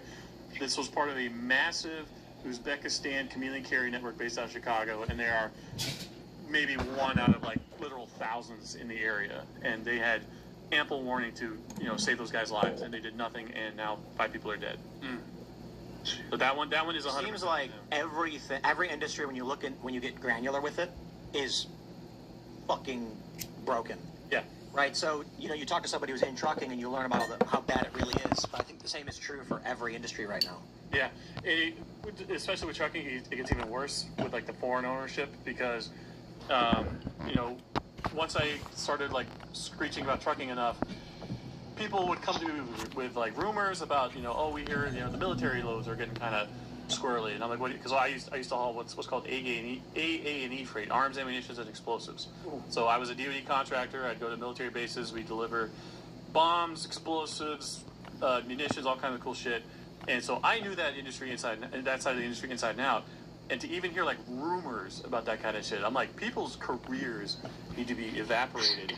And eventually, 2 executives from a trucking company that were in that space came to me with a bunch of receipts, and I was like, "Holy shit!" Wow. To give you an example, there's a guy in Kenya who owns a trucking company in South Carolina that's 1 pickup truck, and somehow this guy is getting like 200 loads a month out of this 1 pickup truck. And so he's getting awarded all these military contracts, the whole military freight. But when you look at his company activity on Genlogs, this like trucking visibility platform that has cameras all over the United States, no movement, none whatsoever. So what this guy's doing is he's getting awarded contracts, all military freight, and then he's brokering those loads out to outside carriers. So, and that alone is like scary enough. But again, we don't know what kind of electronic logging devices these carriers that are hauling this freight are using. So every time I like talk to guys in the administration or in the military about what's going on, they're always like, "Yeah, okay, yeah, that's a little squirrely." And I'm like, "No, you don't understand. It gets even worse because all that data of like the truck movement is being monitored by guys overseas. So all they got to do, just like how the Alpha load got stolen or Guy Fieri had his tequila stolen, these guys are watching military loads get moved around all over the United States. And say we need to go kinetic on Iran next time or another country, all they got to do is look at the volume of military loads being shipped around the country, and they know before we even have boots on the ground because we got to supply those guys first. And it's just every time we've like brought this up, some of these things you sound insane when you start like ranting on this stuff, but like even people like in the administration are like, "This is fucked up. We got to like really take care of it." But then Minneapolis burns down, or like some other bigger headline pops up, and they've been like kicking this can down the line. So we're really fortunate that these guys that are doing this shit, all they wanted for right now, all they want to do is haul the freight. It's very easy, it pays very well. They're not stupid enough to fuck with it right now. I'm worried about when enough of these guys are in this space that they do want to start fucking with it, and then we get burned for it. Jeez, dude. I think we're largely screwed because of population, but that's just everything. Hey, do you want to add anything to that? Shout anything out? One last quick question. Could you shout out that site that you talked about earlier, the one where you report trucking companies? Yeah, searchcarriers.com. Searchcarriers.com? Yes, sir. Thank you. Yep. Well, thank you, my fellow steering wheel holder. God bless you, and keep her shiny side up. And Tim, thanks to all you guys in the crew. Y'all have a great night. God bless. Thanks for calling in, brother. Next up, we've got Tiny Tree Hands. What's going on? What's up, Tiny Tree Hands? TTH. How you guys doing tonight? Hey, man. All right. Well, piss. I feel great. Excellent. I kind of had to take a piss too, Ian. Must be something going on. Blood pressure's gonna go Birds down. of a feather, am I right? Yeah. I go one Yeah, step. right. I've been sipping this. Animal. It's coming. Yeah, exactly. You practice, though, because we're talking a piss-holding contest, he'd win. What's the good, man?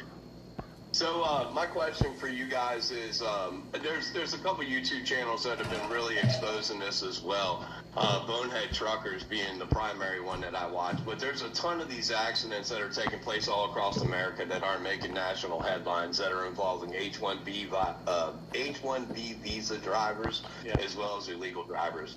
Is it time now to conduct a 24 to 48 hour safety stand down, just shut trucking down for 24 to 48 hours? To examine everything and clean it up? Yeah. Well, first, shout out to Ike. I know Bonehead. He's a good dude. I've been advocating for like forever that we need to have ICE agents at weigh stations. The weigh stations need to be open 24/7. When you go on the highways today, when you're driving during the day, you don't really see too many of these guys. But as soon as the sun goes down and the weigh stations close, they're everywhere. It's nothing but auto haulers and Amazon trailers, as far as the eye can see. So these guys aren't stupid. They know when the weigh stations are open. They have Telegram groups and Google chats that alert them to when. Explain the function of the weigh station, because I'm not familiar. So, by federal law, unless you have special permits, the truck cannot weigh more than 80,000 pounds gross.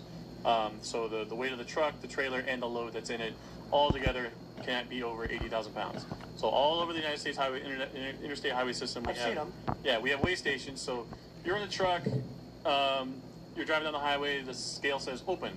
So you pull in. You have to pull in if it's open? You have to pull in. There are exemptions if you have like a pre-pass, if you pay into this network, and they might have like a pre-scale before you get to the scale. If everything checks out, you get a green light, you're the way you go.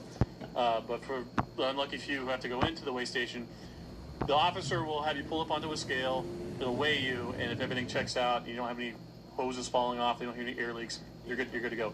If they do catch something, it's okay, driver, pull around back, bring your paperwork in. And that's where these guys are getting popped in like Arkansas, where they roll up, the paperwork is out of order, or like the registration on the truck isn't right, and then they can't even talk to the officers because the guy's from China and he's been fresh off the boat for 6 weeks.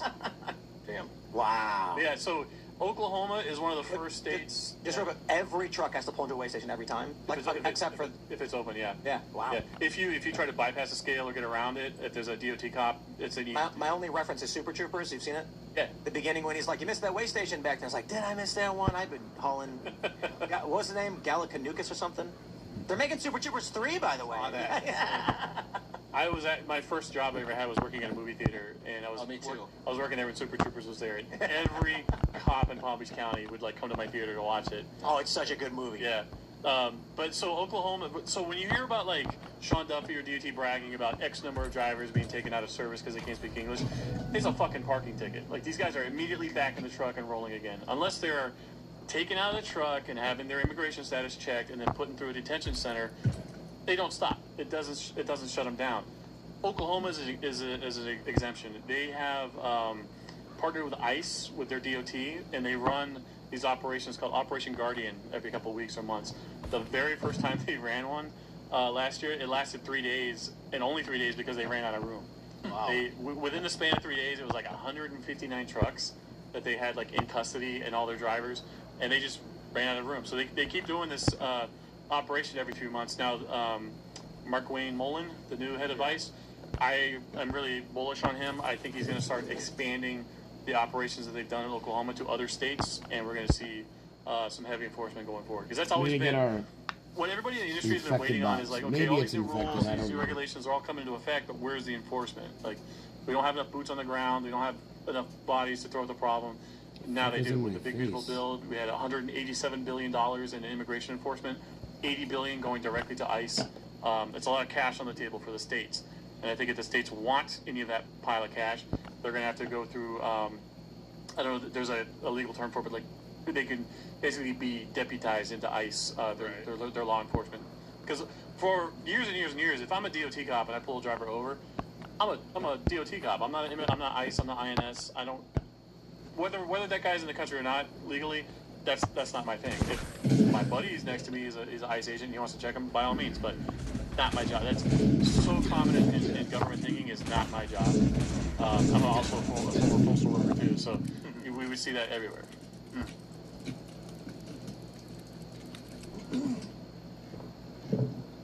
You want to add anything or shout anything out? Well, yeah, man. Actually, if you don't mind. Yeah. My son is a musician. I've called him before. We actually just put a YouTube page out together for him. It's Master QDHF Music on YouTube. He's in 6 different bands now. He's a drummer, a bassist, and a singer. If everybody could check it out. And one last thing in honor of 420, everybody that's in the Frederick, Maryland area, check out A&W Smoke Shop. Used to be Willie's Smoke Shop in the 300 block of North Market Street. And stop in and see my man. Right on, brother. Thanks for calling in. Shout out to Fred. Yeah, have a good night, guys. See you, man. Next up, we've got Brandon Brown. What's up, brother? What up? Oh, not a whole lot. How you guys doing tonight? Oh, so good. Quiet. Going good. Good. So my question is for the guest. Name I forgot. Justin, how you doing? To what? Pretty good. To what degree have truckers that were forced out of the business during the Biden administration gone, and what level of pay is going to bring them back in? Damn good question. Turnover in the industry has always been a problem. If you have a CDL, you'll never be out of a job. Most guys, hop from job to job. I think the difference today is that a lot of new people that come into the industry, when they wash out, they just wash out of trucking. Period. It's a lifestyle. It's not a job. And I think far too many people come into this thinking that it's going to be a job. Most of the carriers that went bankrupt post the COVID boom, they're just not coming back. It's gonna have to be new people coming into the industry and growing their own fleets that really take over. Well, I mean, speaking of new people coming in, in the federal prison system, the most popular programming class is the written portion of the truck driving class. You see a lot of the former inmates following through and actually getting their CDL, and how are they doing? Very bad. The prison to trucker pipeline is like one of my biggest pet peeves, because most of those programs are basically just like a money laundering front from the states, because they're all operating under the assumption that there's a truck driver shortage. There is not, has never been, and never could possibly be a perpetual nationwide truck driver shortage in the U.S. We issue more than 450,000 CDLs every single year. And again, there's only 500,000 trucking companies in the U.S. So every time you see one of these programs, it's a push by lobbyists at like places like the ATA that are just trying to flood the market with more capacity and bring down wages. Oh, okay. I mean, I thought it was kind of a good thing, because you see this programming and you want people to get into work. But... Yeah, on paper it makes sense, because it's like, okay, we want to lower the rate of recidivism and we got to get these guys a job somewhere. But what you don't realize is that most of these trucking companies, depending on where you're going, if you have a felony on your record, they're not going to let you inside the facility. Any kind of real money that you're going to make in trucking, as far as like hazmat freight or sensitive cargo, those avenues are completely blocked from you. If you're lucky and you can get a job in like waste management somewhere, or a construction site where you have to use a CDL, that's a good path. But for the most part, a lot of these like the trucking pipelines, it's just a mega carrier somewhere that's needing more bodies because everyone keeps quitting because they're not paying enough, because there are too many truck drivers. All right. Well, I mean, that really well answers my question. Thanks for the question. I wish I had another follow-up, because that was quick, but you guys have a great evening. It's been a great show. Thank you. Thanks for calling in, brother. Yeah. Speaking of 420, truck drivers can't partake. It is illegal. It's probably good. Probably reasonable. I disagree. I've always vehemently said, what you do on your own time and your own dime is your business. I, as a truck driver, can go to a bar, get blackout drunk, wait 8 hours, and get back.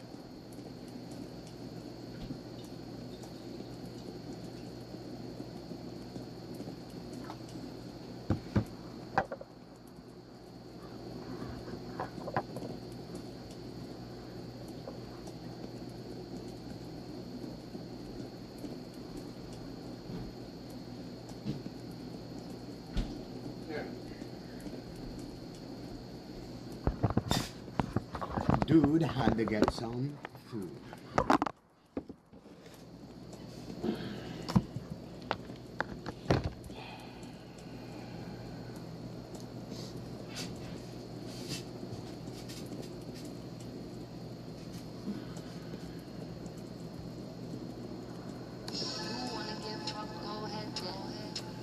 Orlando, Florida, free VIP meet and greet for Alexa Gates Wednesday night, April 22nd. Okay, I'm super sad I can't make it because she's fine as hell. But the good news is one of y'all get to make it at my place. All right, literally all you have to do is subscribe to my YouTube channel. All right, Bobby BTV on YouTube. Bobby BTV on YouTube. That's boom. Just show me proof that you subscribe. You can DM it to me on Instagram, DM it to me on TikTok, or comment on something, whatever it is. Wednesday, I think Wednesday morning, 12 p.m. Eastern Standard Time. Okay, Wednesday, 12 p.m. I'm putting everybody's name in like a random generator on the internet, and we're gonna pick a winner. I think it's cool for somebody to wake up and be like the day of, and be like, nigga, you got upgraded, nigga.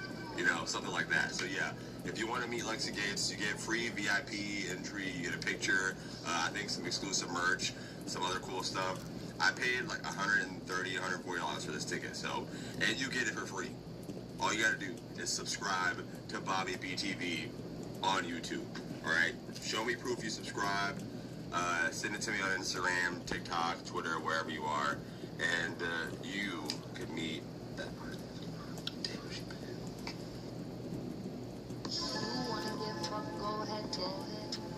Orlando, Florida, free VIP meet and greet for Alexa Gates.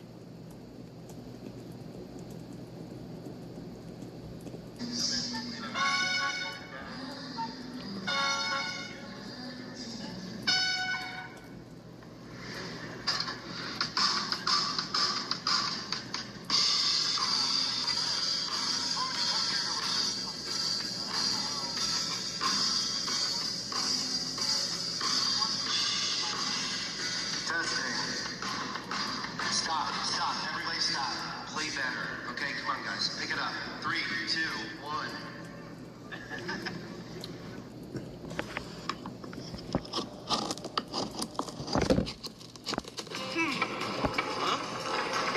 Welcome to the Washington County, Tennessee School Board meeting. Today there's a special guest on the board, a student here. I'm sure this will be a snooze fest as they always are. Let's see if anything interesting happens. God, you're hot. You know that? Hey, where do you go to school at? I know Crockett. All right.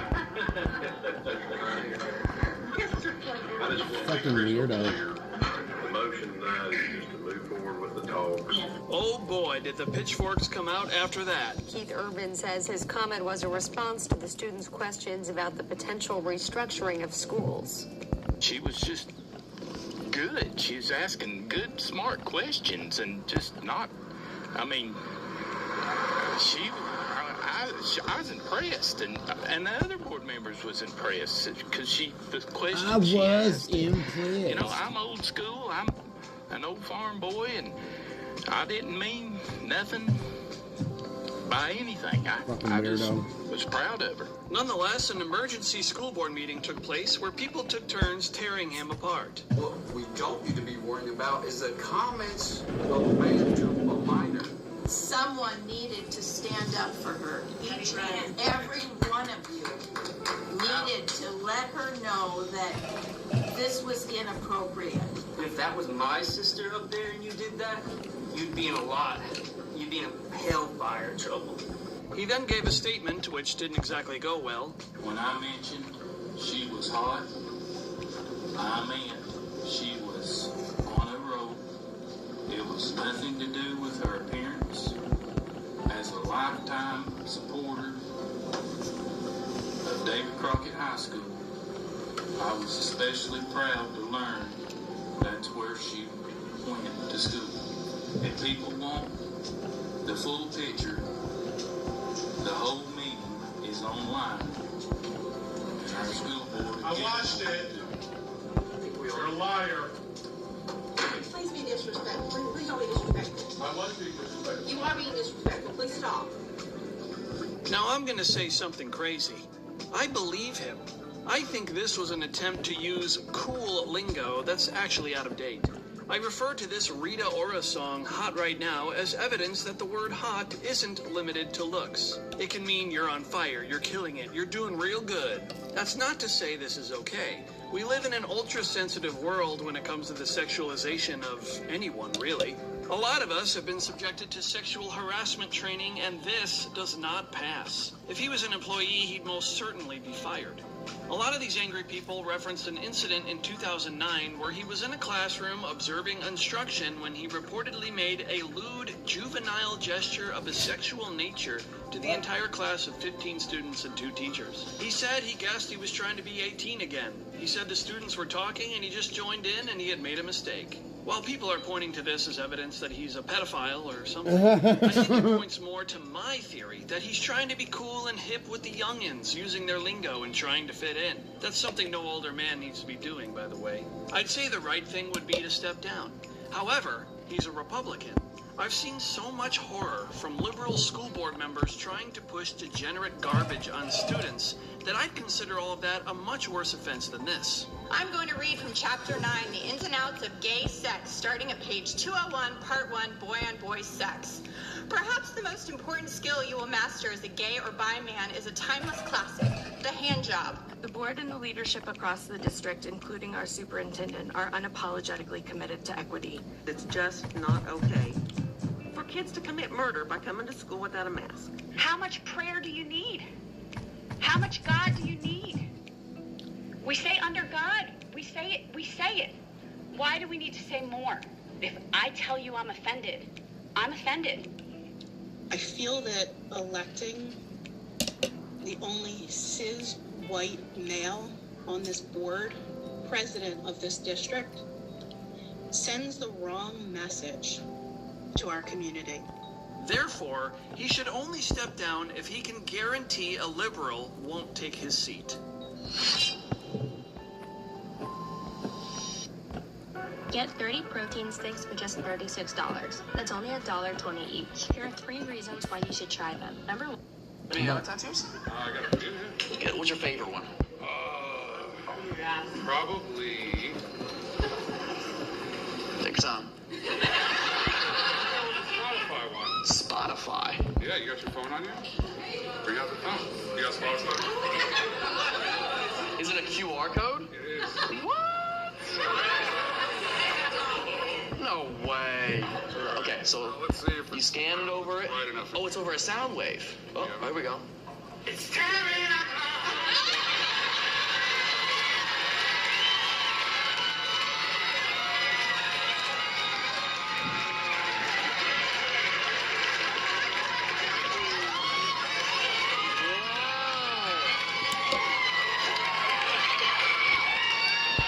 That is fucking awesome. That is one of the better tattoos I've ever seen. Man, the only thing that could be better than that is, bro, if you had a swastika on the other arm. Because here's the thing, we all love him, but we'd be so conflicted, wouldn't we? If he was a Nazi this whole time, you don't have any hair. I'm not making a ball joke, I'm making a Nazi joke. Bro, what a dilemma we would have. Man, if he hated black people but loved NSYNC, you guys wouldn't know what to do. Are you single? About to be. About to be? You getting divorced? Nice, man. Does she like the tattoo? She doesn't like it? I hope this bitch dies. I hope you get the house. I hope you get the dog. I hope you get... You have kids? I have stepkids. They're not mine. Stepkids? I hope she has to keep those kids.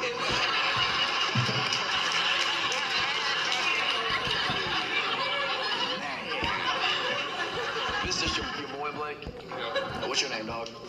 Joshua, pleasure to meet you. You got some ink too, man. What's your favorite one? My favorite song or tattoo? No, so I'm sorry. Favorite tattoo? Thundercats. Your what? Thundercats. You got Thundercats on your leg?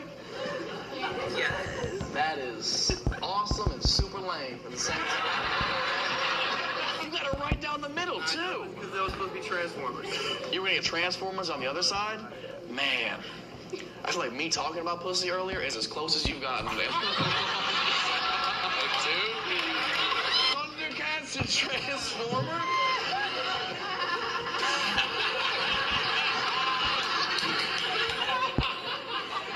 Bro, how much money, like, real talk, how much money to get you to tattoo the sound bite The Dracula's laugh. of this bitch's laugh?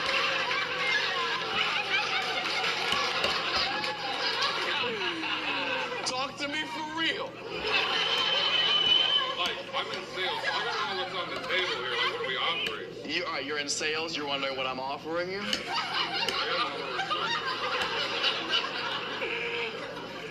I'll show your friend what titties look like.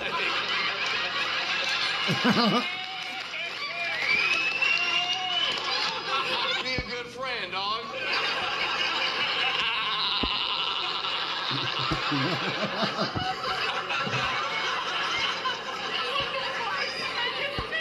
How much money to kill her?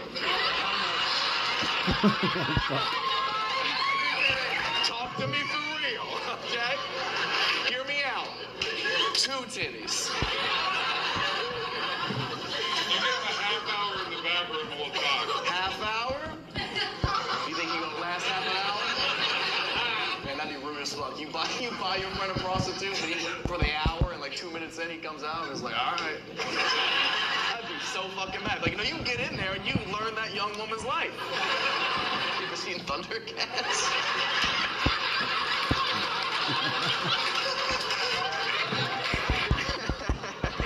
Yeah, no, it was gonna be Transformers. What's that one?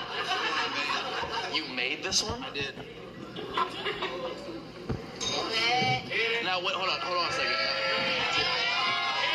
Relax. I don't know where his mouth has been.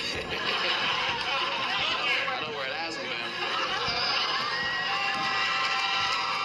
I love your headpiece, man. I wanted to point that out and say much respect. That looks fucking awesome. What's your name, man?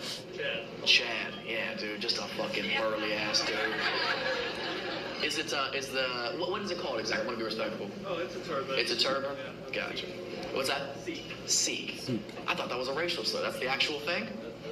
Oh, okay. Great to meet you, Chad. What's under? You got Voldemort under there? What's underneath that? Come to the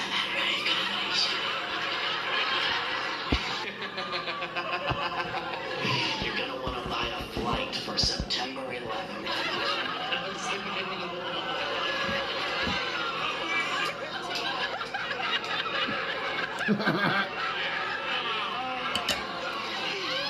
Fuck you guys, man. If we can't do some stereotypes, what are we doing, man? God damn it, I hate white people, Chad. I'd like to get rid of a few, too. You know what I mean? I totally get it, bro. I really do. Too many of us. He's white?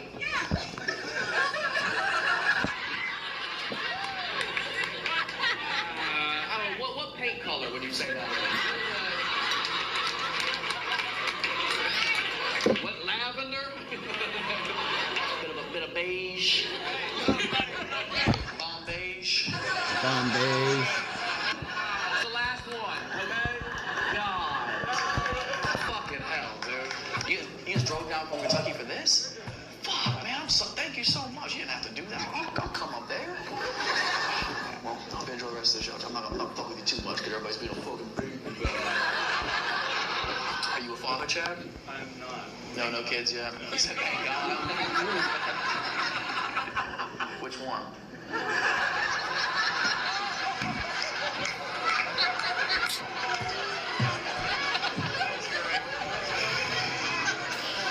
Sikh, is it a religion, an ethnicity? Religion. It is religion. Like, what differentiates that from, like, Christianity? Like, what are some cultural differences in that? We do believe in reincarnation. Oh, reincarnation. Is that all based on karma, you think? Fuck.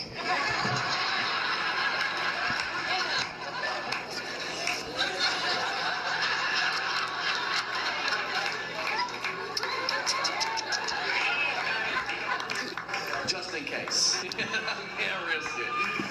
I didn't even ask you where you were. I flip houses. You flip houses? Mainly demolition?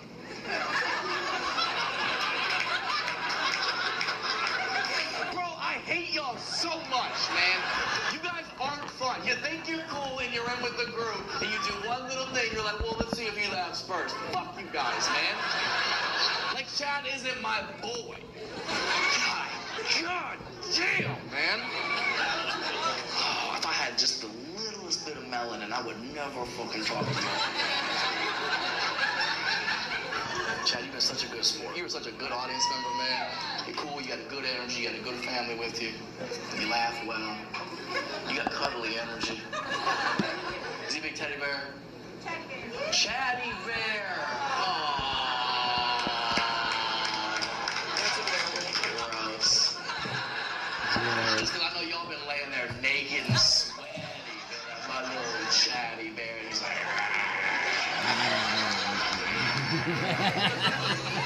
go get Eric really quick. Are you a socks on or socks off kind of guy? No, I can't stand that guy. I slip. With them on? Yeah, because if you like some bed, where I'm standing, I'll be like this, I'll be like. See, the big dude know what I'm talking about. He like, yeah, bad guys unite. I just don't believe you be standing. I do. You look like a you get on top kind of guy. I got good upper body strength, so I'll be like, I just think it's cute your nipples touch hers. Oh, I can't. We just had a baby.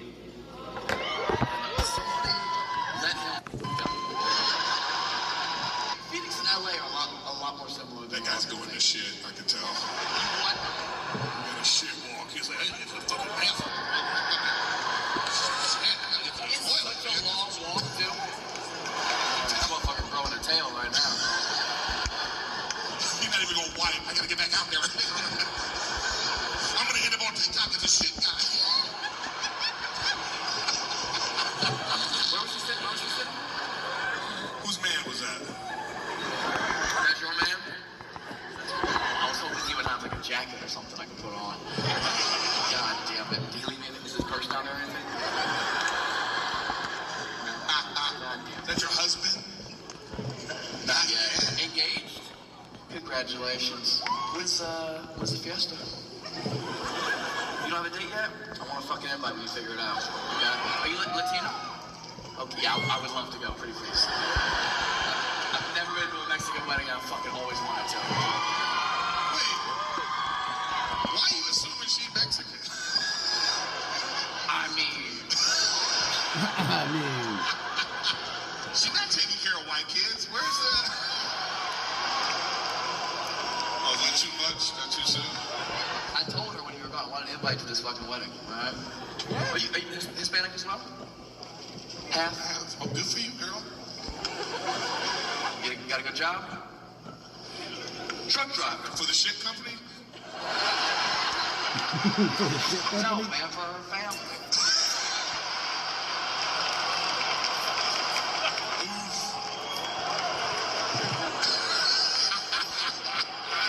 Bro, she's laughing, and that's the only thing that matters. Okay?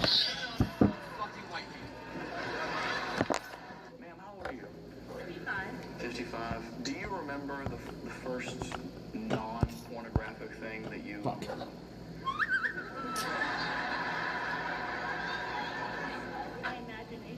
Was it your imagination? What were you thinking about? Oh, Your no. imagination, what were you thinking of? Was it a teacher at school? Was it a celebrity crush? It was a teacher at school? I hope he wasn't having the same dream. Who was the teacher? Mr. Hart. Some people owe because they're like, what if he's here? He's probably dead. He was your teacher then? Probably. He's gay? Oh, he's definitely dead.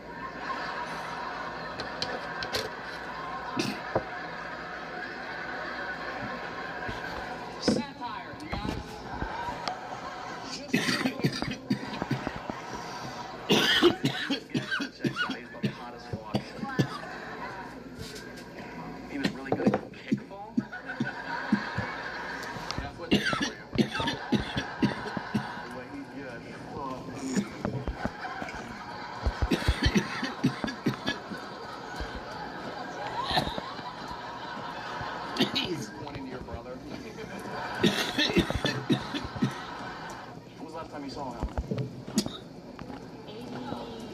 80 what? 80 anything is gonna blow my mind.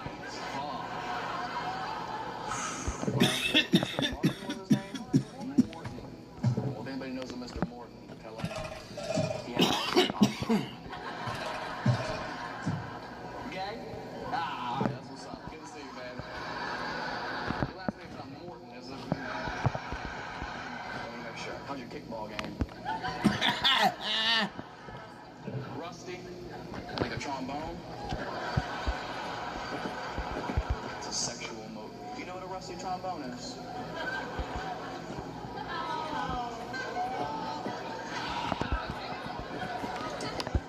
think I want to ruin this woman's night.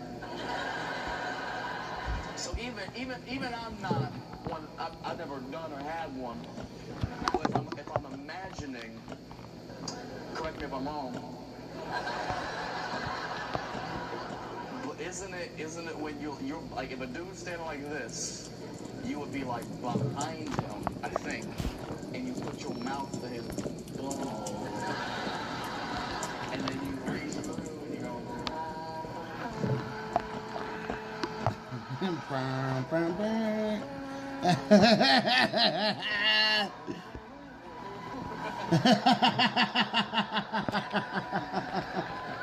For the troops.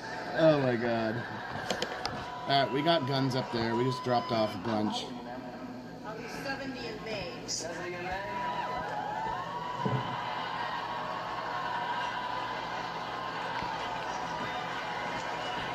One less than 70 happens to be my favorite number.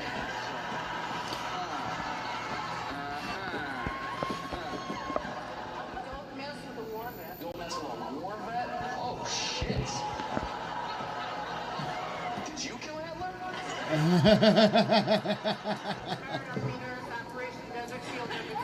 Shut up. You were in Desert Storm? As an Army nurse? I didn't even get your name. I'm sorry. Cherie. Cherie. Thank you for your service, Cherie. Thanks for being here. Am I busy?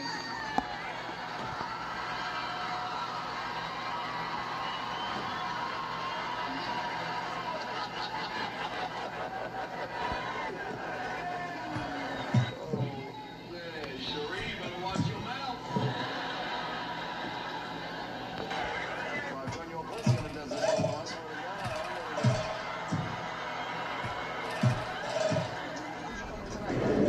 My daughter. Hi, daughter. You know you got such a badass mom? Did she tell you this? Did she tell you your real dad was in fucking Afghanistan? Your real dad's in Afghanistan. Camel spider.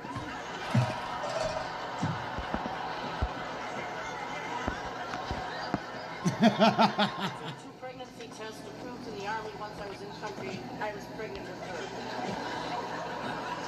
Hold on. She said the extenuating circumstances were basically that she had to take 2 pregnancy tests to even prove that she was pregnant with her. So your dad really is in Afghanistan? Oh my God, was he send you oil every year for your birthday? Where the other oil is? Texas and Afghanistan might be in cahoots. I miss my job. I miss the light. You miss your job, you miss your life. I think I speak for the rest of the military when I say we don't want you at 70. You and that, I'm shot! Hold on!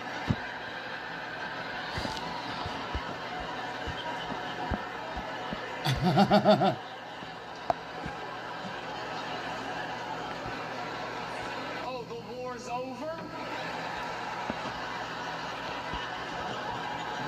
What are you doing this for? You were what? You're going as Ali G? Is that right now?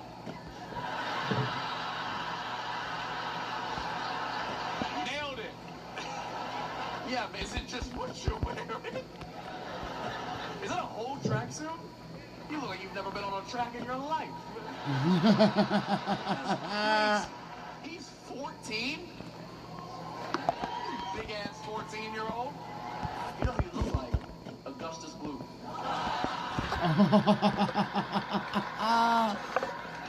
It's the hair? Yeah, that's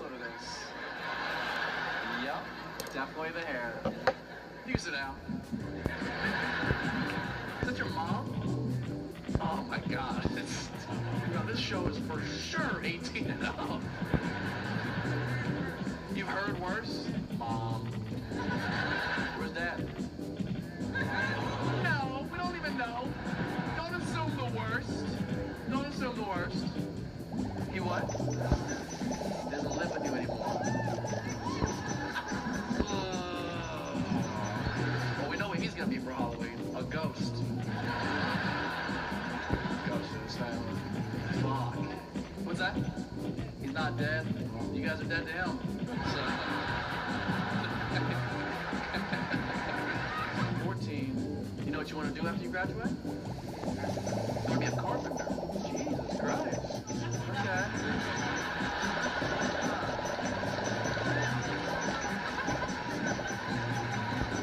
I wouldn't get on your roofs if I were you.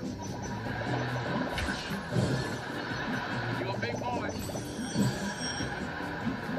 What do you want to build first? A relationship with your father?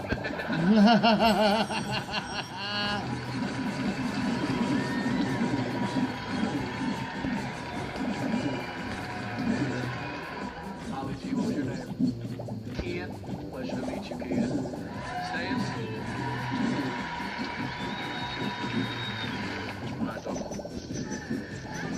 Shut the fuck up! Shut up right now! He's so fucking sorry, Kian.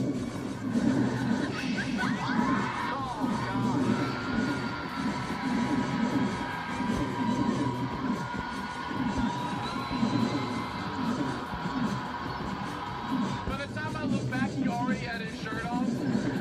I thought it was Kian's dad. I was like, no way.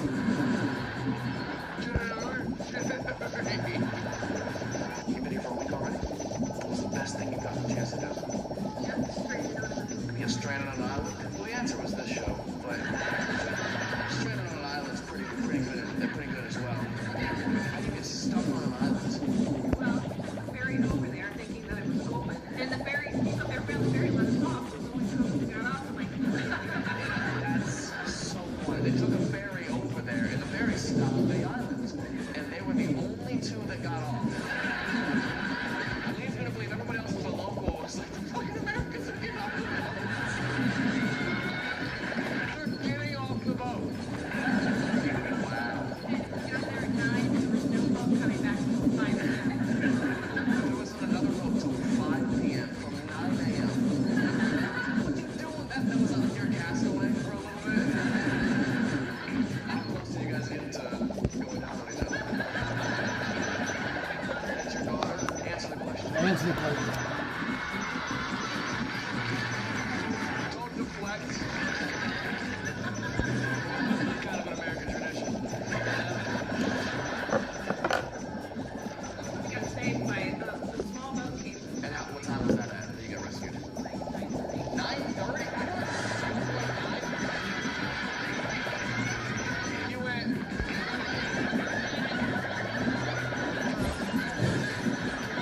That's not stranded. What happened?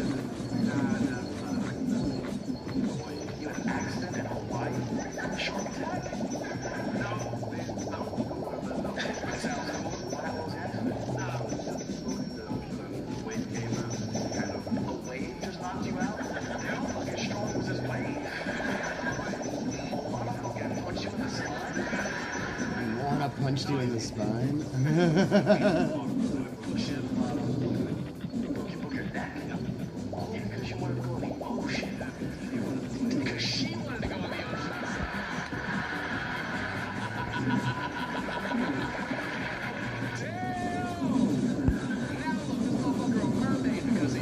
This motherfucker a mermaid for you.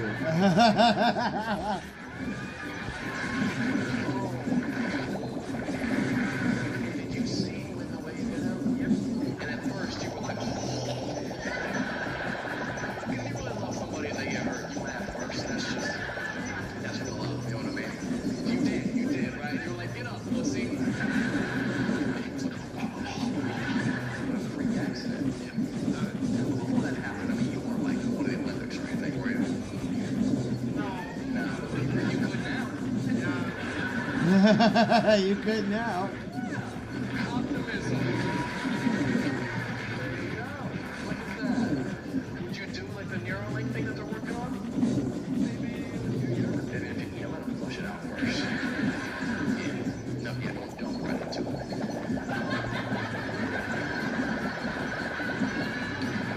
What's the point of this?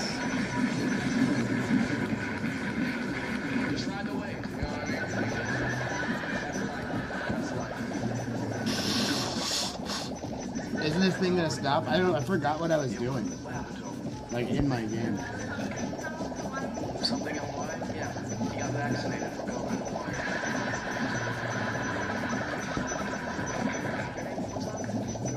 Jonas. Like the brothers? We know who's not playing the drums. You used to? Yeah, you used to do a lot of things. That's wild. Your wife's like, get in the beach. I want to take photos of you. And he's like,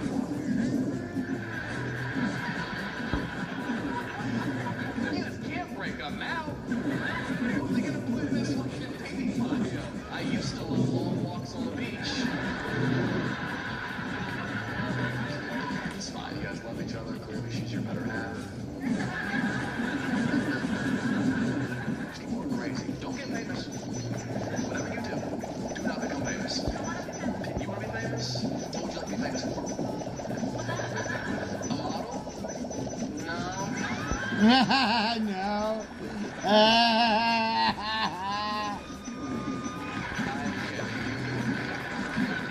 You would make a great model citizen. You could be a model citizen. Model citizen.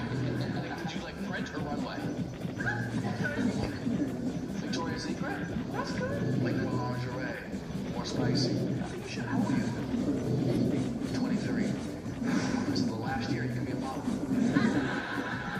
I know. I don't think it's fair either. They should stop at like 21. Have you started yet? Not yet? What are you doing now? You're a store manager. What store? Victoria's Secret? What is it? Normal?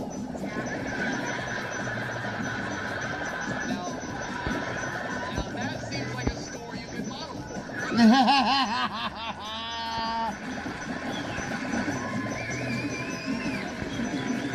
Right next to average.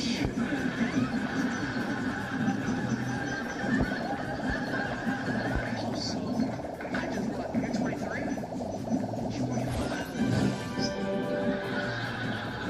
This is the oldest moment of my life. I don't think I've spoken to anybody who like wasn't around. Do you know about 9/11? You were born 9/11, 2001? Yeah. Shut the fuck up. Your model name should be Al Qaeda.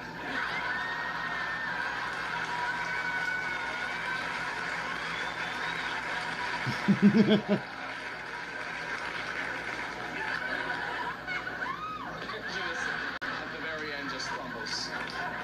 That's fucked. You guys should not be allowed to laugh at that.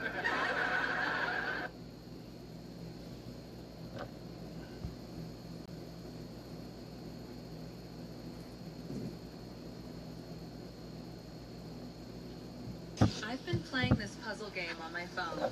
It's called Arrow's Go. I skipped something. It's simple, but you've got to really think about it. 7 teenagers just broke into an abandoned 8-story hotel to explore. Nobody could have scripted what the officers were about to find. What's going on? You have a driver's license on you? What are you doing here at the hotel? I'm just chilling. I was sitting in there. Okay. Do you have an ID on you? Are you here by yourself? Here. Okay. Did you see people? What? Or what? So tell me what you saw. I seen them Through the window? Yeah, through the window where. So like on the circle jerk here? Yeah, right over there. I saw them right there. So they were in the lobby? Yeah, they were in the lobby. Okay. Yeah, you gotta speak up. I can't hear you. I said, I just told you I was chilling. I wasn't doing nothing. Why you take a nap here in the parking lot though?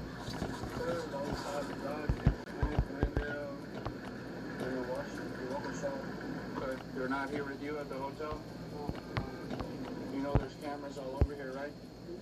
So I know if you're lying to me, right? I don't think it credited me at Two all. in there right now. They're walking out this door. Yeah. There's two running west through this door for flow.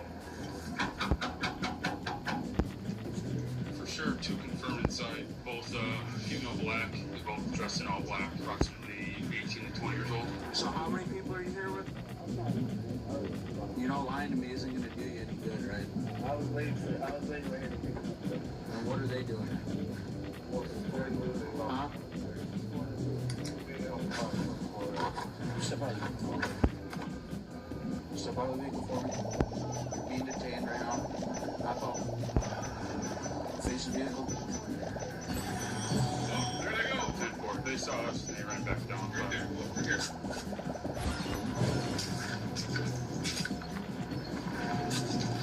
Two males, both gray sweatshirts, black pants, sitting in the bar area. Have you been inside the building? You go inside the building at all?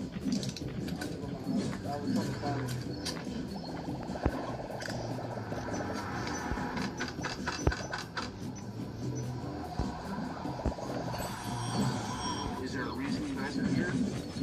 I don't know. You just came to pick them up. Male and female. Males in a black and gray sweatshirt. Female, shorter black and red hair, also gray sweatshirt, walking west towards west side of the building. And all four of them know that the police are out here and they refuse to exit. You got keys in the building? You don't got keys? It's in that bar right there. The bar? Yeah. Okay, can I have it? Yeah, we saw the floor now, and then we'll go to the bottom basement first. And then from there, it's just a cat box game. Officers locked down every exit and called in backup from Brookfield PD. Somewhere inside, 7 teens were really hoping they wouldn't be found. The world's most expensive game of hide and seek was about to begin. All those police! Anybody inside? Come on, hands up now! All those police! Anybody inside? Make yourself known! Yeah, my fear is we're just gonna start dropping bodies every time we come across the stairwell. Police department! Those PD, anybody in here? Let us know! I thought it was, technically burglary, but Red Bull is hesitant to use his dog on installing the growler. It's kids. Those PD, anybody in here? Let me know. You're under arrest. Those PD! Samuel Long, well, that way. I'm not sure if this has been established yet, but my detainee says that he entered the building through the man door on the north side of the building by the loading dock.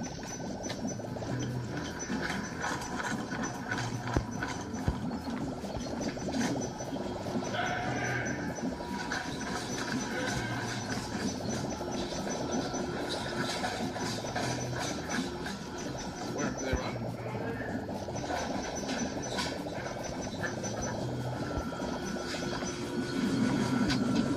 6 first contact with 2. Who are in here? Well, there's a dog in here, so if they don't come out, they're gonna get bit. So you might want to let them know to come out.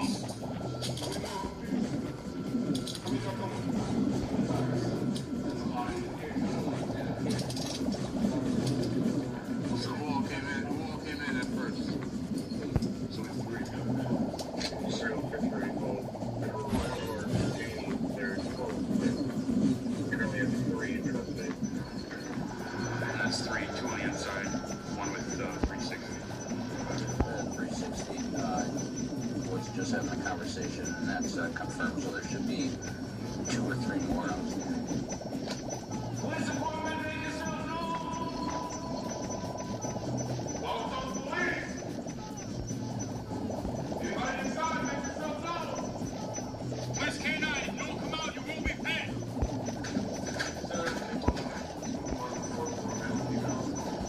They said they were paired, but we've only got 1. Those police! Make yourself known!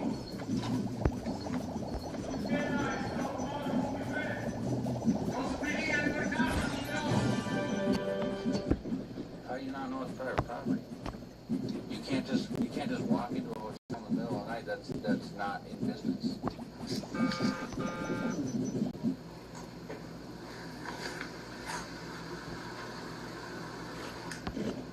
Yes, man.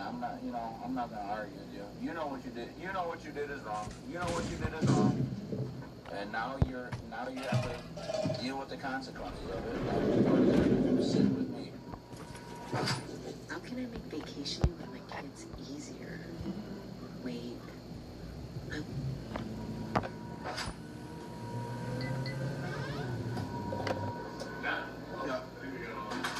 Got all of it?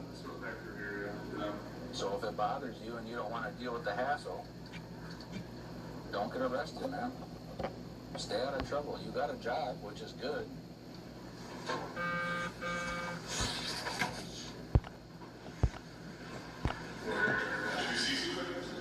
No, I heard shuffling around on the, like, upstairs. Up here? Yeah. Yeah, I heard something around, like, I thought it was like, you know, it was you, sorry. No, it was like 20 minutes ago.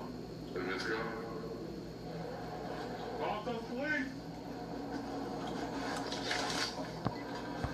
Call the police! Anybody inside? Make yourself known! Yeah, are they? Yeah. They're both in the basement. I was supposed to say, like, there's so many spots in that basement. The search felt like it had been going on forever. Then officers finally got a break, but not the kind they were expecting. Let's just say nobody in that room was dressed for the occasion. Show me your hands. Come out, both of you. Show me your hands. 363, I've got two in the lobby. Get on the ground. Lay on the ground. Cooperative. Is there any more of you guys in here?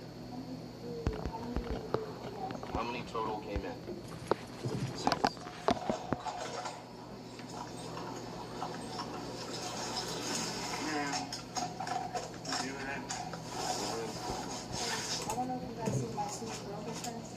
Two girl best friends?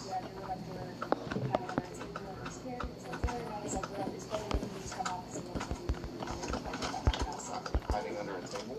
Where at? Is that a kitchen? 2 girls? What are you guys, givers? Alright. Well, you are trespassing. She said there's 2 girls here. 2 girls? Okay. The 2 that are still hiding. Yeah. The females? Do you know what phone number? Yeah. Welcome to the police department. Come out with your hands up. We know you're in here. Police department, if you're inside the kitchen, make yourself known. Police canine, you will be bit. One girl said that she knows the girl's number. All of them. But it's her phone, and her phone is missing. She's asked her. She doesn't know her phone is somewhere. Someone wasn't here. James up. Come on out. Time to see.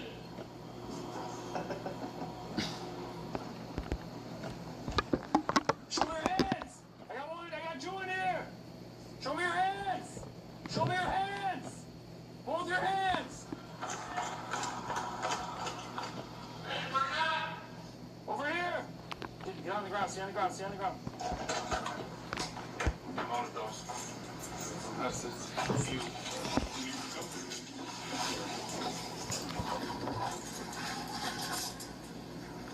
With everyone finally in custody, officers sat down with each suspect one by one in interrogation room 3.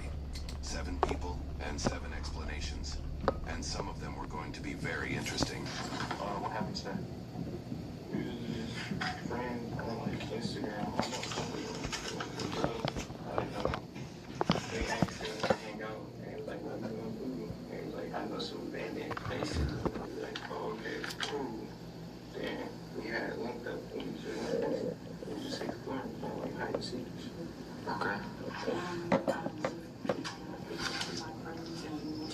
She got my charger. It's usually we see the place and then they just decided to try to find the windows. So we all went in there, we separated our ways, we see the lights.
We're just trying to get to the, we're just sort of going down upstairs to the basement, just kind of trying to find my phone back to. Okay. So I'm trying to find my phone, so I'm just trying to find my exit.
All 7 were released the same night, and one of them with still in their shoe.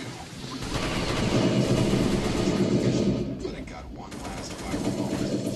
Care Bears, a getaway driver who gave everyone up, and a group of teenagers who really wanted content. YouTube thinks you'll love the video on screen. Click to watch now. I asked my husband, when did you get so big? His confidence hits different with Reset Ready. It dissolves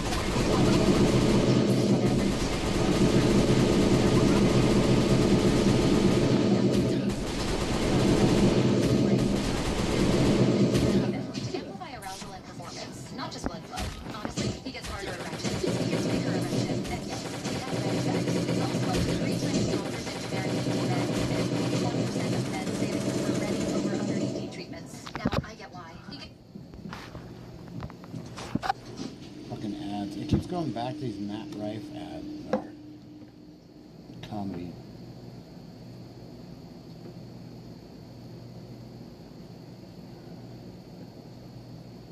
This elderly woman is shopping in a grocery store. Little does she know she is being hunted by 3 people working together to distract her and steal her wallet. Distraction theft. This kind of thing is what they warn you about when you go to Europe. And now it's become an epidemic in Canada. Hey, Toronto. We're noticing an increase in reports of distraction thefts across the city. I guess we shouldn't be terribly surprised that we now need to be on guard in America.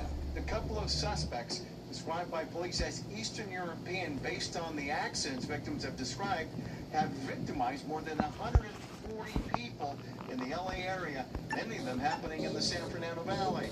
The thieves target the elderly during the day. The suspect was found in a smart jewelry and immediately approached him or her and engaged them in a friendly conversation.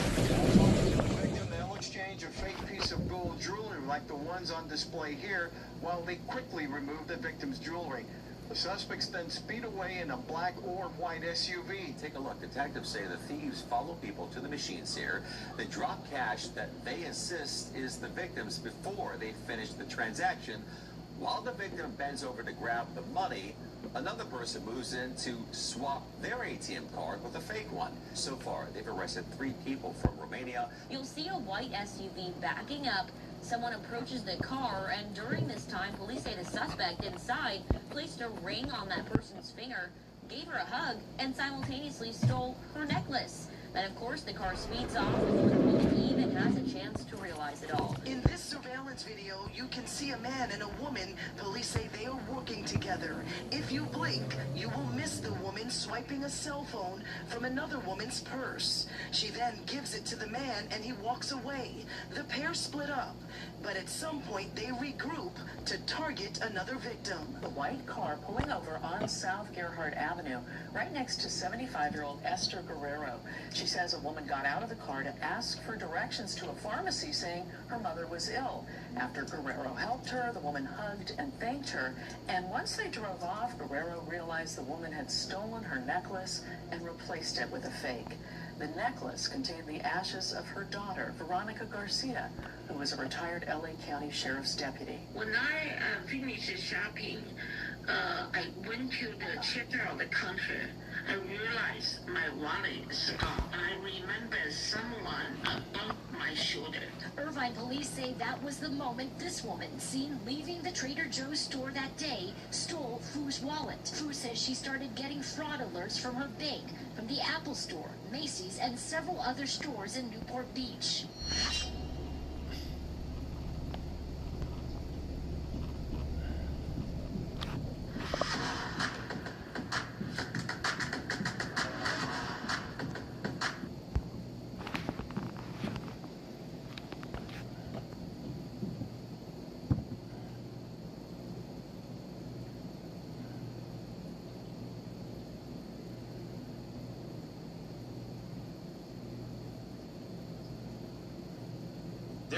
There's a viral video that I want to pull.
So I say.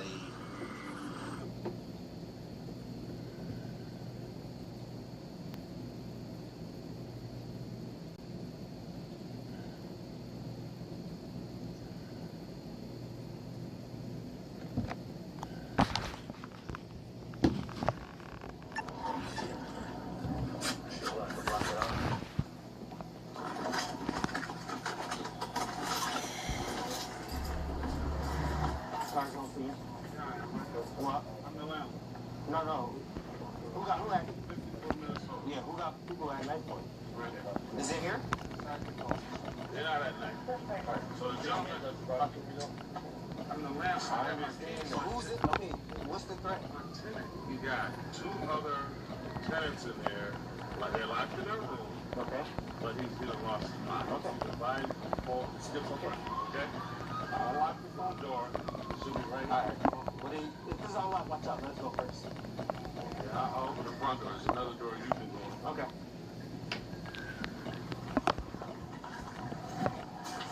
Does you got any weapons with him? Do you got any weapons with him? Or you don't know? Alright. Where am I going?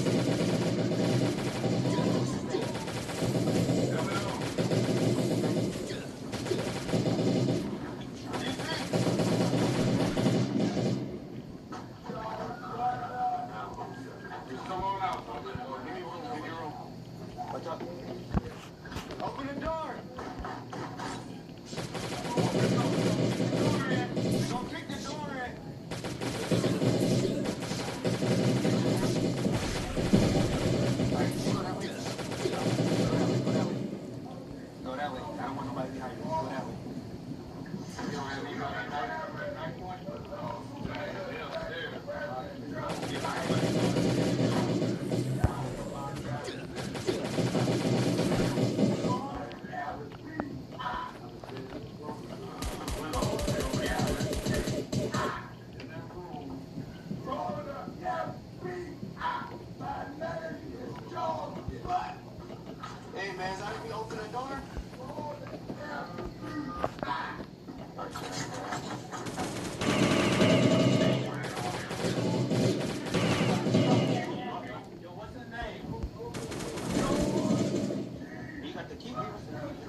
FBI's here, open the door.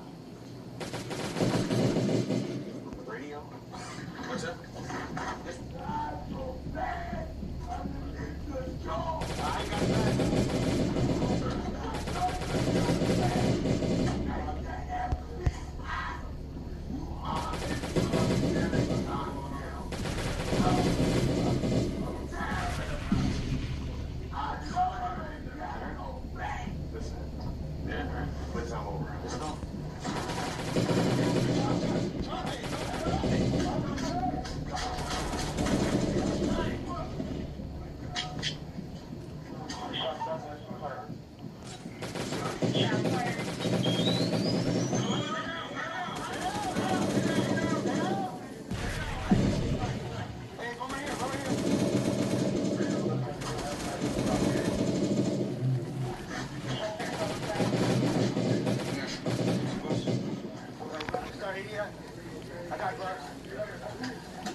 get 1141 from an officer street. I fell on the windshield.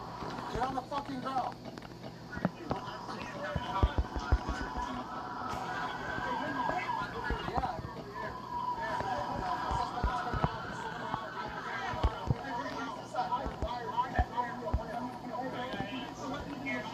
Hey, better get back here. We don't know there's a second person. The seat's all the way back. You got legal? I got taser. Get on the fucking ground! Get on the ground now! Are you gonna get tagged? Is that a real gun? Get on the... Get on the ground! Yeah. Is that a real gun? Yeah. Do not reach for that gun!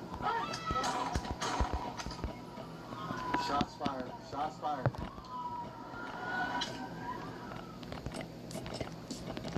Hey, push it.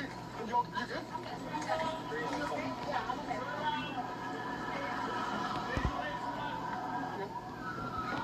Hey, Danny, you good? Hey, pump on this side. Pump on this side. This side. Use this side. Use this side. Hey, we're gonna use this side. Hey, bro, if you reach for left, you're gonna get shot, alright? You guys ready? No, we're good. We're shot. There's a lot of us. Hey, someone get taser up. Taser up. Yeah, I got lethal. Get taser up. He's not getting down. Hey, get the fucking ground. Get on the ground now. Or you're gonna get tased. Get on the... Yeah? Hey, you want to...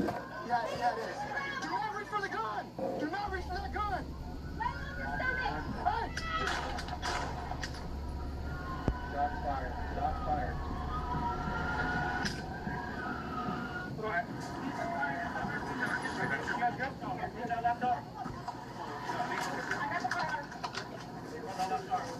Just leave it. Hey, where's my aid bag? Grab my aid bag. Hey, once we cuff him, just get him naked and I'll work on him. Just give me the mechanism of injury. Crazy shit, dude. Hey, some cops.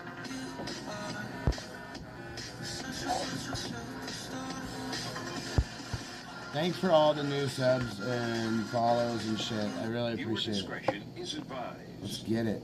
We should open that locks one. But I'm good.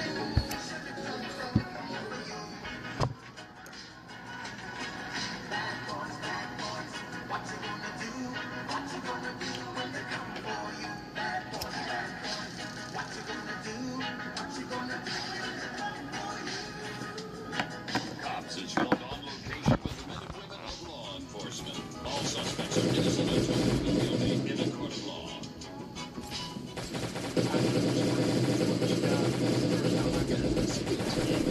Some college here in town, downtown here, baseball team, gives me lots of opportunity to get out and about, enjoy the city life, without being too far out of nature, hunting, fishing, the stuff that I like to do. Make a traffic stop on this red Chevy up here, a couple turn signal violations, and this rear license plate lights are defective. I think I stopped this truck a few nights ago and got some narcotics off of the driver.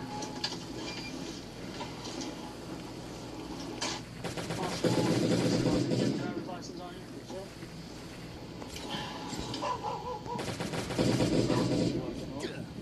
Don't have any license plate.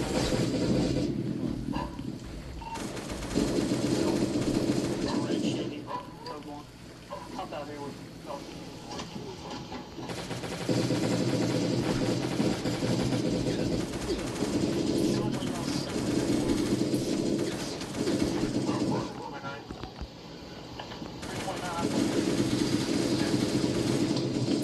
Stick your hands up there.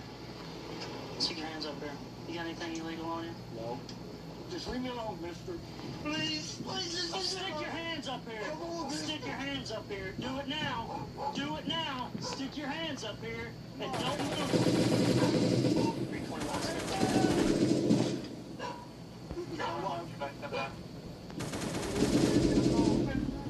Don't move your hands. 321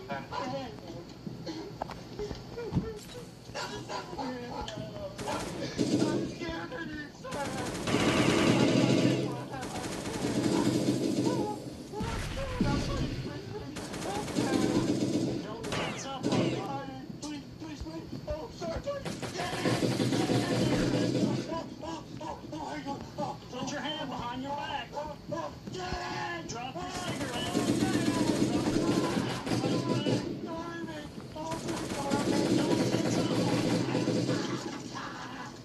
Oh my god.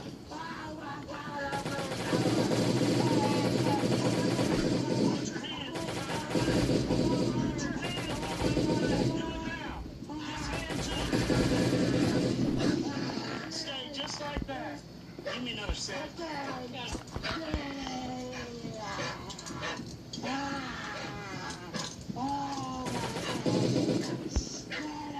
Forgot the fucking grenade on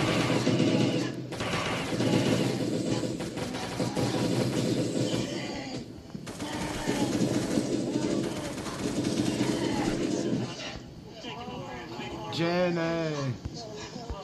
I stopped this guy. Violation. He's a known drug character. Really don't know what's going on with him right now. Just started acting out. He's under the influence. Stand up! Stand up! Hey, you act right and stand up. You're not hurt, Charles. Get your whole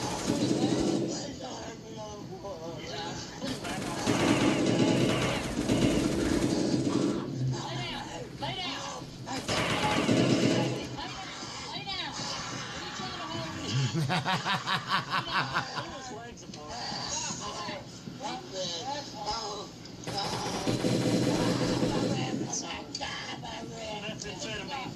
That's the reason why he's acting like he's acting. Let's set up. I can't. I don't. No.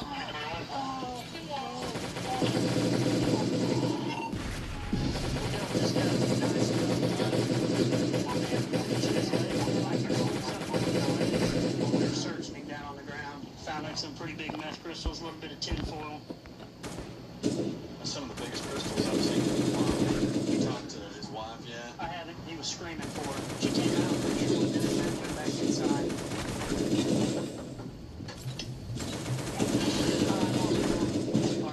Are you Charles' wife? Yeah. Okay. He's in a little bit of trouble. He's going to go down to jail. What's going on? He had some stuff on him that he shouldn't have.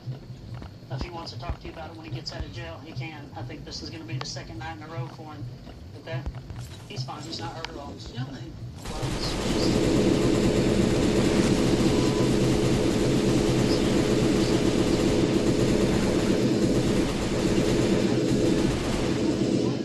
He hasn't been in treatment for a while. Is he on probation? No. Okay. Has he ever done any prison time? Yeah, he did. For what? It was, for, meth. Okay. Yeah, manufacturing. Okay.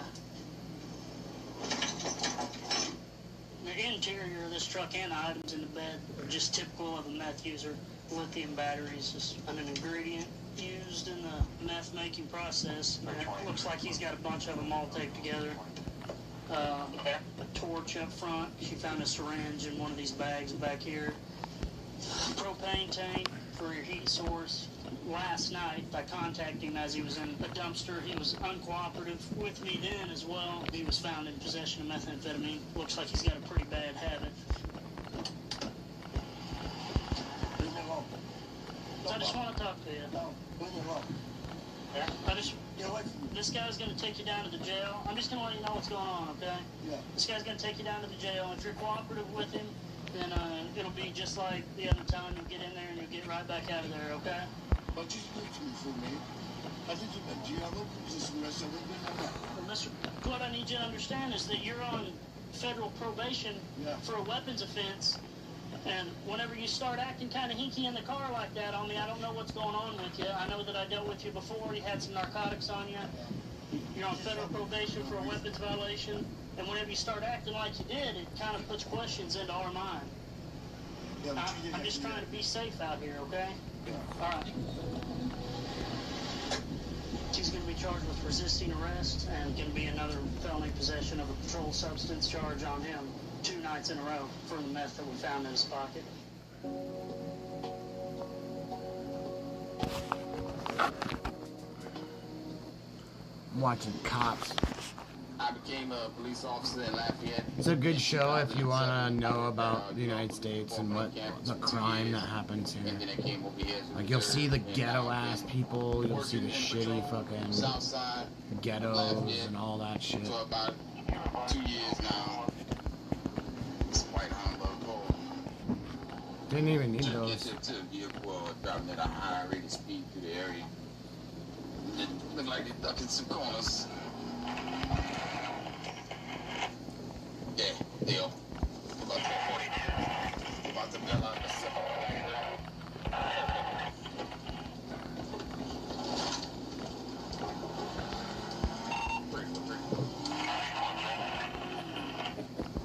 Got a 99 1000 block of Hopkins. Be at Martha towards Cameron. Be a white Honda Accord. Stand up for tweet.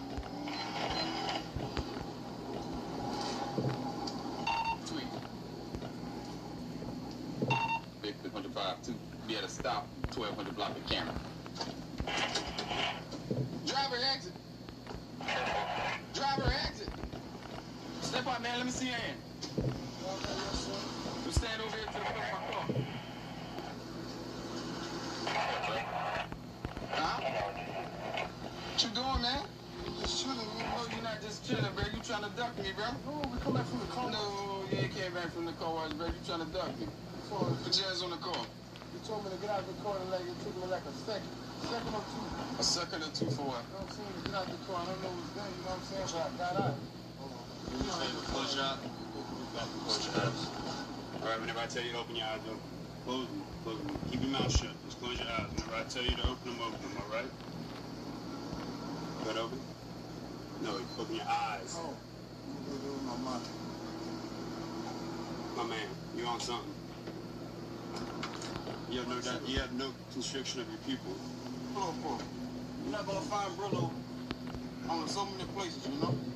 For so many reasons, you know what I'm saying? When I come across the railroad tracks, I see you turn. That's when I got behind. And that's when you started accelerating, trying to duck me. So now you gonna honestly tell me what you chewed up. What you chewed? No, I ain't chewed nothing, sir. Look. Bro, your tongue all white, man. Look, man. Look. Better wipe it off, though. No dog on my tongue. No, because I came off Bienville, South Bienville like that. I went around the street. I went like that. I went straight. You kicking something over there. You kicking something over there.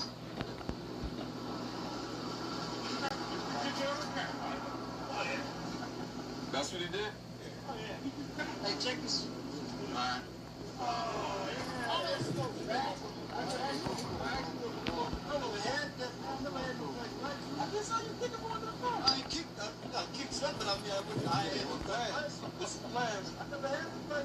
Loosen up your cheeks, bro. The weed scent getting stronger at school. Yeah? Yeah.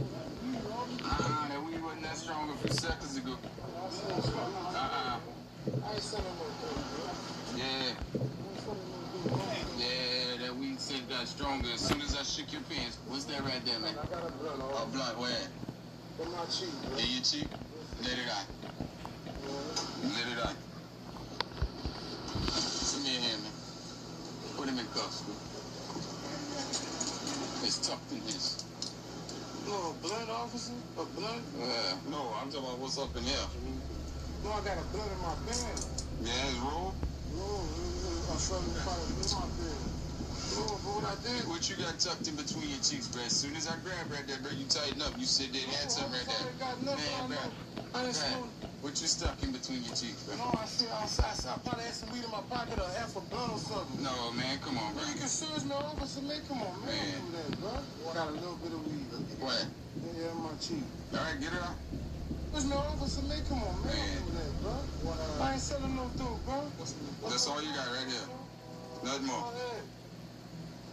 Told you I got strong. All right. You all that just for that little bit of weed? No, but officer, bro, come on, man. I smoke weed, bro. Come on. I'm sitting in the back seat of my car. And I'm going to tell you what I'm going to check the back seat of my car. And if there's nothing in there, and then when I put you in there and I check it again, there's something in there, you know that's yours, okay? Right here we got a small bag of high-grade marijuana of some kind, but that he admitted to having concealed in his anal area that he retrieved for us voluntarily and gave to us because I detected a strong odor of marijuana. Because I detected it strong. Waste areas. Listen, you could have made it easier on yourself and told us, bro, from the beginning that you had that. Man, that you had that crack pipe, my man. That was your pipe, my man. Crack pipe, man. Listen. Come on, man. Listen. Y'all go summons me, man. Listen, I'm trying to help you out. Listen. Well, I am gonna summons you, okay? But I still gotta go to jail? Yeah. Listen. You understand that you would have made it a lot easier if you'd have just told me, officer, look what I got. But I still gotta y'all go summons. I know, but listen to what I'm saying right now. If you'd have just said, officer, listen, I got this crack pipe. I didn't have no crack pipe, man. So that wasn't yours? That wasn't my crack pipe, man. Well, you gonna get yours with it, my man. You made that hard on yourself, man. You made that decision. Yes, sir. All right? Crack pipe on the side of the road. That was kind of speed. Yeah, and look, turning corner to corner, man. You never know. Yeah, you know what I'm saying? That's why I ain't lying to you. I didn't tell you. I know. Make it easy on yourself next time, man. Yes, sir. So you all going to jail. But just hang tight. We're going to talk about that in a second, okay? You're getting charged with the possession of marijuana. All right? Listen. You're getting charged with possession of marijuana. All right? All right.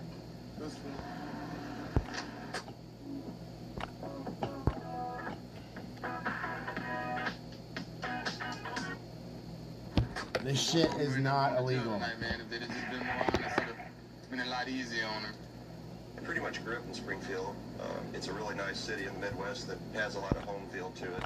There's families here that are linked back for generations. I'm actually a fourth generation Greene County-an. A lot of outdoor activities here, fishing, hunting, hiking, canoeing. It's a nice place to, grow up and raise your own kids as well. There's 2 police cars in the area, and there's a man over here that's acting really suspicious. He was on a parking lot walking toward a police car, and now he's walking away very quickly, and he's looking over his shoulder. In this neighborhood, his behavior doesn't add up at all, so we're going to see what's going on with this guy and why he doesn't want to see the police and if he belongs around here. Hey, there's a guy really interested in us. He went around back. He's got long hair, male white, black shorts. Come here, sir. Come here. Take your hand out of your shirt. What's your deal? What's your name? Okay, why are you running from us or walking away from us like that? You saw us coming, you went around back, and then you were moving this way. Okay, do me a favor and walk with me, okay? Geiger, where's that guy that was pointing? You got any weapons on you? No, sir. Can I check you? Put your hands on your head. Why's your pocket turned inside out? No bother. He might have dumped something, and his pocket's hanging inside out. He came around the building. Okay, come on. Did you throw something? No. His pocket's left side's out. He saw you guys coming, and he went fast to the west. And then this guy's pointing frantically at him, and he was out here in front, so he circled all the way back around. Do me a favor, have a seat, please. Do you have your ID? No, it's at my house. Are you from Missouri? Yes, sir. What were you doing over here on this property? I was going to go ahead and try to fence in Fairmont. He said, oh, wait a minute. I saw you jump that fence the other night when I was on a call over here, and I wondered why you were jumping the fence. Hi. Do you know this man? Okay. Fifth, you're under arrest. Put your hands behind your back. Don't stand up. Did you throw it? Yep.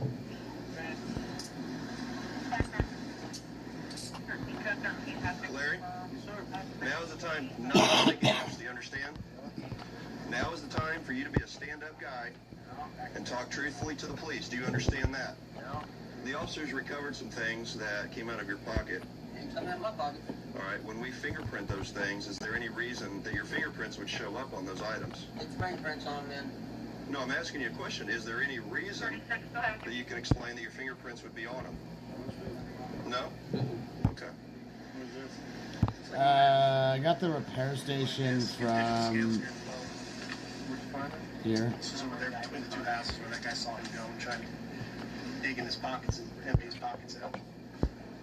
I'll watch him, and if you want to just park over here, we'll load him up. Yeah, Are you smoking it or shooting it? Shooting it. Where at? Okay, Larry, stand up. Another officer caught him out there on the sidewalk, I guess, in front of the other house. That's when you guys brought him over here, put him on the sidewalk. Okay. When he was over here, was he just beyond those plans? No, he run in between the two buildings there. Okay. Well, I really appreciate your help. Alright, I mean, we people need to like buy you, one of you walk these. that off the street, so. We get our, But I finally quit. we got a level 2 rack that has fish in it, so I can take all that shit out and put it in there. So, Larry, who's your PO? You just gotta keep passing all this stuff. You say you've only been dirty a few days and you were clean for 3. How long did you use before you got busted? Back 3, you know, when you did you go to prison? How long did you do in prison? You just gotta keep going on this stuff. You get 10 or 20 per thing, you know. 3 years ago? About 2.5 or 3. And just in the last week or so, you got dirty again? And you're facing 30 years? Are you persistent? It's a picture. When did you start using? Age of 8. 8 years old? What were you using at age 8? Then my first shot dope when I was 8 years old. You shot methamphetamine when you were 8 years old? Yeah. Who gave you meth when you were 8 years old? Say most of it's cut? Yeah. Is there a little bit of crank in there? Yeah. Why'd you have the scales with you? No? When you have scales, The and you boys? have that much cut, No. you know what I'm going to charge you with, don't you? Possession with intent. You know, you can't carry scales around that much cut. I watched The Sopranos, and I was watching Landman, because literally, actually, I put a video out. What do you want? Okay, so you're on YouTube.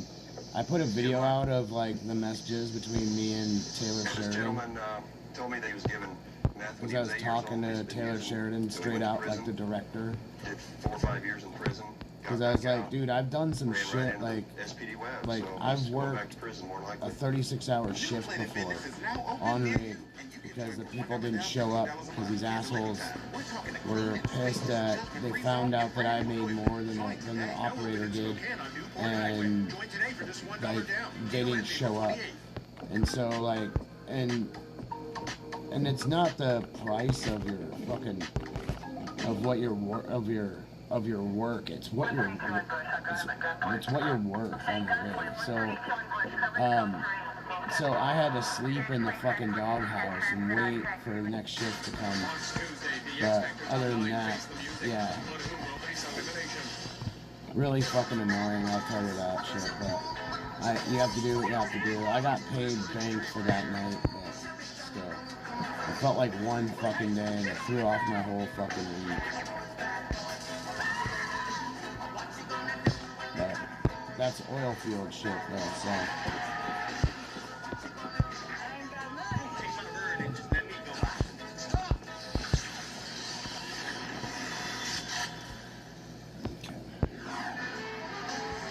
Right now we're Bring going this to back a here. restaurant called Decatur. The comment says he's acting violent inside as of right now. I don't even know what else to do. Oh, I gotta get the stone caps.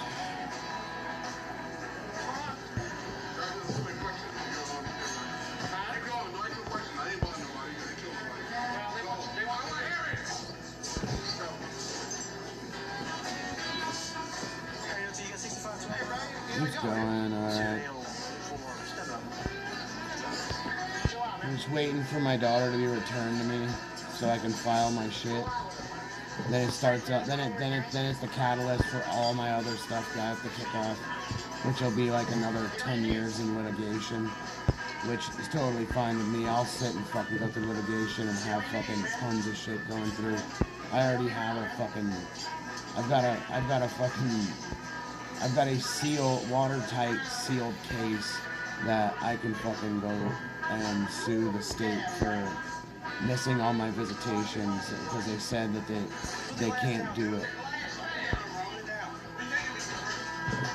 So I'm pretty set and stoked on that one, which that'll give me the money to sue Idaho for the shit that they put me through.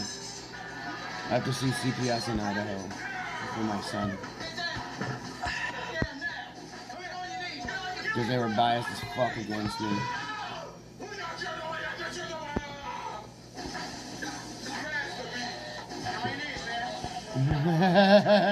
He's splashing over water.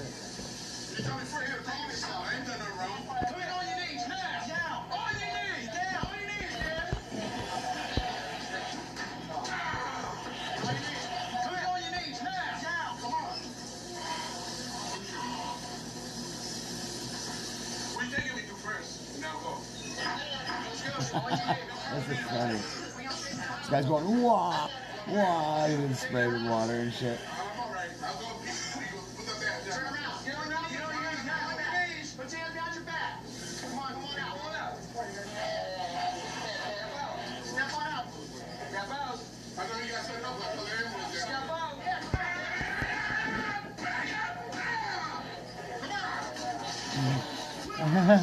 They're just spraying him down with mace in his mouth.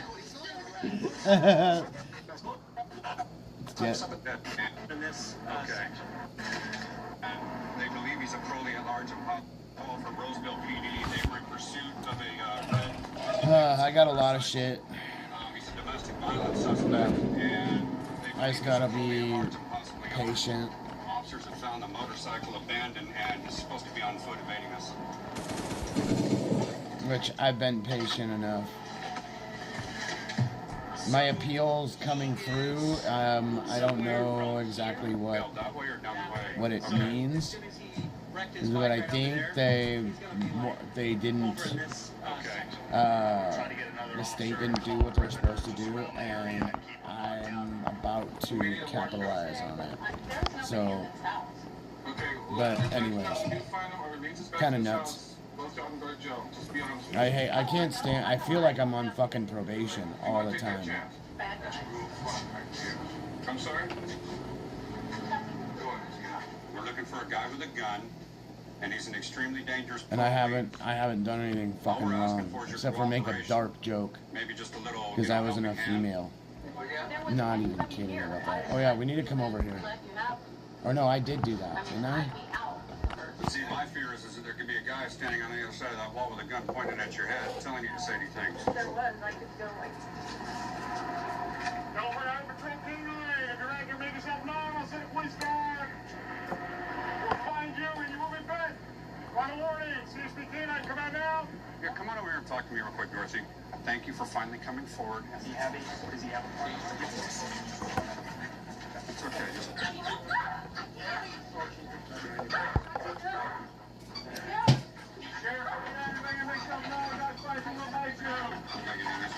Just for all this work. Yeah. You're right. Forward.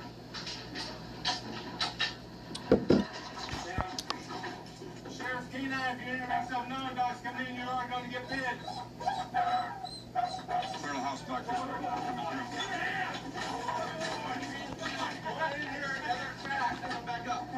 Oh, he's got him by the arm. Oh! Keep those hands.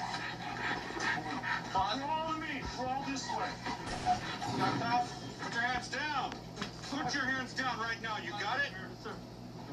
Let it go. Under the bed. Over. Nice job, boys. How you doing? How's it? Put your knees under you. There you go. Sit up. Come on, lift up. There you go. Walk on your knees. Are any of these your cell phones? Nothing. Sorry. Thank you for finally coming forward. When I started to get this sense that you didn't want to let me in your house for some reason, that's why I started talking about there could be a guy with a gun inside. I don't think mine's considered free to play. How were you feeling at that time? Because I've had unlimited VIP since I came back to the game. You said you better be quiet, you know. Okay. And dogs. That's when you guys just became afraid. Yeah, he looks like a gang member, and I don't know if he had a weapon. I didn't see one, but I didn't know. All right, thanks again, Dorothy. We appreciate it. What's your first name again? Why wouldn't you give yourself up when you heard the dog outside the door?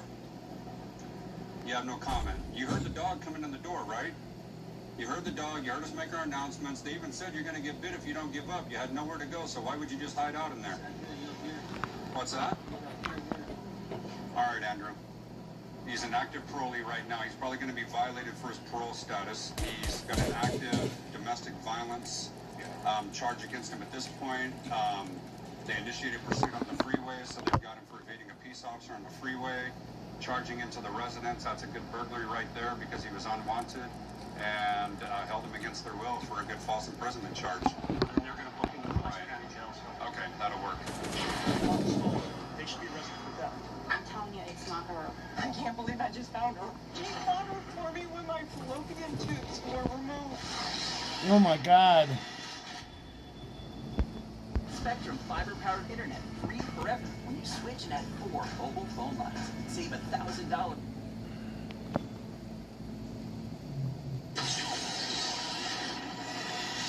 Cops reload.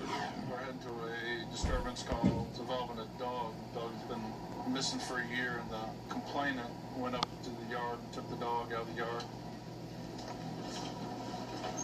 And now it's sitting in a truck waiting for us to get there. How you doing? Hi, how are you? Fantastic. This is all the information I have with me. As you can see here, the thing on the back of my car. She's been gone since last August. She has a microchip inside of her that's registered to me since she was born July 17th. She's 6 years old. I can't believe I just found her. It hasn't hit me yet. I did searches everywhere. I did mailings to 110,000 homes. This is her. I asked to please bring the dog in so we can have it checked. He said, no, his wife has grown attached to it, and they have a daughter, and they bonded with it and stuff. I finally contacted my attorney last night. He said, the dog's there. I don't know how to do that with this stuff. Lock yourself in the car and wait for the cops to show up. Okay. Animal Care Control has a microchip available? Yes. All she had to do was bring the dog in and have it checked. I said, if it's not her, I will turn around and walk away. If it is her, I'm taking my dog. Do you remember her eye looking like that? No. She's She was 6, but her toes curved. We did see the signs around for about a year, $1,000 for pug, and, I know that somebody did lose a pug, but I'm telling you, it's not her. You know what? I mean, for your sake and your daughter's sake, I hope it's not either. And if it is, you know what? I would gladly give her over because then somebody stole it and gave it to me that way. But when we were given the dogs were all registered. Lola does have a chip in her ear. The dog is stolen. They should be arrested for theft. They should be It's a stolen dog. Listen to what I'm saying. It is stolen property. Somebody gave the dog to them. They don't know. The dog could have run away. We don't know. I'm not leaving this dog here tonight. They can be gone in the morning with her. What you did is perfect. You're on their property. You took something from them. They could shoot you. You understand how many sleepless nights I had and how much money I spent trying to find her. I'm sure you have. Okay? It got to the point, my husband and I separated because of this. Because he was with her at the time. Okay? I have suffered extremely from the loss of this dog. Extreme. I'm sure you have. Okay? No, he bought her for me when my fallopian tubes were removed. She's my daughter. There's just no. Well, if I put any. Okay, so if you want to know something, they're stopping all that chatbot shit. I don't want chatbots. You get fined and you get banned for that. Have you seen it at all? That's what's happening right now across the whole of Twitch. People are getting banned. Yeah, but is there a chance that there could be two? Yeah. That they took the dog and had a microchip? Is there a way of changing a microchip number? No. Okay. But still, it keeps on coming up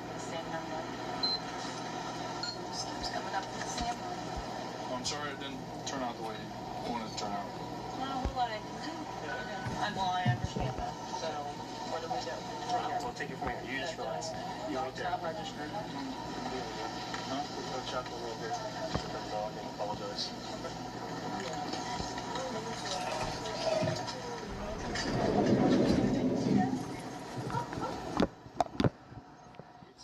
Not much. I did want to give a bit of a tangible apology, too. Look, I'm not taking any money, okay? I'm a Christian woman, and right is right and wrong is wrong, and that's all. I just want his card so that my husband will feel better about talking to him. And I'm sure that I will do everything I can that my husband doesn't press charges, because that's the last thing you need in your life. But you need to get it straight to her that she just can't go on people's properties and do this. I think she learned a lesson here. I think she really does understand. Knock it off. He's on parole. He's doing this with the kids. Boom, look at that. Can we make this a... Yeah, there we go. Yeah. Look at that. We're en route to back our SCAT team. One of their informants was giving them some information, reference some dope that one of the local gang members has. You guys, what do you got? We got a subject. He's on parole. So we got information that he's selling methamphetamines out of his house. I've already contacted Agent Key. You know, he's good to go for the search. So Okay, we'll see if we can contact him and see if we can locate the meth on him. Where we need them. What's going on there? You stay lethal cover, because they got tasers. Get one in the backyard.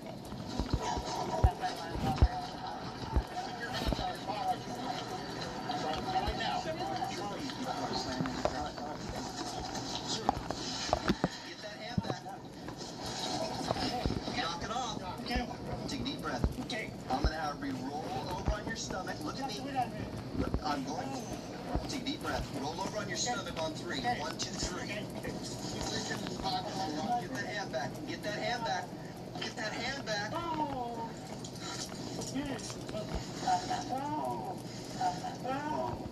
Get your breath and roll over on your butt. Sit down. Sit down. Would you dump on me? Here's what we're going to do. I'm going to give you the chance, okay, to tell me where the dope is so I can just go get it. And then you can go to jail, okay, and your family gets to stay here and do their thing. Okay? Sure? Okay. Pom-Pom's flustered. You knew our last Verbo was going to be incredible. We didn't know the hot tub was broken. But Verbo had our backs. They moved us. Okay. You're on parole. I don't need a reason. Yeah, but why though? I just did the bunker. This did Bunker Bravo. Right there. Stop. Stop. Put it back down. Oh, there we go. Looky there. Oh, by the way, you're under arrest. We got it. Here he is, on top of the pool. What's that, Philip? I gotta grab the rest of the other shit from up there.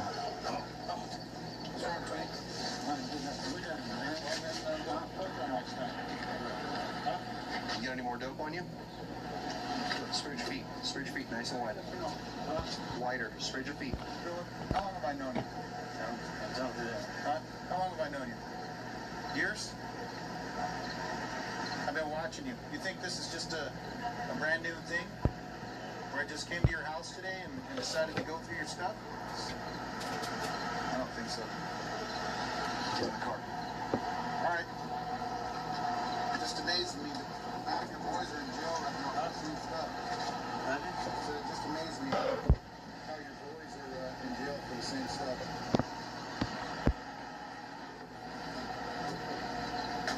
This is what we found on your husband. He's on parole. He's doing this with the kids. What's going on? These kids have no future like this. It's all we're asking you is break the routine, okay? He's on parole. And he wrapped up looks like a stolen gun here. Ooh. It's a big old. So we're going to fingerprint it. You can't be on parole and possess any type of weapons like that, so With his priors, he'll probably get life. I think this is his third strike. I hit him up and asked him about his gun. You got it? Yeah.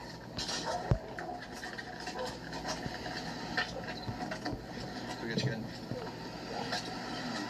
Whose is it? Yeah, I live alone. I don't know. You tell me. It's your house. Let's just leave this shit here. I was thinking about it. Keeps on getting worse, man. This is your third strike. I've lived alone since I was like 16. And then like when I was 19 and 20, I moved back into my parents' I moved into my parents' apartment. Like they have a basement apartment Discretion is advised. that was attached to the house. The house is pretty fucking dope. My family's in the other state. They don't live in the same state as I do.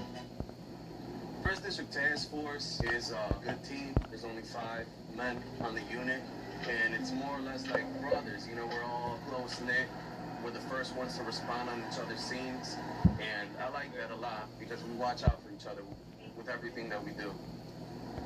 Yeah, we got a call of shots fired around an intersection, Claiborne and Frenchman. We're just gonna go check it out. Supposedly, unknown vehicle rolled down the window. There was some black male shooting out of the back window. This vehicle fits the description. We're gonna go ahead and conduct a traffic stop. 1122. Sigma 18 Elysian Field.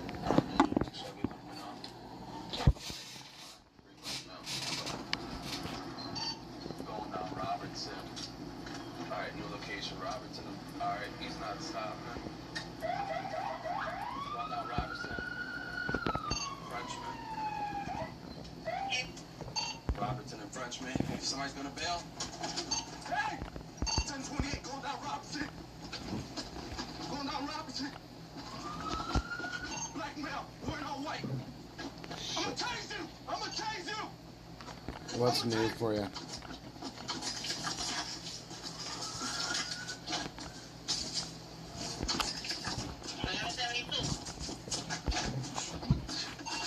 Come on, tase it. Come down!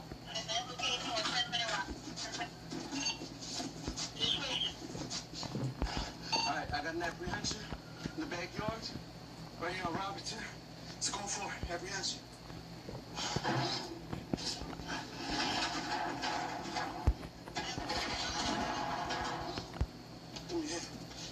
Well,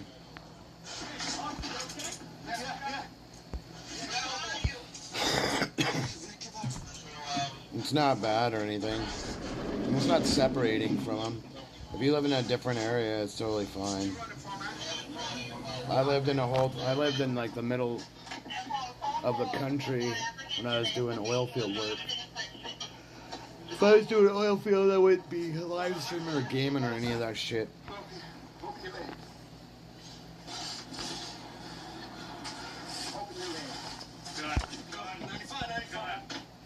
That's why he was running. That's why they were open his leg. Don't look at me. Oh, yeah. It just falls out your pants.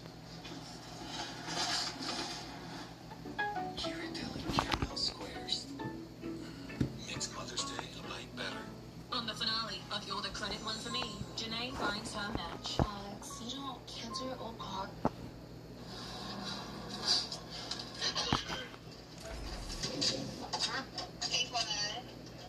95, came out of his bed like. Yes, sir. I don't know. But it ain't his. I'm in it. You want to take him back to your game? Yeah, I'll take him back. 95, man. There was 3 people in the car. I saw him run, and I turned the corner. I saw him.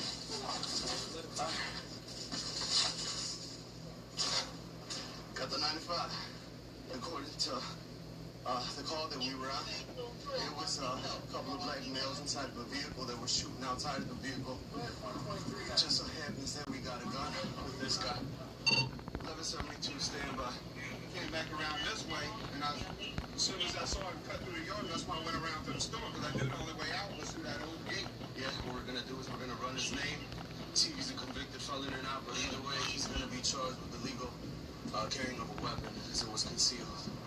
You ever been arrested before? What's his name?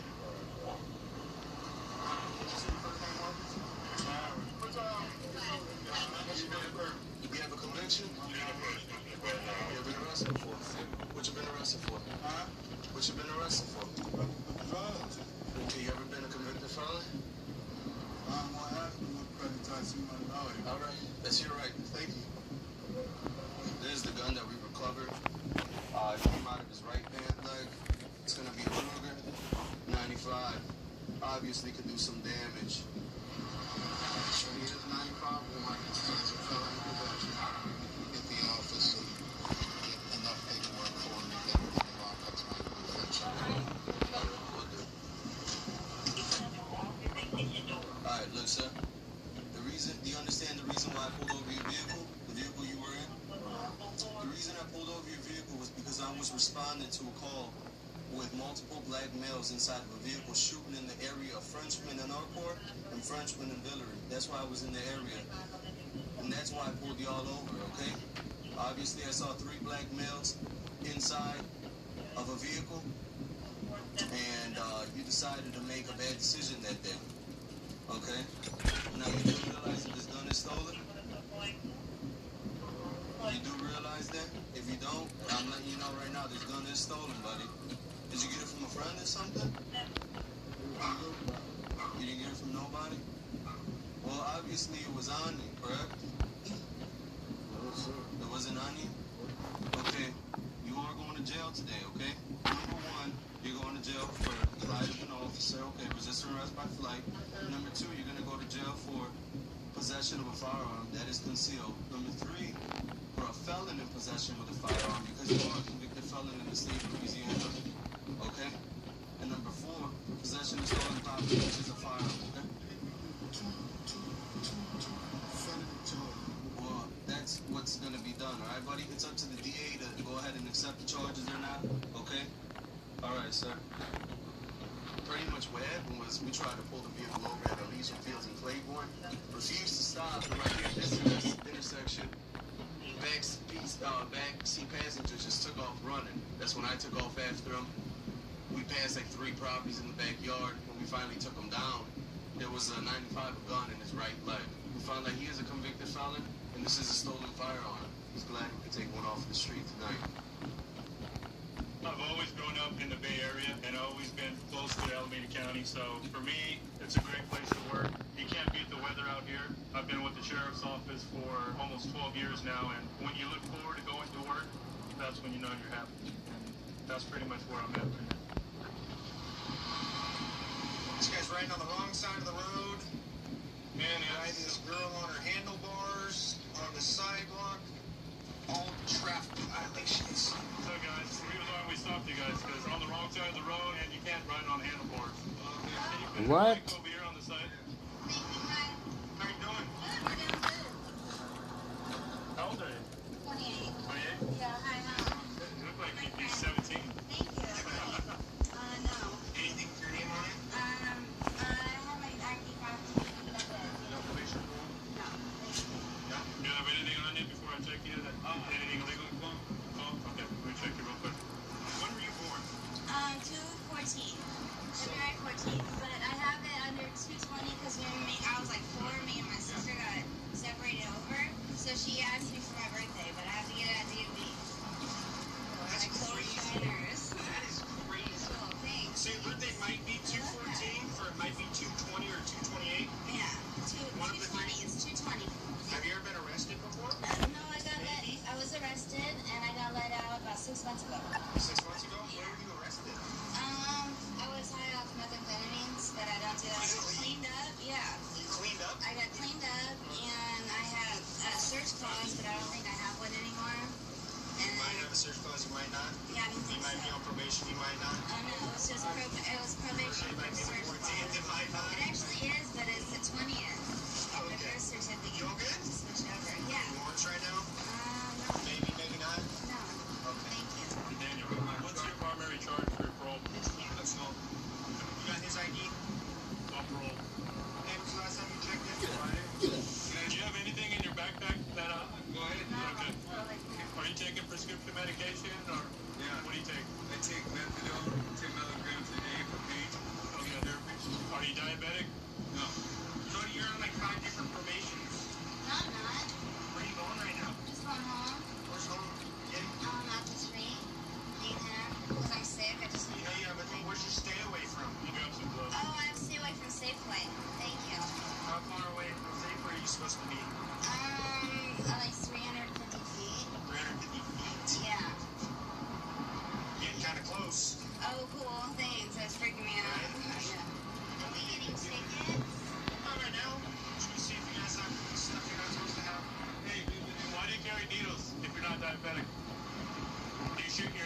Do you shoot heroin? I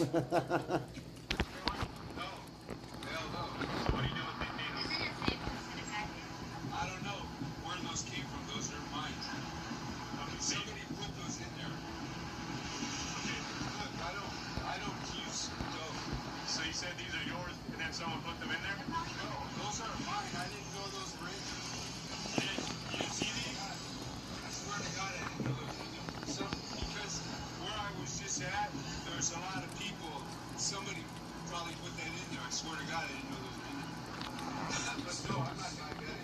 So you know, it's your property, you have control of it, and you're responsible for what's in your property, right? Yeah. They put him in there. I don't use that for anything. That's just trash. Why don't you do me a favor? Have a seat right here in the shade. I'm gonna hold on to you so you don't fall down.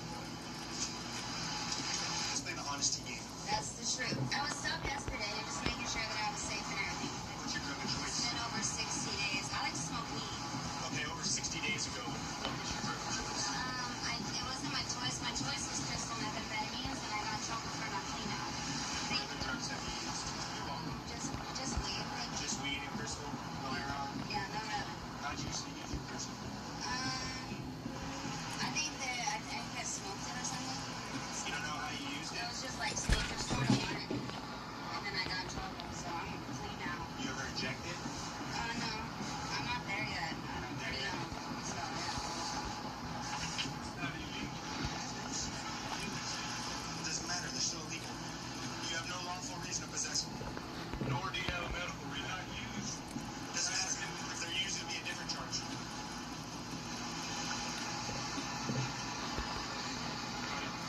So follow me.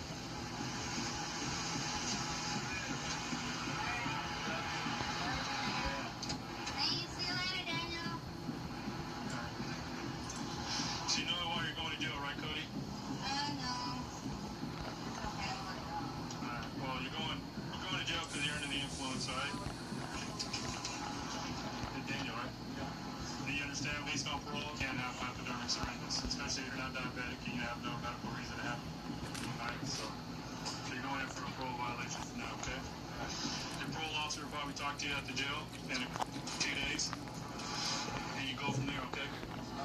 Watch your leg. You went to jail for a parole violation, and she went to jail for a probation violation. But the good thing about it is they got to go to jail together. It's a love story. Yes, it is. It's a love story. My partner and I have a unique relationship. Even though he's 2 years older than me, he is actually my stepson-in-law. He's married to my stepdaughter, who also is a police officer here on the department. Now, hey, they're both adults, more power to them. But there is one condition. He can't call me dad. Hey, we just got dispatched to a call. He can't call me dad. Domestic disturbance. Looks like the female's calling in. The male assaulted her. Now it's saying that the male possibly left the apartment. We're going to arrive here and find out what's going on here. He's walking over here. Alright, I was looking for a colleague trying to tell them that they said they don't get to find me, so I had to walk down with them. Yeah, well, you live across the street on Montego, or you live here? I live upstairs here on 6, and I was telling him I'm facing Hollier. Which way did he go? He took off that way. Okay, does his mom live around here somewhere? Yes, she does. Where does she live? She lives in the downstairs apartment in that building. You think maybe he went under the mom? I don't know, that's where he usually goes. I had left and I was going to go get a beer from me and Charlie, and I went to the store. Charlie 315, I've got her over here across the street. And I was walking through the alleyway right here on the side, and I saw him sitting in the front. When I got here, he chased me all through the parking lot. Okay. He threw me up against this building and this other building, and then when I got to the stairs, he threw me in the stairs real hard after he grabbed all the beer and everything. Okay. And then at that time, that's when Charlie opened the door and said, "What the hell's going on?" And I was laying in the stairs. And this guy's what is he to you? He's my husband. Does he live here with you? He was living here with me, yes, but he's already got an assault charge on him against me. Okay. And I'm just tired of the abuse. I've taken him back, and that's my fault. Are you hurt right now as a result of what happened tonight? Well, I hit my head, and I hit there, and I hit all right here, but I'm sure tomorrow I'm going to feel it, because he threw me on the stairs right down here, and then the cement one. Okay. Charlie 315, we're going to be at the apartment. City police, man. You open the door, please? We talk to you? Yes, ma'am. This is the police. How you doing, ma'am? Do you have a son named John? Yes. He's asleep right now? Okay, I need to talk to him. What happened? Well, I need to talk to him. Where is he asleep? Johnny, you need to wake up, bro. You need to wake up, bro. What did you do? Oh, stand up, man. What happened with you and your wife tonight, John?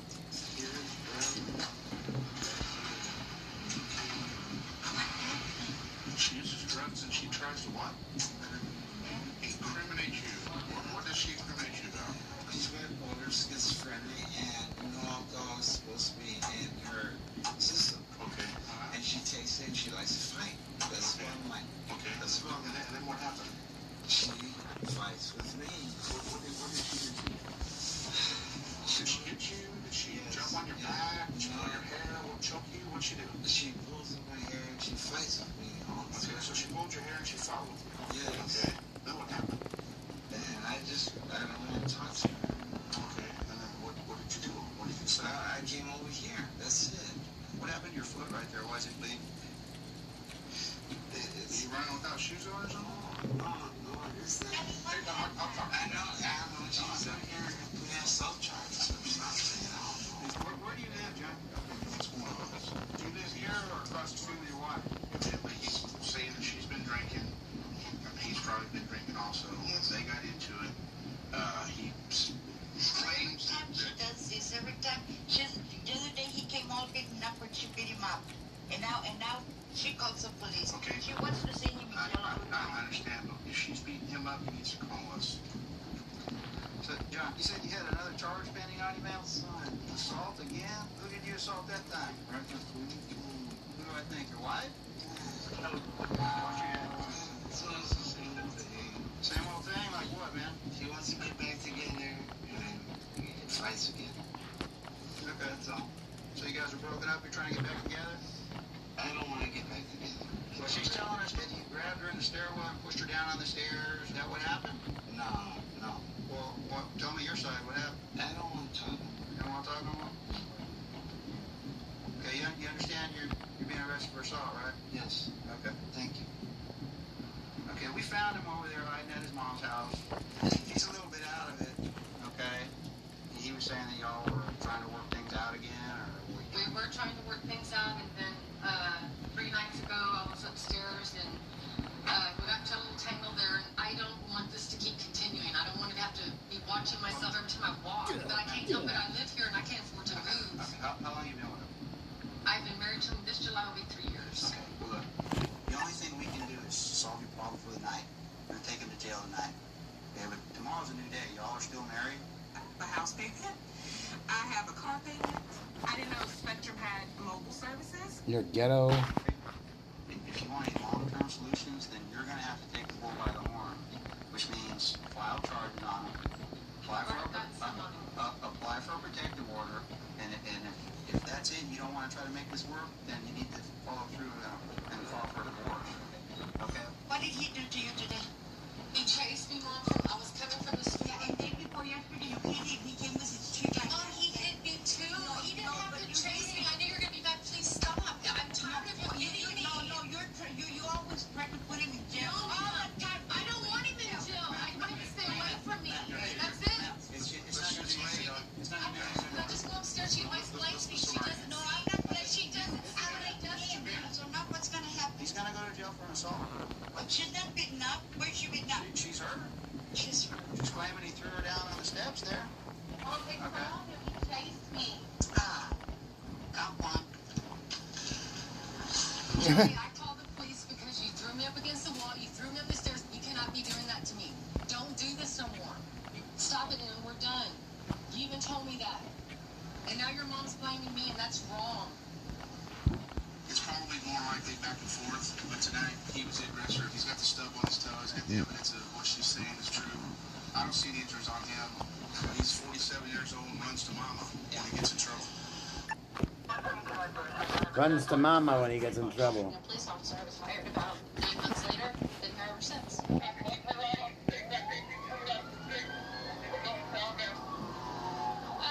the fair going on right now, and they just had a subject with a gun. They tried to contact him, and he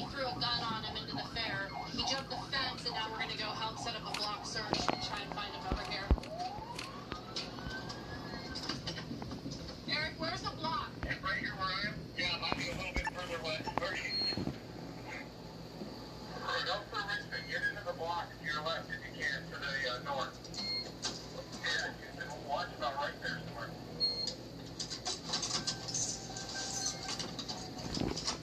Florida Fairco, we need a direction on that roof. Go to the flashlight.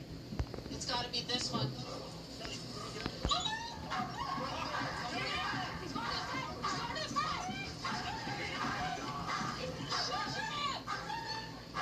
Get down off the roof now!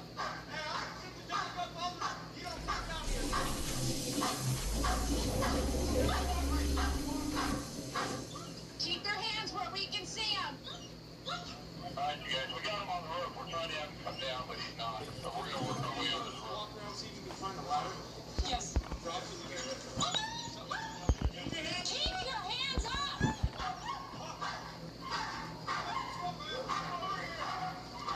Come off the roof now.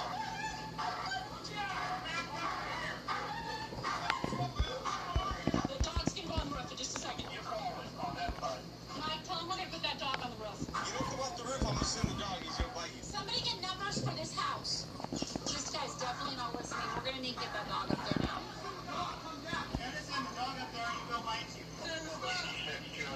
Get down off the roof now! We're done with this. You've given him so many warnings, send the dog. We're over it. Oh, no. All right, get up there. Go! I need these full ones for raids.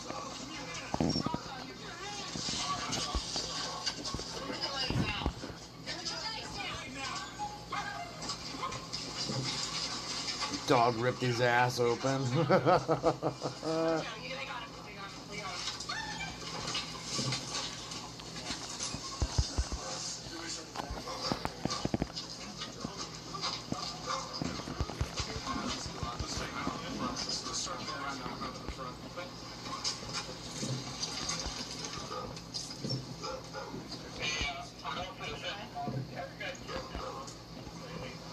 What is your name? Alfonsino? Why'd you run like that? Trying to get you off the roof and come down peacefully. No, we kept telling you over and over to come down. You didn't want to listen. You're tired? I know, so are we. We've been chasing you around. Do you have anything else illegal on you?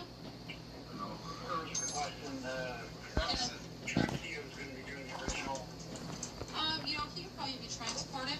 Is that the only place the dog bit you and your leg there? And then your head? Why'd you run? Huh? Did you have a gun in the fair? No. They said they saw you. They have video of the whole fair, man. Why you rather ask me? I didn't have a gun.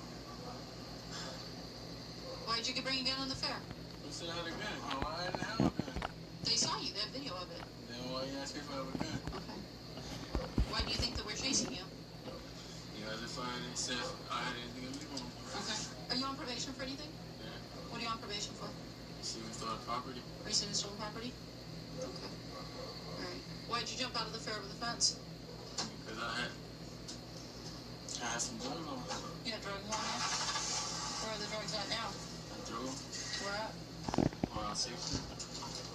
6th Street? Yeah. Little Crystal? No, what's that? What kind of drugs? A little bit of coke. A little coke? Yeah. Alright. Alright, what happened? We got a call, a couple kids smoking weed, and I saw one guy kind of broke away from the group, keep on kind of touching his front waistband. I thought that was odd, so I made contact with him, asked him if he had any weed or weapon, and when I went to pat him down the front waistband, I felt the whole gun. And so he broke off from me, took off running through the whole livestock area and up on the roof behind the wall over here, and we later recovered the gun. Okay, great. So, the only thing you threw is the drugs? They found the gun? That's a lie. You know there's video on stuff fair, right? I ain't get it because I didn't do nothing. Yeah, I guess you thought you were going to get away, right? Right now, you're going to go to jail for resisting arrest, and you're going to go to jail for the gun that the officer saw you threw in the fair. You guys are lying. No, dude, we don't lie. You are now. Was it worth it to run like that? I don't think so.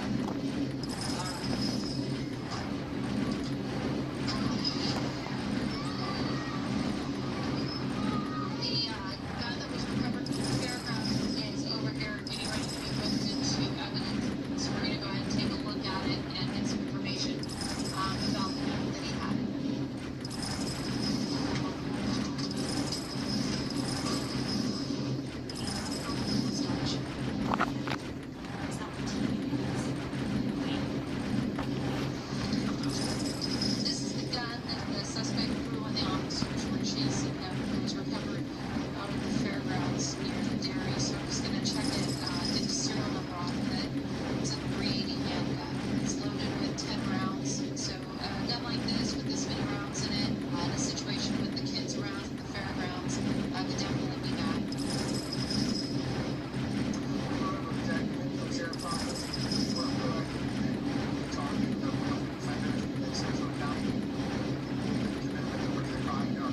watching cops. I watched you throw dope out the window.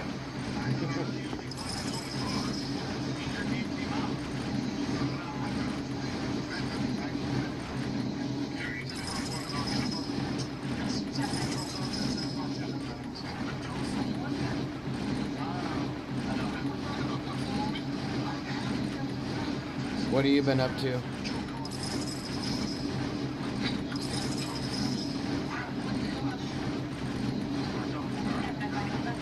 It took a while, but I got a full clan now. I think there's like maybe I think I only accepted one, and I had 8 slots. And somebody left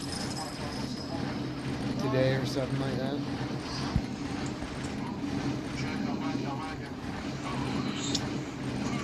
Oh fuck! My Discord is on YouTube. On the thing there.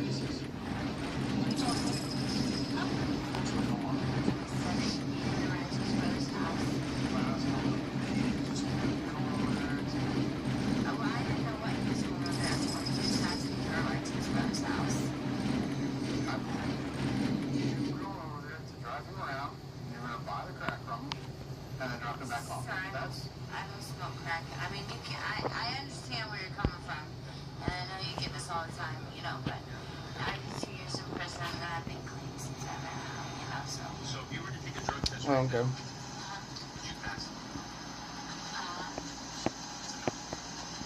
That's a quick yes or no answer. No, there's no if, ands, or buts. It's a yes or no. Have you ever smoked crack cocaine? Yes, I have. When was the last time you done that?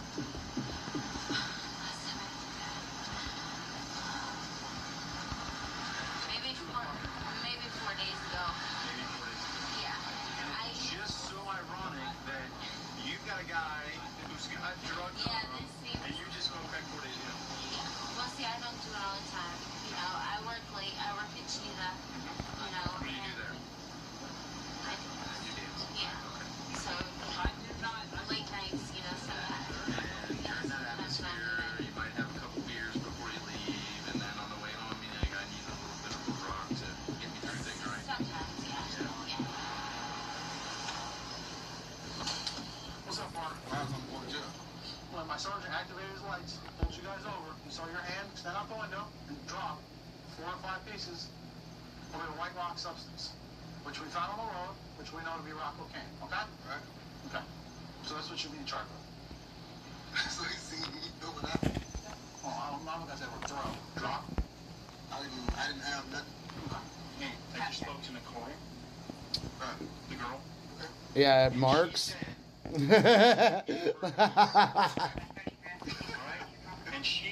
Oh, dude, hey, Sophia.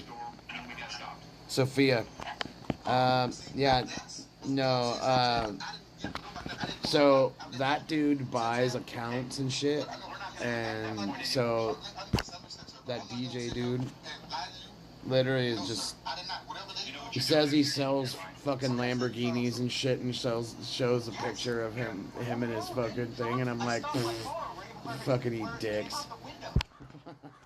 I said to him on the radio, Dylan, he threw dope out the window by my back tire. All right, there you go. All right. Jump in the car there, please. All right. Thank you. I'll search the car one more time for you. If something changes, I'll let you know. So what, she going to jail?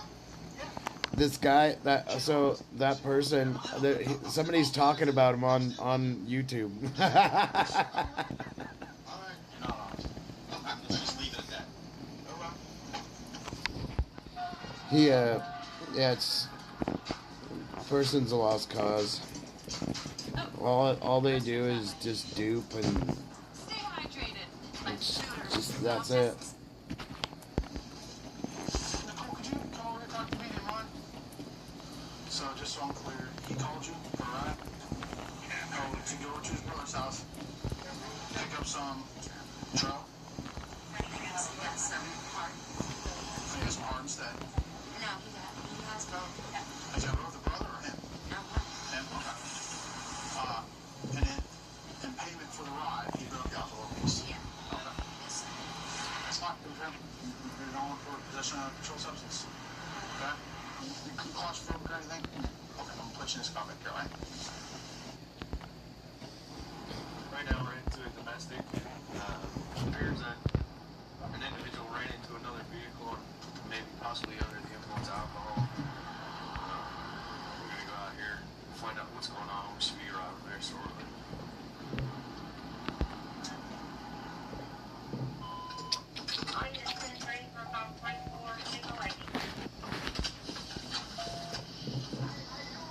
Still kind of grinding. I'm almost done for the night just because I'm not gonna. It's only Monday night, so. House right here. It's my birthday today. As you can see, I was having a party. So go stand over by your truck. Go stand by your truck. No, I'm telling you, go stand by your truck. Okay. How do you know it's my truck? Is it not your truck? You tell me. Pitsy, I need you to do me a favor. If you can stand up, something. I got probably 30 people standing out here. Alright. So as you can see, this is a family event. I have my sister, my nephews, my sons. This is my house. I live right here. I was having a birthday party. I'm turning 27 today. I moved my car over here because obviously I needed the parking spots as much as I could. This gentleman right here doesn't even live here. I know. Yeah, he lives in the neighborhood. He lives in the neighborhood. He passed by my house 4 times honking the horn. I live here. Alright? I didn't understand what he was saying, but he said some stuff every time he passed by. He came in here. I got about 30 people He came in here. He backed up into the actual drain. Yeah, this one right here, the one that he's sitting on. Yeah. Then he pulled forward and he backed up into my car. Okay. So we ran down here trying to find out what was going on. He was trying to leave. Okay. So what I did was I admit it. I took the keys away from him because he was trying to leave. You know, I was trying to call the cops to make sure. Yeah, I got it. I gave him the key. You said you did. Yeah, but I no. As you can see, he's intoxicated. So. He has keys. You don't have keys. Okay. So, He's lying to you. what's going on? Tell me your side of the story. Backing up now. Oh. How much They you get my insurance and they're trying to black that way. Okay. How much you had to drink tonight? Not much. Not much. Okay, what's not much? Oh, One beer? 8762. How much you really had to drink tonight? One beer? Okay, is that what you're gonna stay with? Alright, do you mind stepping back here for me? Get in there. Get in there. Have a seat on. Have a seat. Okay. So how much have you had to drink tonight? And please don't tell me it's one beer, because I'm not as dumb as I look. Okay, how much have you really had to drink tonight? So that's what we're sticking with, is one beer. No, I'm saying don't look at me as dumb as I look. How much beer have you really had? Yes, sir. How much have you really had? 574. Within... I'm probably over one. Okay. And they're my neighbors. 71's around. They're trying to blackmail me for $1,000. Okay. So, what exactly did they say to you? They took my keys and, Do you think that was wrong for them to take your keys? yeah, I was trying to work on, I have progressive insurance, so. Okay. But I mean, do you think that was wrong for them to take your keys? In the state of intoxication you're in? I was trying to back up straight and I hit that thing and I didn't know his car's over here. Okay. Do you think the alcohol may have affected your driving ability tonight? Not really. It's dark out here, there's no light. Okay. Where exactly did your truck hit the vehicle at? You know, I mean, on what portion of your truck? Is there any damage? Well, you got some. Well, I haven't seen it.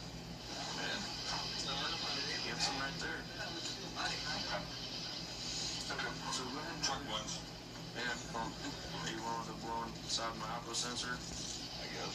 Water. No splitters. It's killing me. Alright, what I need you to do is I need you to blow inside the straw like you're blowing up a balloon, okay? Until I tell you to stop. Ready? Go ahead and blow. You gotta blow. You're not blowing. You can blow. I need you to take a deep breath in, and then I just need you to blow out like you're blowing up a balloon, okay? Deep breath in, blow out. Blow.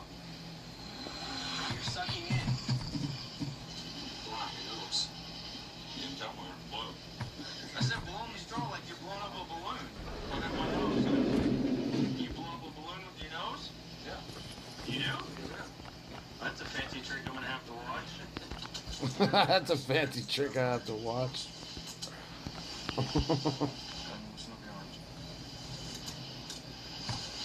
the point? What's the point of what? Why would you? Well, because I don't need you to tighten up your arms. Well, my arms ain't tightened up. How you tighten them up? Alright. The easiest way to get in is go have a seat for me, okay? My lights! We knew our last Verbo was going to be incredible. We didn't know the hot tub was broken. Or that our daughter's going through a phase. Hot tub's busted. I'm gonna tell you. Go ahead and sit. Vertically or horizontally? Well, turn, face me. No, turn. Face me. Now slide straight back. As I explained to you earlier, you're under arrest for driving under the influence. What my partner's gonna do is he's gonna take you up to the jail, go ahead and get you booked in. Georgia law requires you to submit to a state-administered chemical test for the purpose of determining if you are under the influence of alcohol or drugs. Are you willing to give me a breath sample inside of the intox machine that'll tell me how much you actually had to drink tonight?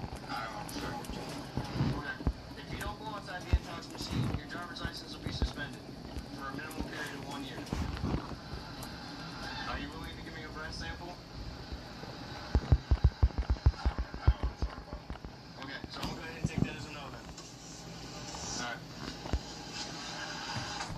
We blew a .137, which is almost double the legal limit. At this point, he's refusing to submit to the state testing, so his driver's license will be suspended for the year.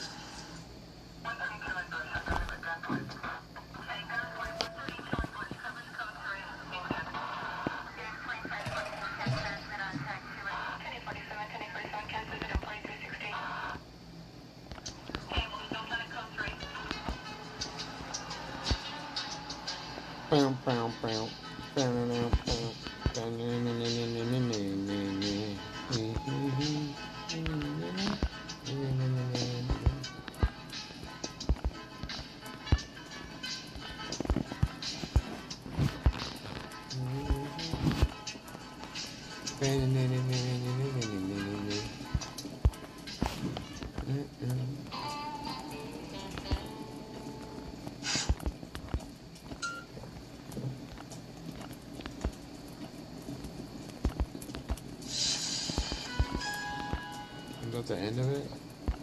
Your discretion is advised. No, we got another hour. Yeah. I think I'm done on this game. I want to go play some Among Us for a minute. We've got everything done. Yeah. We keep making alcohol. Yeah, I'm gonna pop off this. I'm gonna play.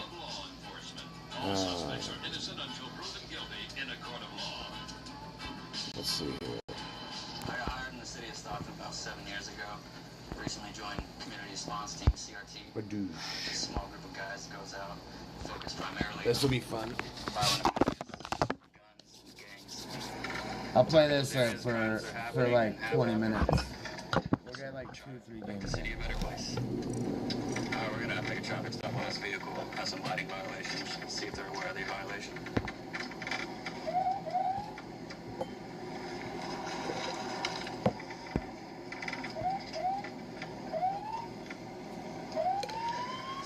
Westbound Flora.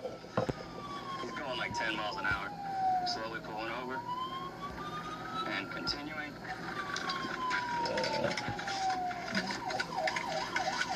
I'm gonna take a channel 1. Yankee 9.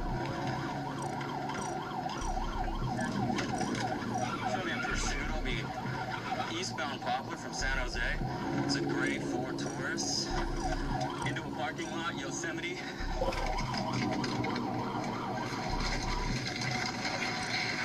He's hitting a fence. Stop.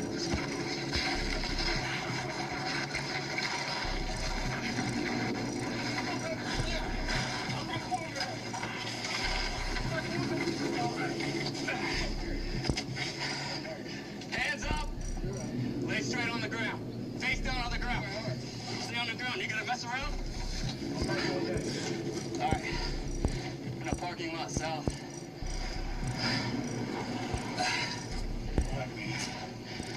San Jose.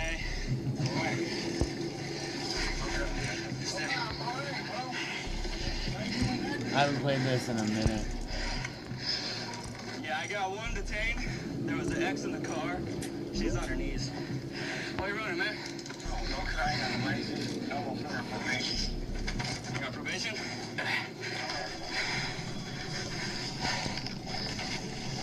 Yankee 9. I got him in custody. I got no right for him, everybody. I covered it. I covered it. I didn't stop. Let's go. Hey, why You're a wild guy. I've seen it. So the community service officers here are going to take the collision report for the fence. I don't think it hit anything else besides the fence. It's just the fence? Yeah, just fence and then damage to the actual car itself. And avoided all the structures. This your house? Yeah. What'd you guys hear? Pretty much, I just heard some crashes going through. And after I heard a few police sirens. What the fuck is this name? Heard the guy wrestling on the. I grabbed a baseball bat real quick, but I saw you guys were already taking care of it and stuff. So. Okay, so when you looked out, we were already here? Yeah. Okay. Is there everything you found in the car? Yeah, found all the backpack inside. Had his guy's name in it and everything with it. So there's also scale in there, a little bag of weed. I don't think they're telling us 100% the truth. Alright, so he's gonna have to go on all that. This week on You're the Credit One for Me, a group date goes wrong. I just paid off this old card, so I cancel it now that I have a new one. That could decrease the length of your credit history and hurt your credit mix. Learn how to build your credit with tips from Credit One Bank. Welcome to Cane's. It's Luke Bryan. What can I get you? Today I'm raising funds with Raising Cane's and my buddy Todd Graves for the Brett Boyer Foundation. Great food and a great cause. Raising Cane's Chicken Fingers and the Brett Boyer Foundation. One love. How do you leave? On all that. Britannia? Hi, how are you? What the fuck? Why didn't you guys pull over? I told him. You told That's him to weird. pull over? You did? I told him to stop. What else am I supposed to do? I don't know what else I'm supposed to do. I was just trying to get an idea of what your mindset was during it, you know what I mean? If you were scared, like, oh, yelling at him to stop, or if you just were going along for the ride. No, I told him to stop. Of course I was scared. I've never been through this. Yeah.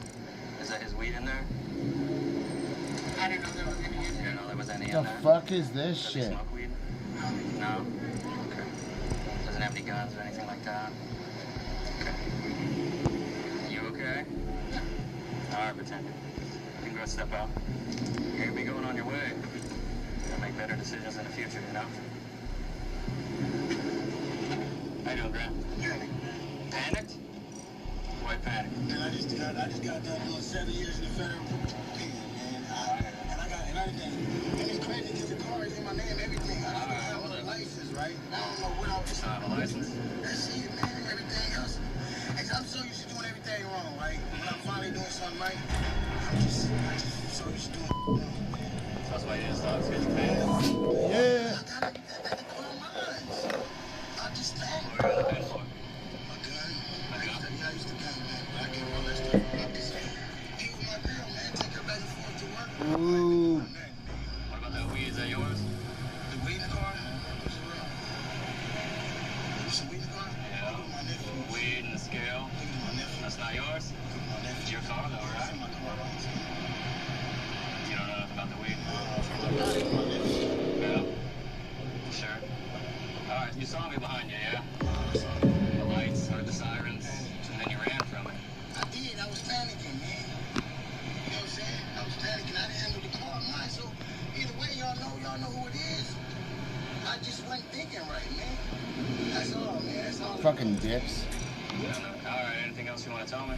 That's it. That's what am I getting charged with? What are you getting charged with? You're gonna get charged with the possession of the weed. Alright, then you're gonna get charged. Can be. What's the scale for? I don't know. Then you're gonna get possession of the weed. You ran a couple stop signs during that. You're gonna get the evading charge. And then you're gonna get hit and run. Felonies? What's that? That's all felonies? Come on, man. If I can make them, but they look like they're gonna be misdemeanors right now. Please make me misdemeanor. I just need It's not up to me, man. It's up to the penal code. You're gonna be going downtown. We'll finalize it when we're down there. But if they go felony, that's all on you too. You're right. Definitely right. Gotta make better choices, man. I've been a police officer in the city of Portland for 20 years, and job, I've loved it. Who? It's kind of a family tradition. My dad was a police sergeant here in Portland. My sister is a police officer here. I'll play this a little bit. I gotta show my little girl how to play it. One of my kids will decide to follow the family footsteps and become a Portland police officer. Okay, we just saw a car pass us. No for license plate, so we're going to flip around and see if we can stop it. It's not going to stop. And Eddie, we're getting traffic pursuit westbound Holgate. The speeds are about 40. Driving in his lane. It's a silver Mercedes.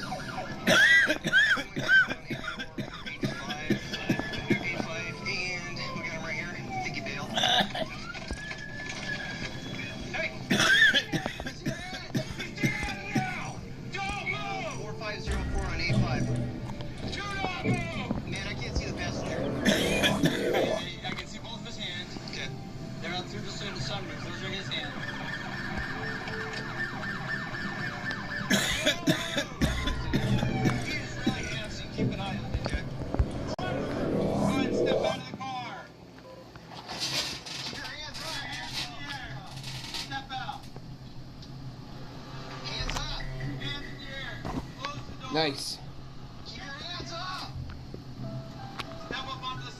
My detective. There you go. Now listen to another officer. One step backwards slowly. Passenger, come across and come out the driver's door. Dude, he is so high. Fix the wiring. Open the door. There you go. Good, keep hands up. There you go. Now listen to the other officer. Walk slowly backwards to my voice. Keep coming. Keep coming. Keep coming. Keep coming. Stop. Fuck. And he self-reported.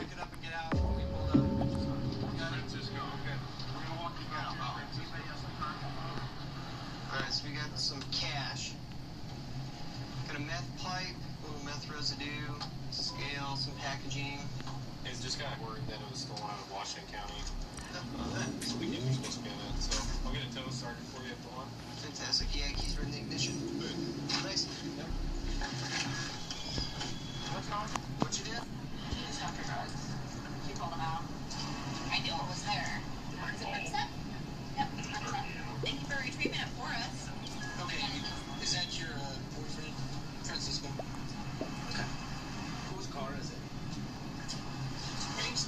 I'm sorry? Freddie. Why are you driving Freddie's car? Because I borrowed it. Because you borrowed it from him? So, what was going on tonight? No man has one. I'm sorry? No man has one. Oh, he has one.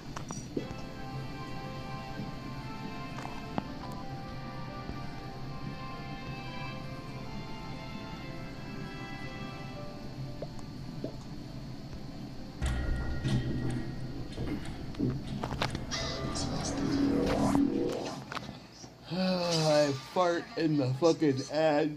Let's skip by this. Ugh. I'm like, Rob. What?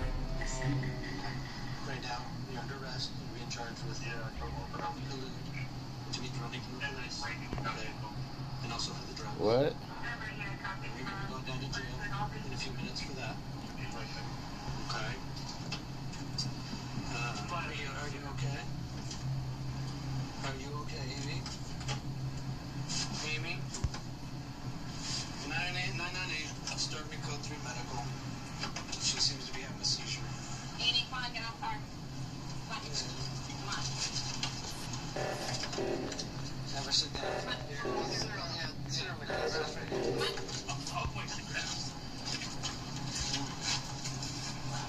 Play on your side, Amy. We're on her side. Here we go. 988, let him know. He's still breathing, convulsing, unresponsive to being talked to. Can you talk to me at all, Amy? It'll be okay, Amy. Medical's coming to take a look at you, okay? So hold on. Hey, Amy, did you swallow some drugs? She was convulsing, shaking, couldn't talk to us. That's right. Amy? Amy? Hi, Amy. Since she started, she's been unresponsive. Amy. And she had some Percocet on her. I don't know if she swallowed anything else. Okay, Francisco. You doing okay, man? Yeah. That's all I have. I will see what I can do about that, okay? So what was going on tonight?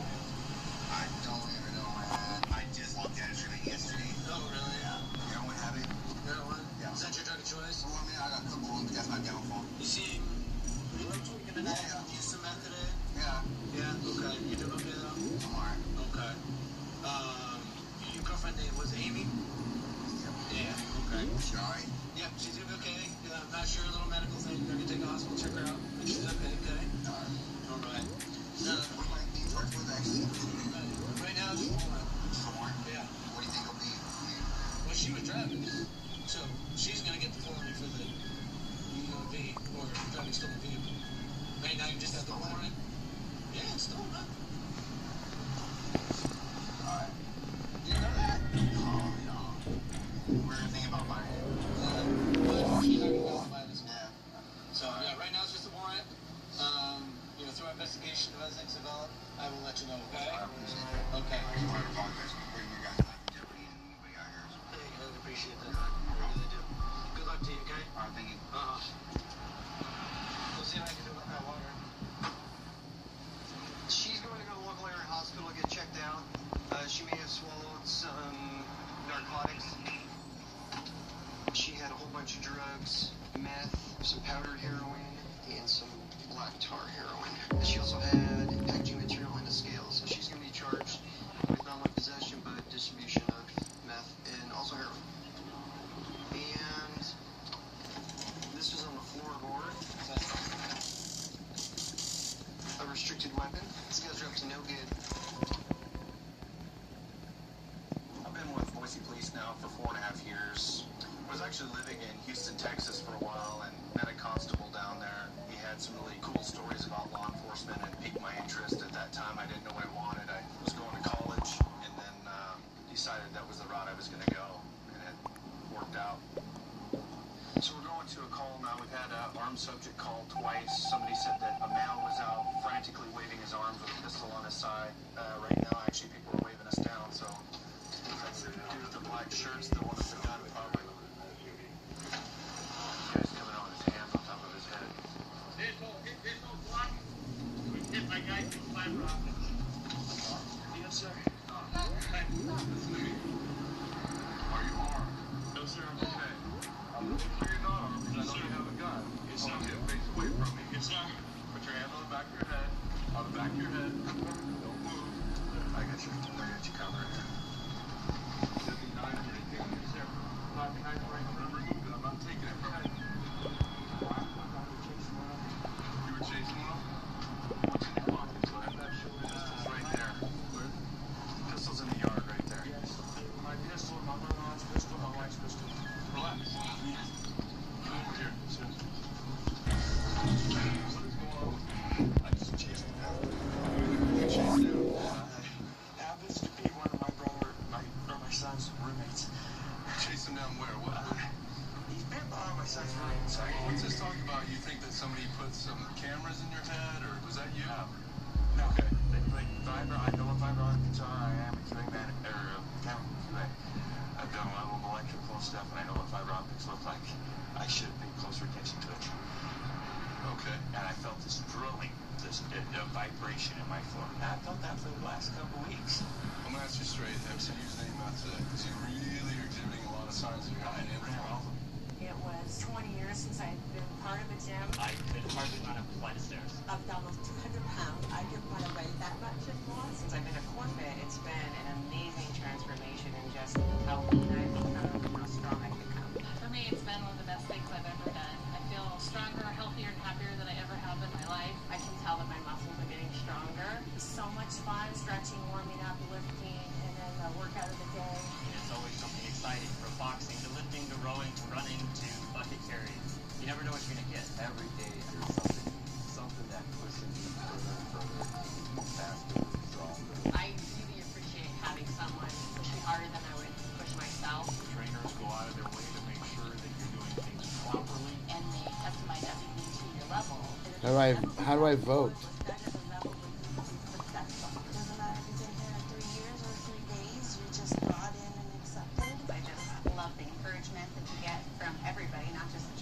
It's just very empowering to be here. I've lost 40 pounds, 4 dress sizes smaller than I ever was. I know I feel younger, stronger, faster than I did 2.5 years ago before And also, I ran all the way down and all the way You're back. shaking like a paint mixer. I'm so mad. This is my son, Walt. Unbelievable. Where's your shoes? In the house. You were just chasing somebody without shoes on. Yes, sir. All the way a mile from Sir. Why did you strap on with your gun to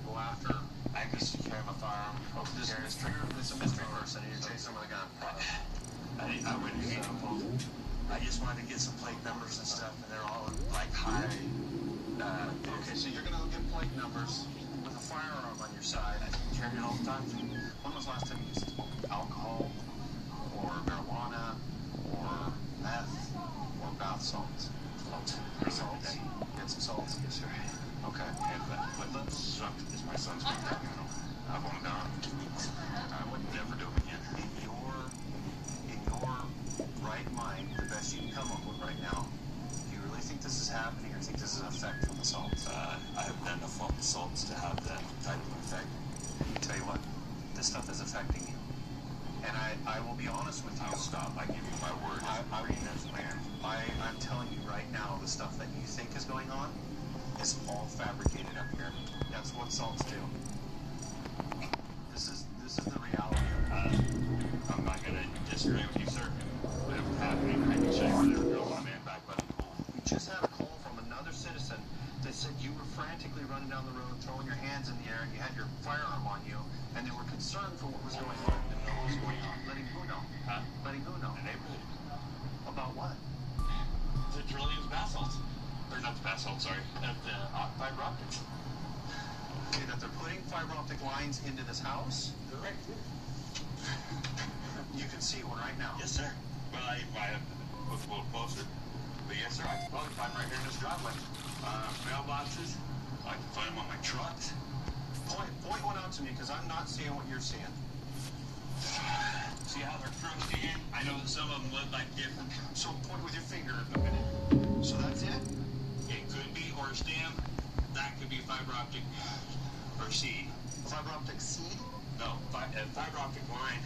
And I mean, yeah, I'm aware of what they are. Yes, sir. So very aware. But how does this? How does that even resemble fiber optic line? It's touch it. I mean, some of them biodegradable too, or maybe biodegradable stuff. He's admitted he's on salts. It's a trip. I give you my word as a Marine. What do you think all your former Marine buddies would think right now if they saw you in this condition? I'll feel good myself. Okay, then with that in itself, isn't that time to get clean? Yes, sir. And I can do it on board. Have you used up all the salts you had? No, sir. You haven't used them all up? How much do you have left? Right in my pocket. Actual bag. Okay. Let me ask you this. When did you use these salts? All day today and last. How are you taking them? You just smoking them? On what? Foil or pipe? Foil? So that's a foil in there? Where'd you get them from? My son. Your son. Put your hands in the back. Small your back. Straight if you want. John, the stuff you pointed at here on the sidewalk is even fiber optic lines. That's what it looks like. They can make a fiber optic in any size, diameter they want, some shapes. You're telling me that this isn't a problem. You've been doing this for 14 days straight. But I'm 100% certain that you're not chasing anybody. You're chasing ghosts. You said another gentleman that just came up to me. He's the one who called out. Yeah, you scared him to death. I was there to actually protect him and his wife until I seen the pieces on top of her. Even if they were drilling lines in the house, how does that endanger you? It does. These guys, I mean, I consider criminals. It's invasion of privacy. Any crime, and that's why I said I should have not taken the firearm off. Okay. Well, I think we're done here. You're going to go to jail for possession of a controlled substance and possession of drug paraphernalia. I know this may be hard for you to grasp right now, but all these fiber optics, it's all a result of the salts that you're smoking. It's hallucinogen. 132 and Bird have got him at gunpoint. Heading gunpoint, 132 and Bird covers code 3. There's 25 14 10 transmit on track 2. 1047, 1045, cancel it on 4360. I used to struggle with handcuff, but now I use Head and Shoulders every wash. It's an active ingredient in Head and Shoulders. Patrol, I'm trying to looking for any kind of disorderly conduct, people who are really belligerent, anybody that's got any kind of warrants or anything like that, or dealing drugs. We'll look for people like that. Alright, we're on our way right now to assist another officer. He's got a subject in custody that's starting to resist arrest. We're gonna go check it out and see if he needs assistance. Oh, fuck.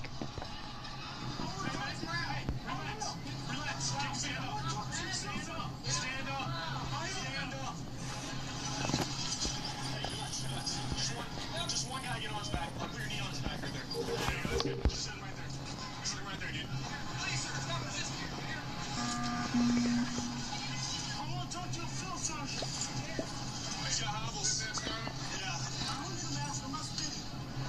Fellas, you got hobbles? Good mess we have.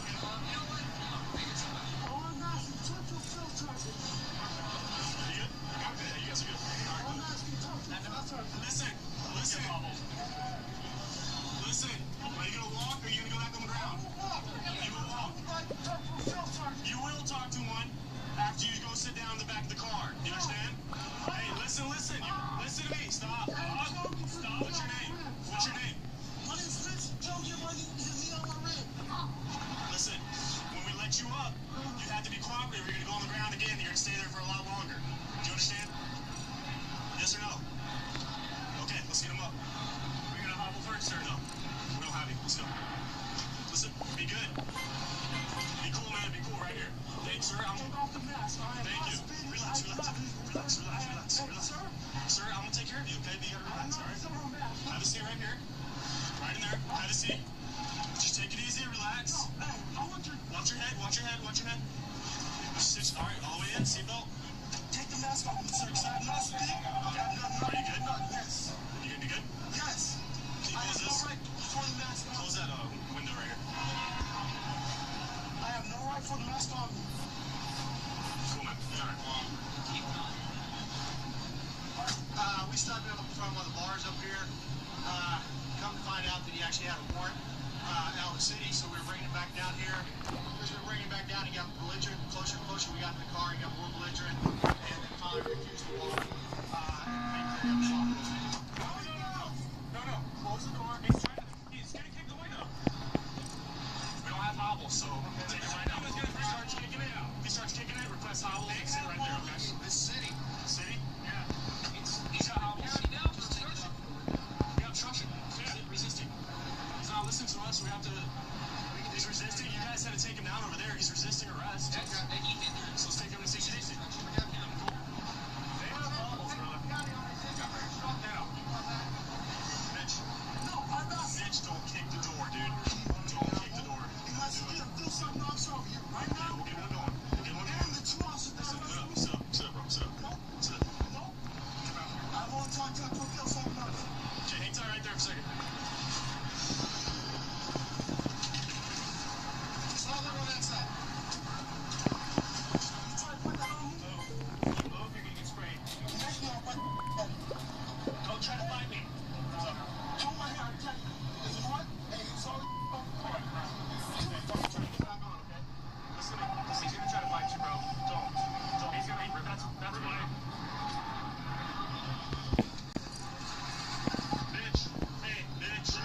Mitch, stop it. Jeff, we're gonna pull him out. He's trying to fight us and all that. They don't pull him out. He's got to pull Richard in. Hey, come on, dude. Mitch, come on, dude. Don't bite. Mitch, stop biting, dude. Don't bite me. Come on, dude. Hey, look, watch this. Hey, you guys are having military lawyers. Watch. Yeah, dude, that's good. Make sure you tie the knots when you get there. No.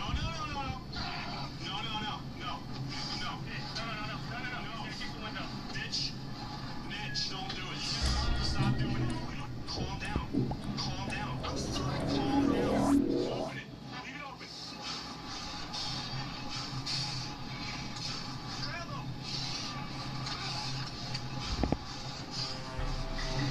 Will you just chill? No. Listen, calm. I asked such a military and the two officers arrest me. Calm down. No. Stop trying to find us. Relax. Are you good? Yeah, his feet are down at the bottom. He's good. Listen, Mitch, I gotta shut the door, bro. I gotta shut the door. Go. Shut the door. Get your hand in there. Mitch, please relax. Don't bite that. Look what you're doing. Why are you doing that? Mitch, Listen, the sergeant's on his way. Can you please just move your hand in the car so we can get the door shut? We're gonna shut it either way. We want to do it the nice way. We just want you to sit up so we can close the door. That's it. Okay. Mitch, we really don't want to do it by force. Listen, I wasn't there. Remember that? Okay, I wasn't there. I just got here and I want to try and talk to you. All I would like for you to do is so I can talk to you.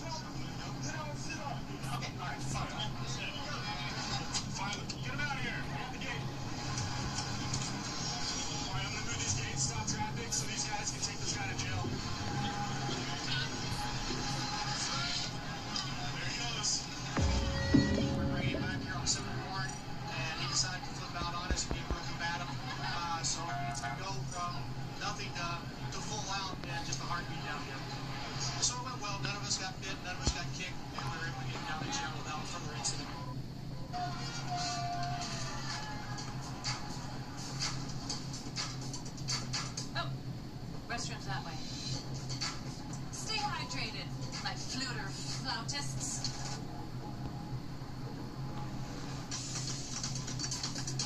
I love those for you. And you. I used to play clarinet. I was bad. Y'all know I love country music, but today I'm serving up something a little closer to heart. Welcome to Cane's. It's Luke Brown. What can I get you? Today I'm raising funds with Raising Cane's and my buddy Todd Graves for the Brett Moyer Foundation. I found. Throughout all my years that I've worked out here for the city, I try to deal with the citizens out here as well as my fellow officers with a lot of respect. A lot of the people on the street consider me the grandfather because I'm always trying to arrest people and basically trying to listen and understand and help people out.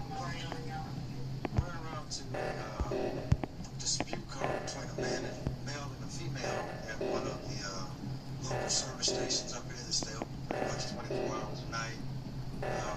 Every now and then they have problems where people are arguing, they're fighting back and forth with the clerk, so we're going to get up here and see what's going on. 130526.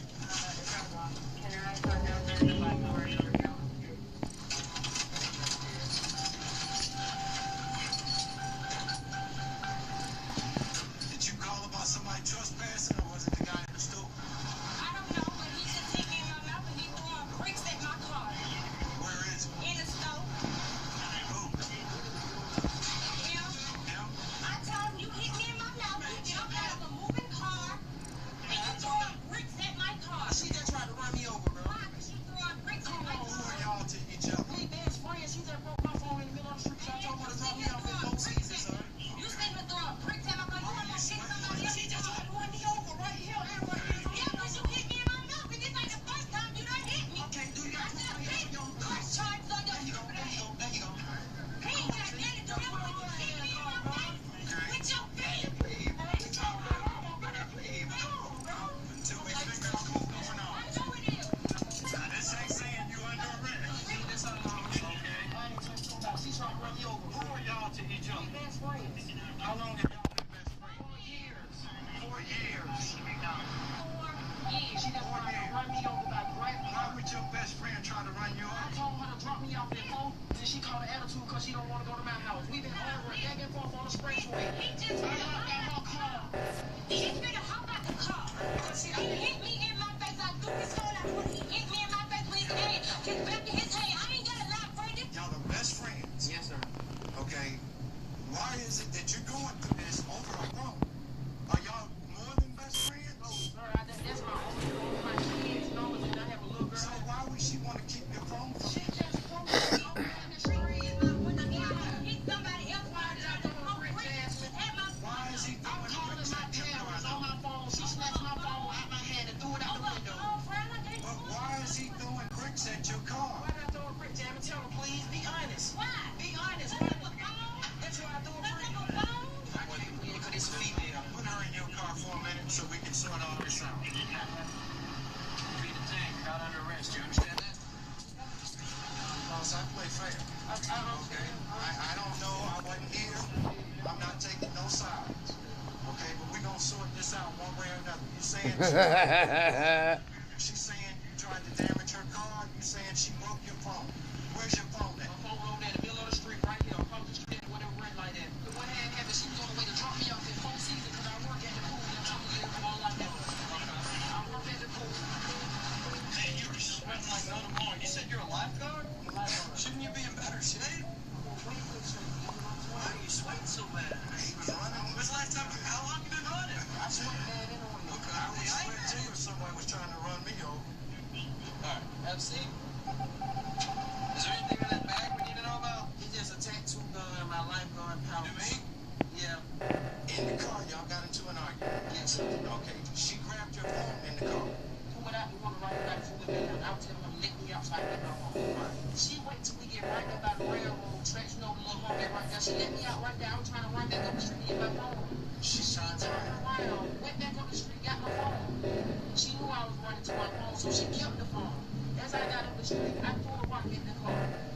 That's all I did. I threw a rock at the car. I'm going to explain to you what you're being charged with, okay? Right now, you're going to jail for disorderly conduct, subsection 1 and subsection 2. Okay, if I had actually saw some visible injury on her, it would be a totally different charge. All right? Ma'am, he's admitted to throwing the rock, but y'all are best friends and have been best friends for a while. Okay? Is your relationship more than just best friends? You're only best friends, you haven't been intimate or anything. Okay, but you're just friends. There's not, I want to date you, I don't want to be your partner, but friends with benefits. It's basically, okay. So is that why you took the phone when he was texting another woman in the car?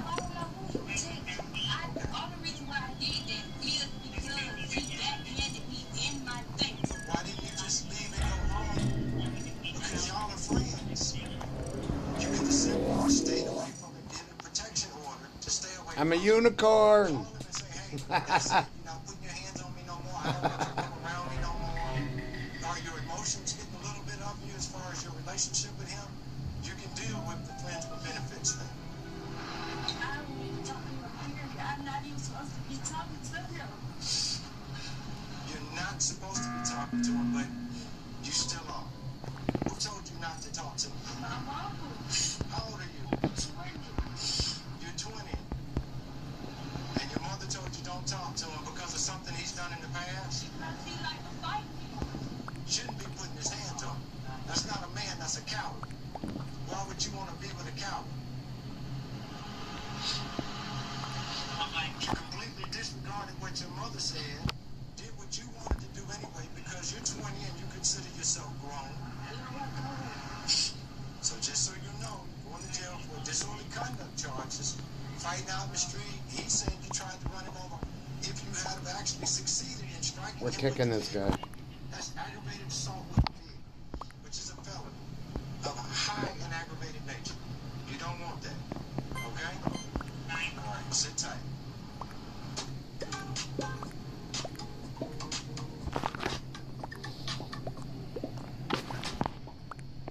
Toledo's a very strong industrial town. Generations and generations grew up here. They started here. There's families here.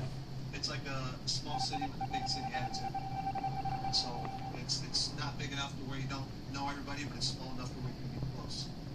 That's what I like about Toledo. The call that we're going to right now, it's a call of two Hispanic females fighting. They're fighting out in front of this address we were given. We know one of the females is wearing a white shirt, pink pants. And that might be her right here on the ground. White shirt, pink pants.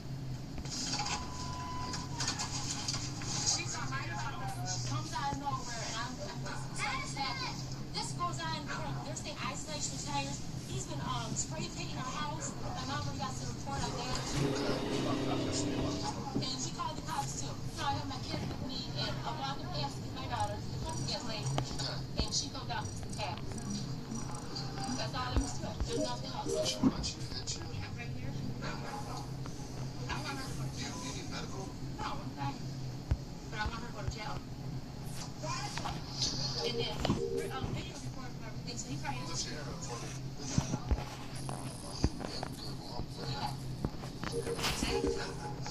Did she hit you in the eye? No, right here. Today they were walking up to each other and they were talking and then they got into an altercation. They're getting into a verbal argument.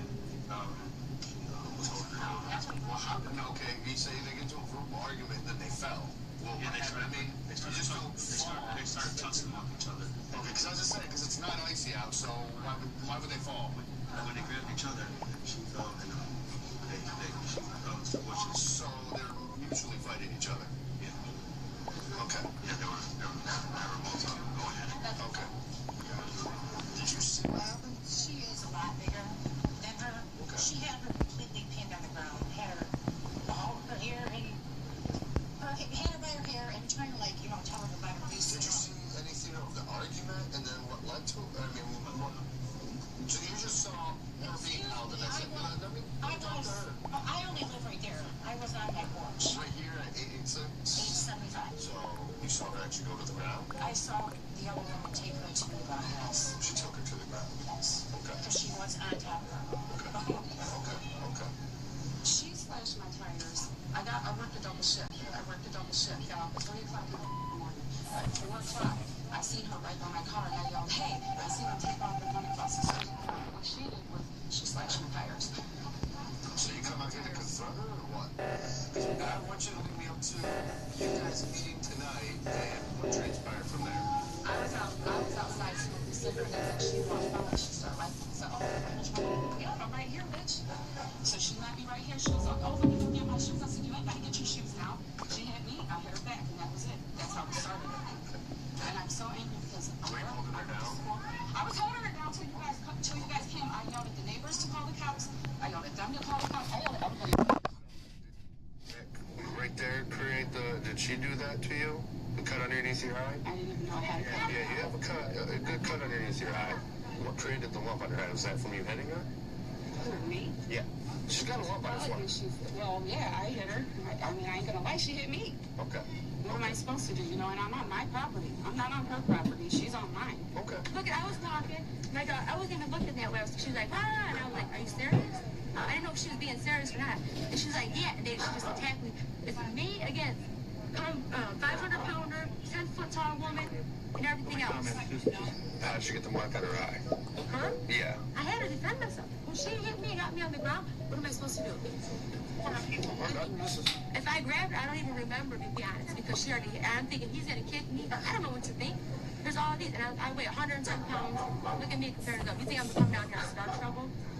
I haven't even seen my face. I don't even know. So medical's gonna check them out. They both want to press charges. What it's gonna be is you're probably both gonna go to jail for assault. Okay?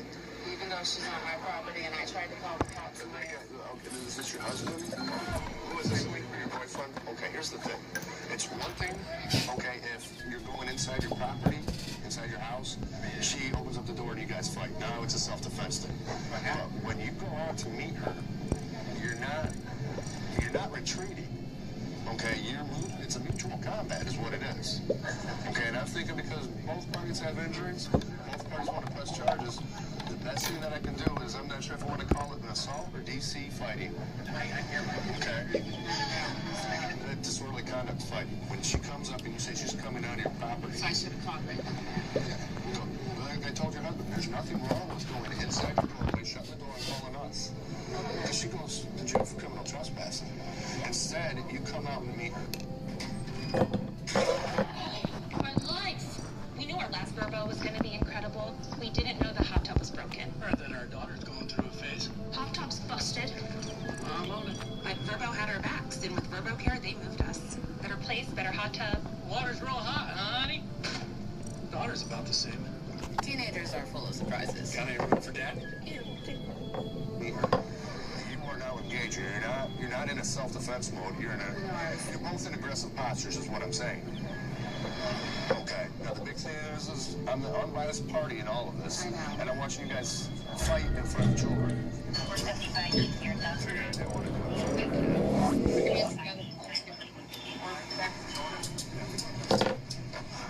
That's why I try to do it outside of the house, okay, away from the children. Everybody's got kids, okay, and you don't want to do that in front of children. Okay, you're gonna go for disorderly conduct fighting because you came out and met her.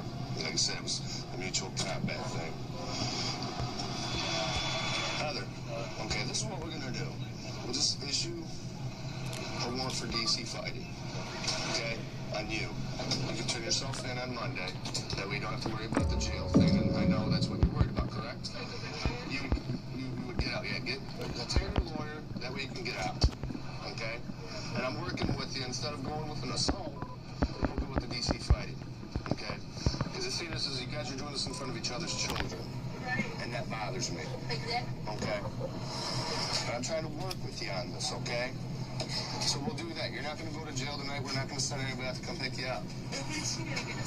What you get is what she gets, except for she's going to go spend the rest of the weekend in jail.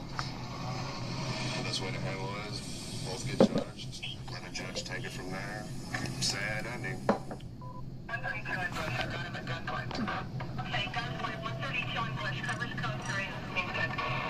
Here to 25 1047, cancel it on 4360. It's a 1 hour special like no other. Rock with Rihanna 777 is my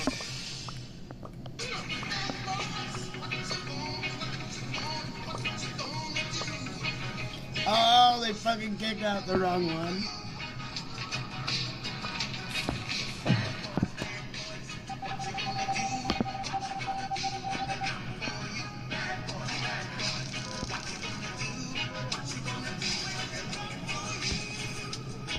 Cops is filmed on location with the men and women of law enforcement. All suspects are innocent until proven guilty in a court of law.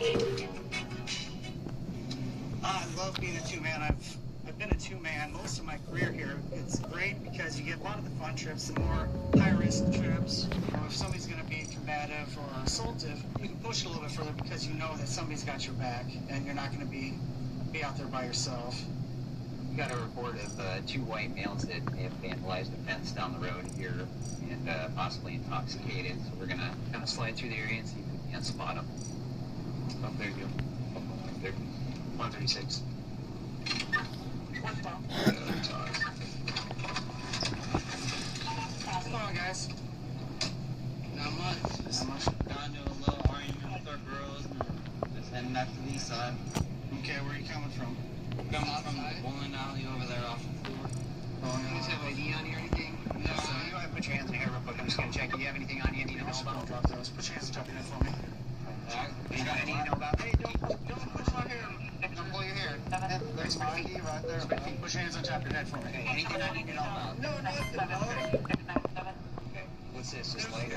Okay, all right. Just calm down. Everyone's trying to walk back to the east side. We sound Look, there's a tie. Why somebody calling saying that you guys are messing with somebody's fence? Who's calling and say we're messing? Just chill out, man. Chill out. Keep your hands on your head. You keep your hands on top of your head. Keep your hands on your head or I'm going to put you on the ground. Chill, brother. Put your hands. Can you stay right where you're at? 136 fighting with one. I got my cuffs. Fighting with one. That's all good, player. You got my shoes on, dog. 36. Two in custody. You can go ahead and resume.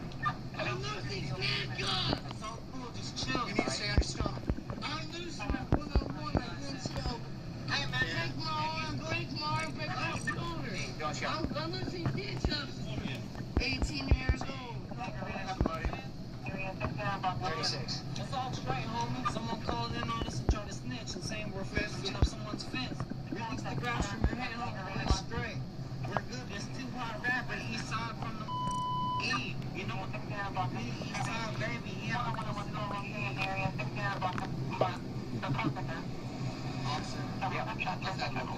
I know you guys got a little bit of drink tonight, so. Who's 10? I don't know. We were just trying to walk home. We just had a little dispute with our woman, and we just. Your woman or her woman? Our woman, and we just said, well, we're just gonna leave. We just don't want to talk to you guys, and we decided to walk home. Where's her house at? I couldn't tell you. Okay. Did you guys do anything with the fence back there? We didn't touch no fence, bro. Okay. You're gonna go to jail. Okay. I'm going to jail? Yep. I'm going to jail. Yes, Man, my homie goes to jail. I go to jail. That's a fact. I'm not trying to be rude or nothing, but this is my best friend for life, and I'll go to jail with him. I guarantee I'll back you one-on-one at the hand. Be quiet. New Planet Business is now open near you, and you can join We're talking a clean and spacious. Why can't I use it? Join today for just $1 down. Deal ends April 28th.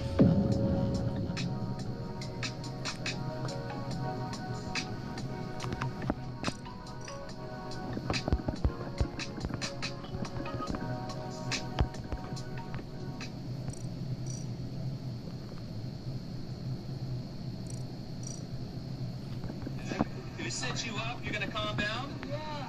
Okay, sit up. There you go. Sit up. There you go. Okay. Now just stay cool.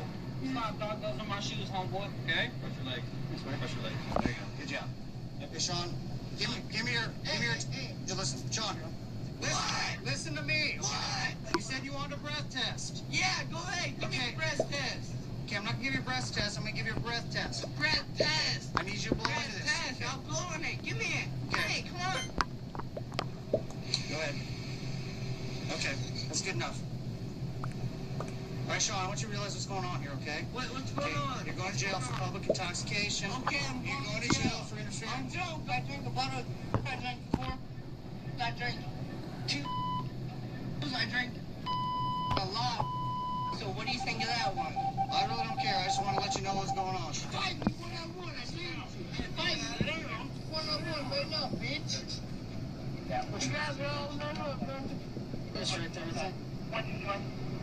Take a picture of me. Take some photos.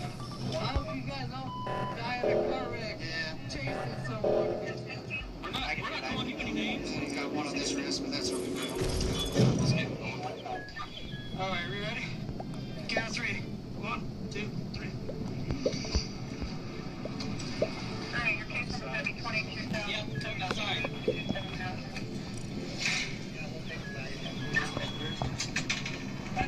You go ahead first. You got it. Clear.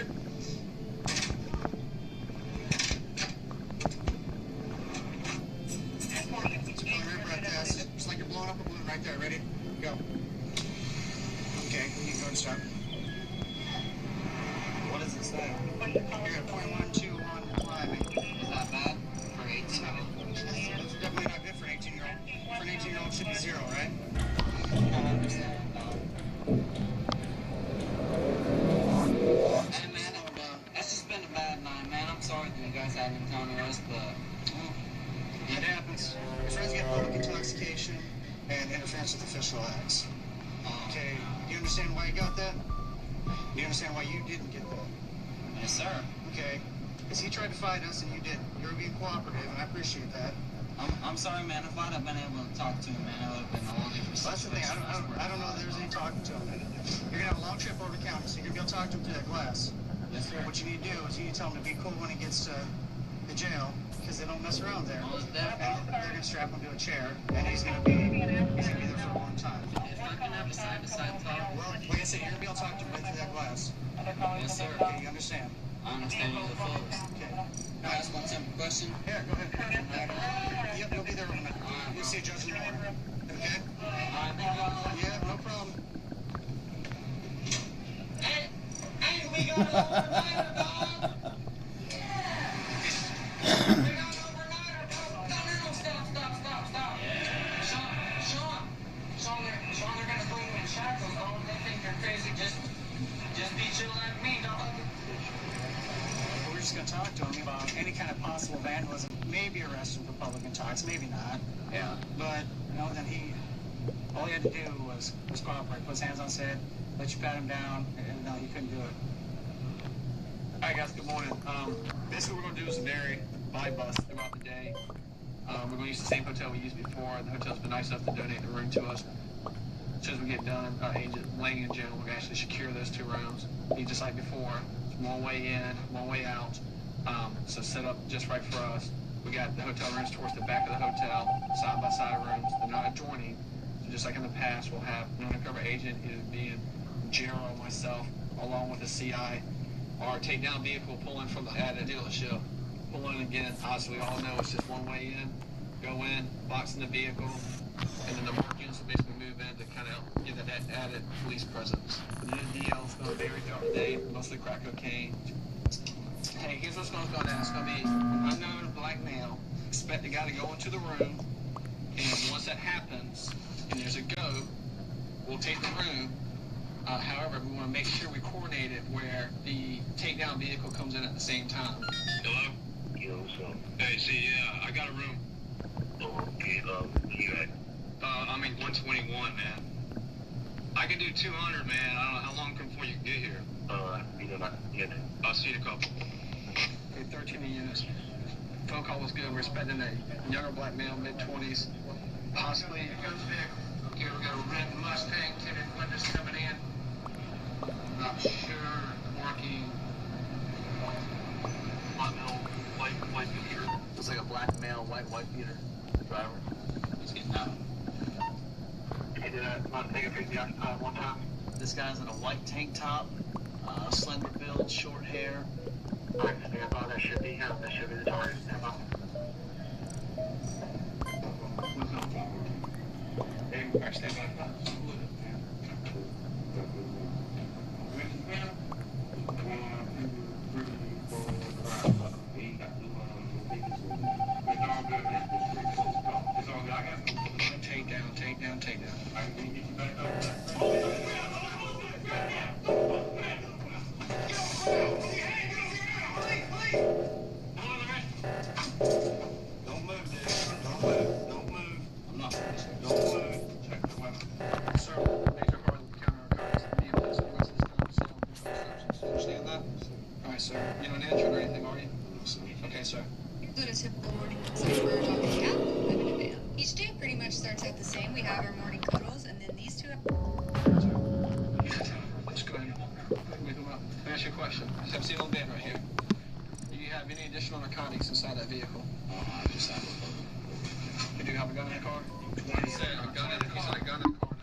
between the driver's seat and the center console.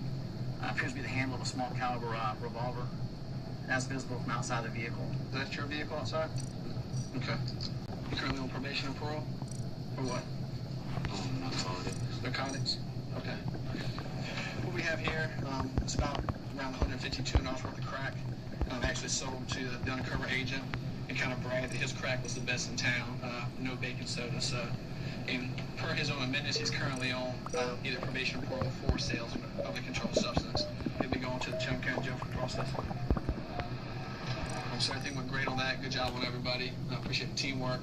And we already made a phone call to the other girl we've already briefed about. She's on the way, so probably going to have someone with her, hopefully. So do it all over again. Got a red Chevrolet truck, king cab, occupied 2 times, going towards the back.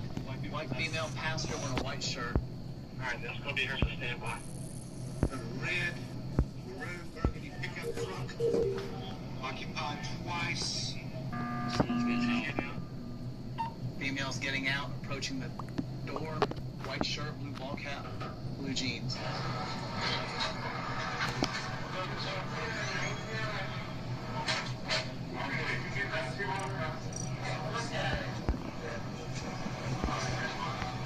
They're basically going right now. The deal just went down. They're doing a little discussion. We're going to try to also add a prostitution charge on there. Yeah, I'll come back for it.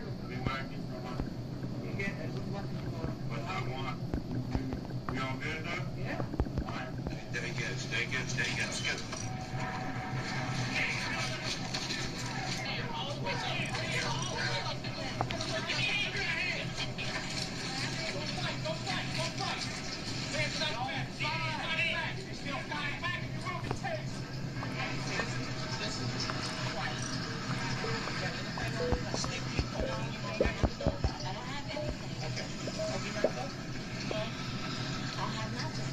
When the driver was being taken, he was seen throwing what appeared to be a pill bottle underneath the seat. Here's a pill bottle that the agents were describing they saw him throw. Good amount of powder cocaine. That's chunked up, and that's off the brick, chunked up. That's compressed. I'd say easy 15, 17 grams. And some additional crack right here in between the passenger seat and passenger door. And that goes with what the agents said they saw. They saw the throwing motion, they saw the pill bottle. That was pretty evident in bright orange right underneath the seat where they saw it. They said he was throwing back the entire time they're trying to get him out of the truck. How can I get out? I don't know. This is something you got to figure out. There's no bond. Eventually you'll become bondable. And from there you'll go from there. So you got to understand, this situation is one you created for yourself. You put yourself here. All I'm trying to do is make a couple of bucks so I can get some dog food. You're being charged with sales. And use of a telecommunication device, okay? With felonies. Means you talk on the cell phone or raise your drug dealer.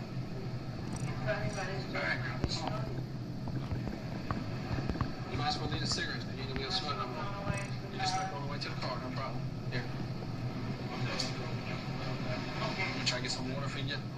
Get this one here. We'll throw this one away, okay? No, there's evidence, okay? Come on, I already told you all this. Come on. Listen, I don't know why you sit here and did this today. Is this really worth $20? All this? You know, my dog's gonna be hungry. Well, what about your husband? You said you have a husband. He's an idiot. He doesn't live in town. Your husband's an idiot? He doesn't live in town. Okay. Well, make sure we get you a phone number, okay? I need all them numbers. Well, we're not gonna write them all down. You can have a couple numbers that are important to write down and take to jail with you, okay? Worked out really well.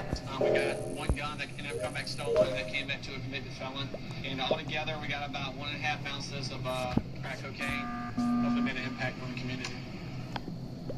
I've lived here all of my life, with the exception of what few times I've been deployed. I've been fortunate enough to see several different parts of the country and several different parts of the world. I enjoy it here. It's a bigger city, but not too big. It's nice, the atmosphere that I enjoy. I guess we've got a naked individual proning himself out on the ground. Before I started using the farmer's dog, I would fill my dog's bowls up with dry kibble in the morning, and then just kind of walk by and pick at it all day after we switched. The other officers already arrived on scene, and I don't know if he's interviewed him enough to find out, but apparently he's naked individuals on bath salts. It's the latest and greatest craze of crazes. Makes him very paranoid and a little crazy.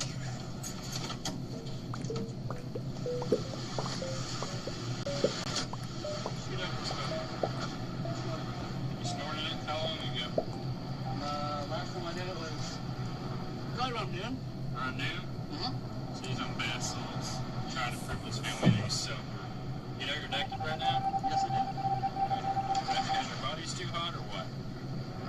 No, it's because I wanted to show them that there's nothing. The fuck? He killed me though. You gotta call that you're walking down the middle of Glenstone. I was trying to get arrested. You're trying to get arrested? Yes. What do you want to get arrested for? Because I'm tired of the drugs. What kind of drugs? I'm tired of the drug life. Would you rather check into treatment? Self-admit? They just made me make the choice the hardest way possible. How did you get here?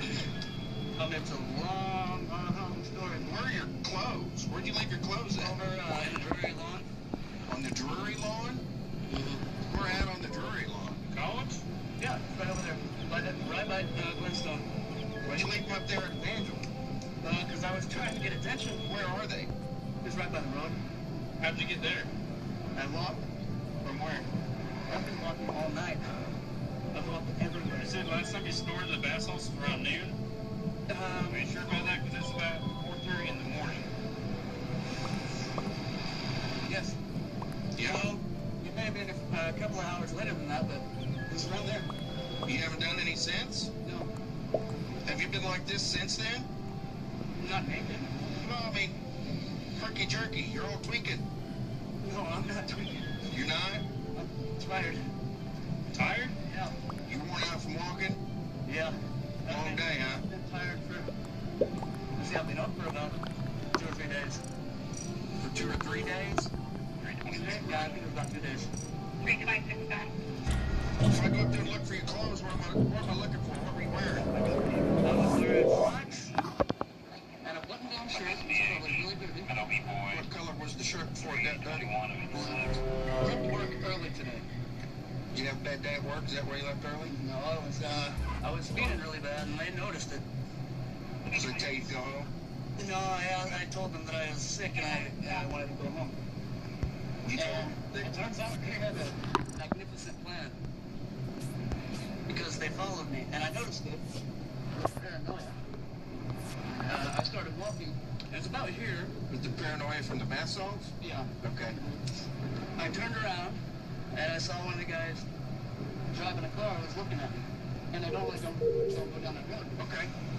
And so I kept walking and stuff, and then I got to the place where I was leaving water.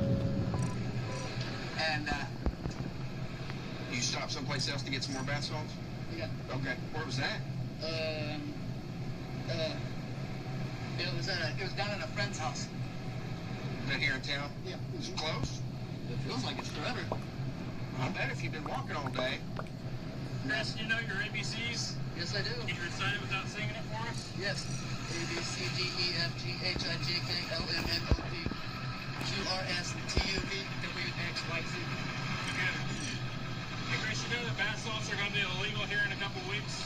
Yes, I do. You got to approve the legislation. It's going to be the same thing as marijuana, okay? All right, so you probably knocked it off and not do it anymore. Absolutely. It's going to be like meth, marijuana, all that stuff. It can keep you from getting set up for success that way. We don't find you here naked in the street. Do you think this is natural for you, or have you done this before? Bath salts? Yeah. Yeah. Not naked. Not naked? Now, you've done bath salts before, though? Well, yeah. Okay. Probably need to go to the hospital and get checked out, though. More than willing. Can't like it up. My body's very sore. Which way you Got that bitch. What's wrong with me? Let's sit up. Stand on up there, Chris. All right, come on. Walk out that track right there. Have a seat. These guys are going to get you taken care of, okay? They'll get you off the drug. Okay. Do me a favor before you go. Say one thing. Okay. Watch your back. There you go.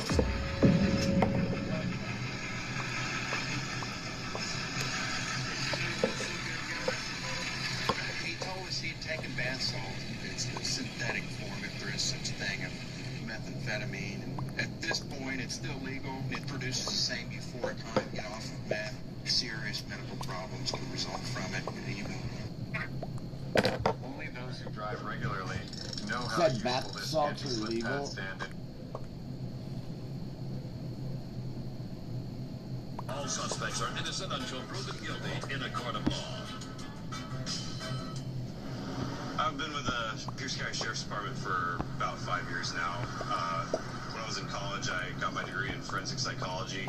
I kind of, since then, always knew I wanted to be in law enforcement, help people out, use my skill set for the job there. I love it a lot. It's been, I work with a great crew. I work in the Parkland area, and you know what, there's actually looks like there's a motorcycle here with no license. He's kind of going all over the place. I'm going to see if I can catch up to him here. All right, he's flying out. He's swerving all over the place. County trip before. Now he's turning in this apartment complex here. We got like a little dirt bike taking off on me. We're on Southern Avenue East, going through the neighborhood here at 114th Street. That's the mail. Little dirt bike thing.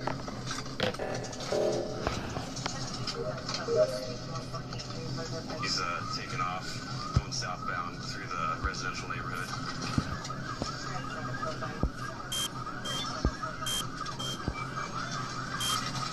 Might be slowing down to stop, I'm not sure. Heading northbound, head back towards the entrance. Pull over! What was that protect thing?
You want a donut? I'm right behind a bus. We're gonna be southbound on Fremont, approaching Yay! we're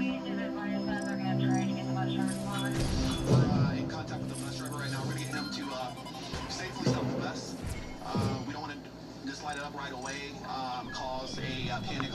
going to see if the bus driver can stop it. That way we can safely approach the bus tactically. Also going to keep in mind that we got several patrons on the bus, so we're going to make sure they're safe as well. So we got low lethal, beanbag, K9, also. I don't want to kill anyone. That's the only reason. No money. The insurance money. Cars that honk at us? The cars that honk at us. Is that junk on the front hood? It is. I didn't put that one there. I did the honk it for me part. You missed it. His door also doesn't open, so we had to climb up the window. Yeah, the door don't open. Dukes of Hazzard? Yeah. Yeah, we got it for like $300. I mean, it's a steal. I'm not going to say that's $300 well spent. It's $300. Oh, no, it wasn't. Especially after this. Smoking and everything. The radiator recently just got smashed in. Like a 78 Ford. We have a really old truck and on our property, because we have a big property, we like to play bumper carts basically. Cool. This thing was fought in good condition. It's went through hell and back. It's not in good Did it condition. No, my friend hopped on top of it earlier and started stomping on it. All right, man. Well, here's the deal. Your warrant is confirmed. You are under arrest for a warrant. Yep. So we're gonna go get that taken care of. We'll throw this thing in neutral, get it parked to the spot, so I don't have to tow it. All right, man. All right. So to save that kid a tow bill, we put it into the spot for him. He also has a warrant, so he's going to jail for that. It's a real gem of a vehicle. It's in park. So what was happening is while I was driving, I was following my friends, and then my car kept dying. While you were driving? Yeah. Oh, man. So I put it in neutral, started back up. While you were moving? Yeah. You threw it in neutral, and that was the... It was, I think, one time before you guys got me, and then right as you turned your lights on and I pulled into the driveway. That's when you started dancing and the... Yeah, and then that's when it fully went out. It went start for a second, and then I stopped trying, because... Yeah, you weren't going to go anywhere, right? No way I even could have. That car's top speed's like 60, I think. My car goes a little bit faster than 60. Oh, definitely. Yeah, it's got that upgrade. So you're just going to go to jail for your misdemeanor warrant? Not getting any new charges tonight? No tow bill either? Thank you, guys. You're welcome. Best police department out there. All right. Don't spray paint your next car, okay? Don't plan on it. Nobody needs to honk if they're warning. Viewer discretion is advised.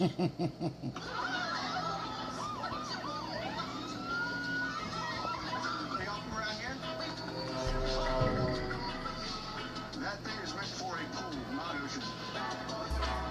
Dump it out. Forgive me for making you cover your hole. Spring break, here we go. Special edition of Cops is filmed on location with the men and women of law enforcement. All suspects are innocent until proven guilty in a court of law.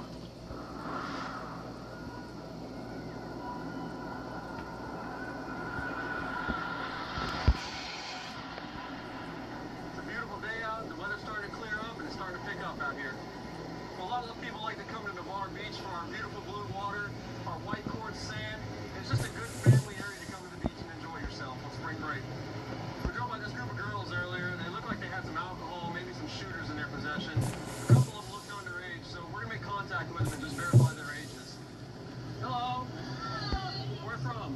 Arkansas. Arkansas? You came down here on a rough week. It's a little chilly from Arkansas, isn't it? Oh, it still feels rather be cold as beach. Colder than... Okay, I understand that. Alright. Hey, I noticed y'all got some, funnels or shooters and things like that. You guys got ID on your buddy hands? No ID. Uh-oh. Okay, where y'all staying at? My home's here, Sean. There. Is it down there? Okay. How old are y'all? 18. 19. Miss? Oh, I'm 20. 19. Okay. So when I drove by a second ago, y'all had some alcohol out here, the little shooters, right? No, you just have some shooters. Okay. But the only one that's 21 here is you, right? Yes. Okay. Where's the rest of the alcohol at? Is it all in this cooler here and that cooler? No, that was not serious. Okay. Let's take a look at this bag here then. How much alcohol are we talking here? What's with the funnel here then? It's for seltzers. For seltzers? Yeah. Y'all funnel seltzers? Well, what do you supposed to funnel? Well, it's usually used for alcohol, beer, and things like that, you know? I mean, I don't really drink beer. you don't really drink? Like seltzer. Okay, well, when I drove by, y'all had these little test tubes that were full of something. What was that? I don't know what you call them. They're just like sugars. Okay, yeah. And Like a mixed drink. okay, so where's the rest of them at? In that cooler. In that cooler right there. So there's no alcohol in here? That's her cooler. It's fine. It has water and some Gatorade and some triggers and stuff. Okay. Where were you guys putting the little alcohol shooters at? Back in the cooler. Back in that one? Okay, all right. But there's nothing left in this one? No. And you said the alcohol was in this one right here? No, that's food. That's food? Do you want to look in here? Appreciate it. It's just sandwiches and dips. Just sandwiches and dips? I think so.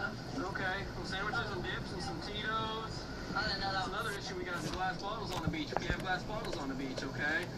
And whose bag is this one right here? That's mine. That one's yours? Okay. And you got a little bit of the same thing, right? Yeah, that's some vodka infused natural flavors. Okay. Whose is this one right here? This one yours as well? It's in your bag, right? Yes.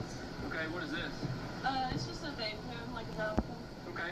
So you say Daspian is in like THC? Yeah. Okay. You have a medical marijuana prescription? No, sir. Okay, you don't have a medical marijuana card at all? No. Okay. Where'd you get that from then? Arkansas. Arkansas, you brought that here with you? Yes, sir. So you know the state of Florida is considered a controlled substance, right? I did not. It's a class 1 controlled substance. It requires a prescription. I did not know that. Yeah. I apologize. No, you're okay. No need to I haven't apologize. used it today. Okay. So I'm going to leave these two things right here. And these are what you guys were drinking right here when I drove by a second ago, right? Yes, sir. Okay. It says contains alcohol, not for children, right? 15% alcohol. All right. So this is kind of an issue for me, okay? Because nobody here is over the age of 21 except for you. But we've got all these little alcohol shooters and things like that, okay? So why do we have them on us then? Is it just all for you? No, I wasn't going to drink it. Okay. So nobody was going to drink them all, but we've got some empty ones. Yeah. Right? No, I'm just saying you're going to drink one today. You can only buy. Well, somebody was drinking them when like I said, I was through here about 30 seconds ago, and somebody was putting 2 of these back in the cooler, okay? Well, yeah, the You see what I'm saying? If I need to, I get the PPT out here and we can breathalyze you all and see who's been drinking. Do I need to do that, or can we just be honest? No, sir. I think. No, I thought we drank it. Okay, all right. What I'm going to do is I'm going to separate all this alcohol out from the rest. My goodness, somebody needs to clean this bag out.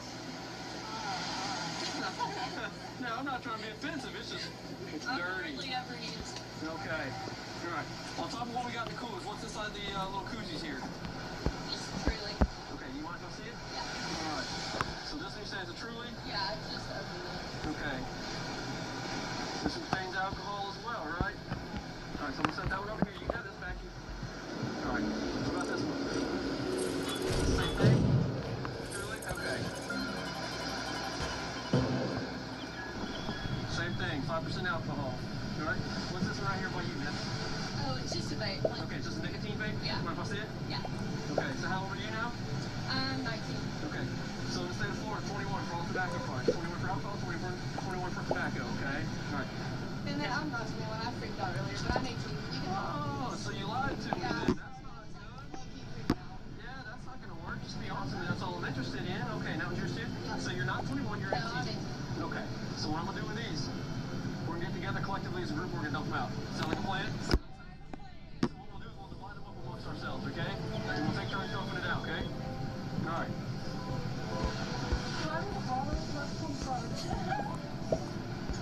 Right now, we're looking at 1, 2, 3, 4, 5 minors in possession of alcohol, okay?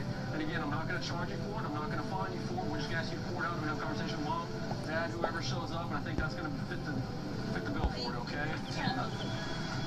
We can work on the nails. Can I keep my Gatorades and my water? Your Gatorades and your water, absolutely. If it's not alcoholic, you can keep them by all means. Oh, watch out, you're spilling on your friend here. There you go, hold close to the ground for me. Broke my nail. Oh, no. I appreciate you guys as being cool, cooperative, and honest with me. Honest with me. For the most part, okay, but in the end, we got it, okay? Okay, like I said, I'm going to hang out until mom gets in and just have a conversation with her, and we're going to be on your way, okay? Thank you guys for coming out and visiting us. So spring break's big thing is usually cell phone thefts. We're dealing right now with a lot of crews of pickpocketers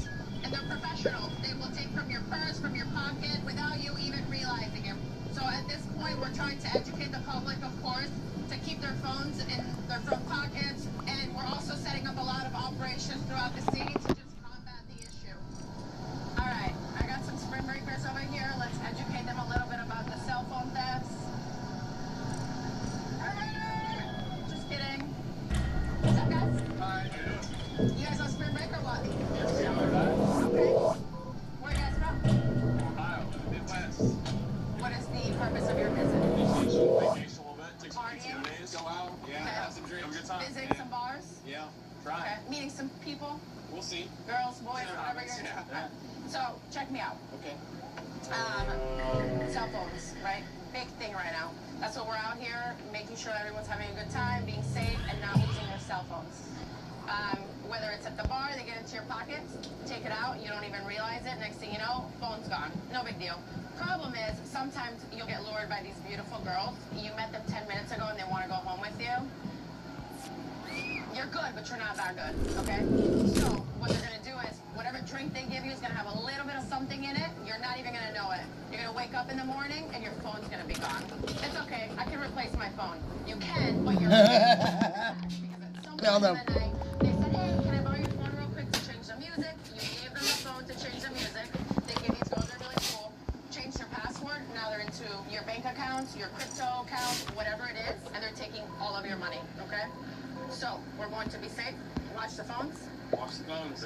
And make sure these girls are not coming home with you guys. It's good. I love it. Okay, well, I appreciate you guys coming to visit. Is it your first time? Second in Fort Lauderdale. Okay. What about Miami? Have you been to Miami? We did once. A few years ago. Right after COVID. What's better? Fort Lauderdale. Oh, that's what I like to hear. Yeah, Fort Lauderdale's way better. All right. I like it. Well, thank you. Enjoy. Be safe. Yeah, your place is good. Come on. Oh. All right, guys. All right. Thank you. Have Congrats, fun. everyone.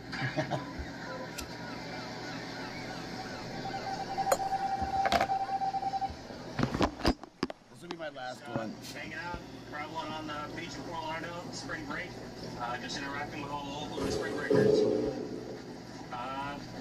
Kids, unfortunately, digging a big hole. We're going to go talk to them and let them know the consequences of having a big hole.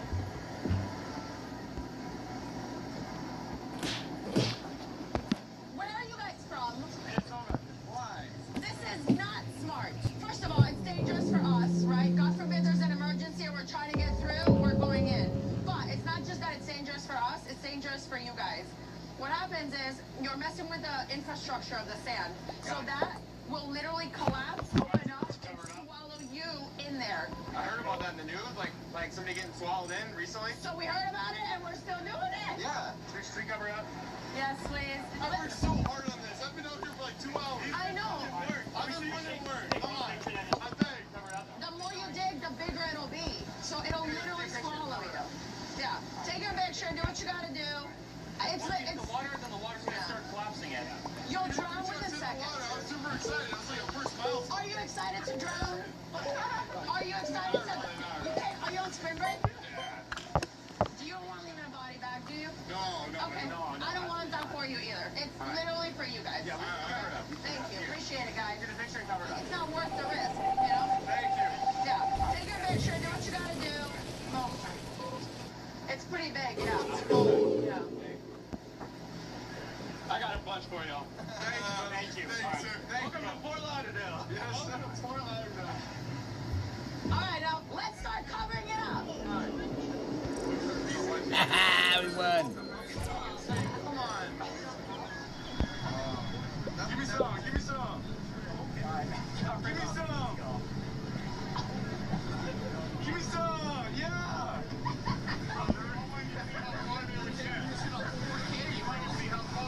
Yeah, me too, except it'll literally eat them alive. Yes, it'll collapse and they will drown in there. You guys are doing a great job. I worked like 2 hours for this. Well, maybe focus on what else we put our effort. Alright, so we're gonna call it. Yeah, no, you're good, you're good. So you forgive me for making you cover your hole. We understand. We understand. Talk to the other guy who spent 4 hours. That's good. Yeah, he's pissed. It's okay, he'll thank me. Exactly. You guys are good. Thank you. So you guys get it, right? You get why I asked you for you guys to get it. I know, but it's for your safety and the safety of others. And even a little bit for my safety. I want to get home safe too. You know? I understand that. So where are you guys visiting from again? Minnesota? Yeah. Are you guys on spring break? Yes, Yeah. Okay, what school do you go to? St. Thomas. Okay. Is there drinking on this beach? I'll give you a couple, pointers. You are allowed to drink on the beach area, the entertainment district, right? Like out there, on the side of the bars, absolutely. What we are trying to avoid here on the beach is the glass and the cups. All ends up in the water. We gotta save the sea turtles. Correct. We understand and we appreciate it. What was your guys' names? I'm Valentina. Nick. It's really nice to meet you guys. Nice to meet you guys. Thank you. We appreciate you.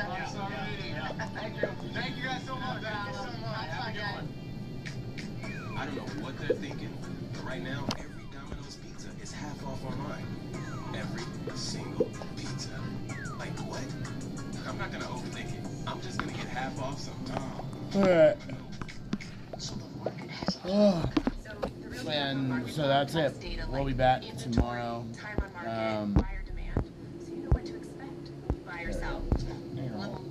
I gotta go.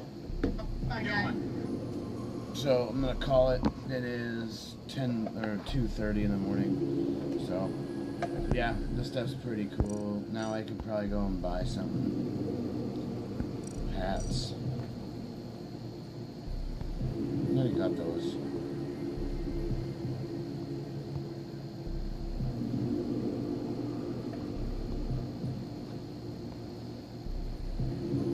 Where's the detective hat? The sleuth hat.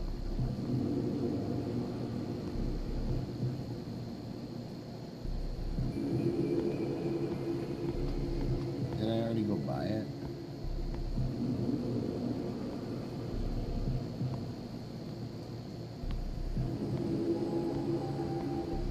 They had a detective hat.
Yeah, we'll be done.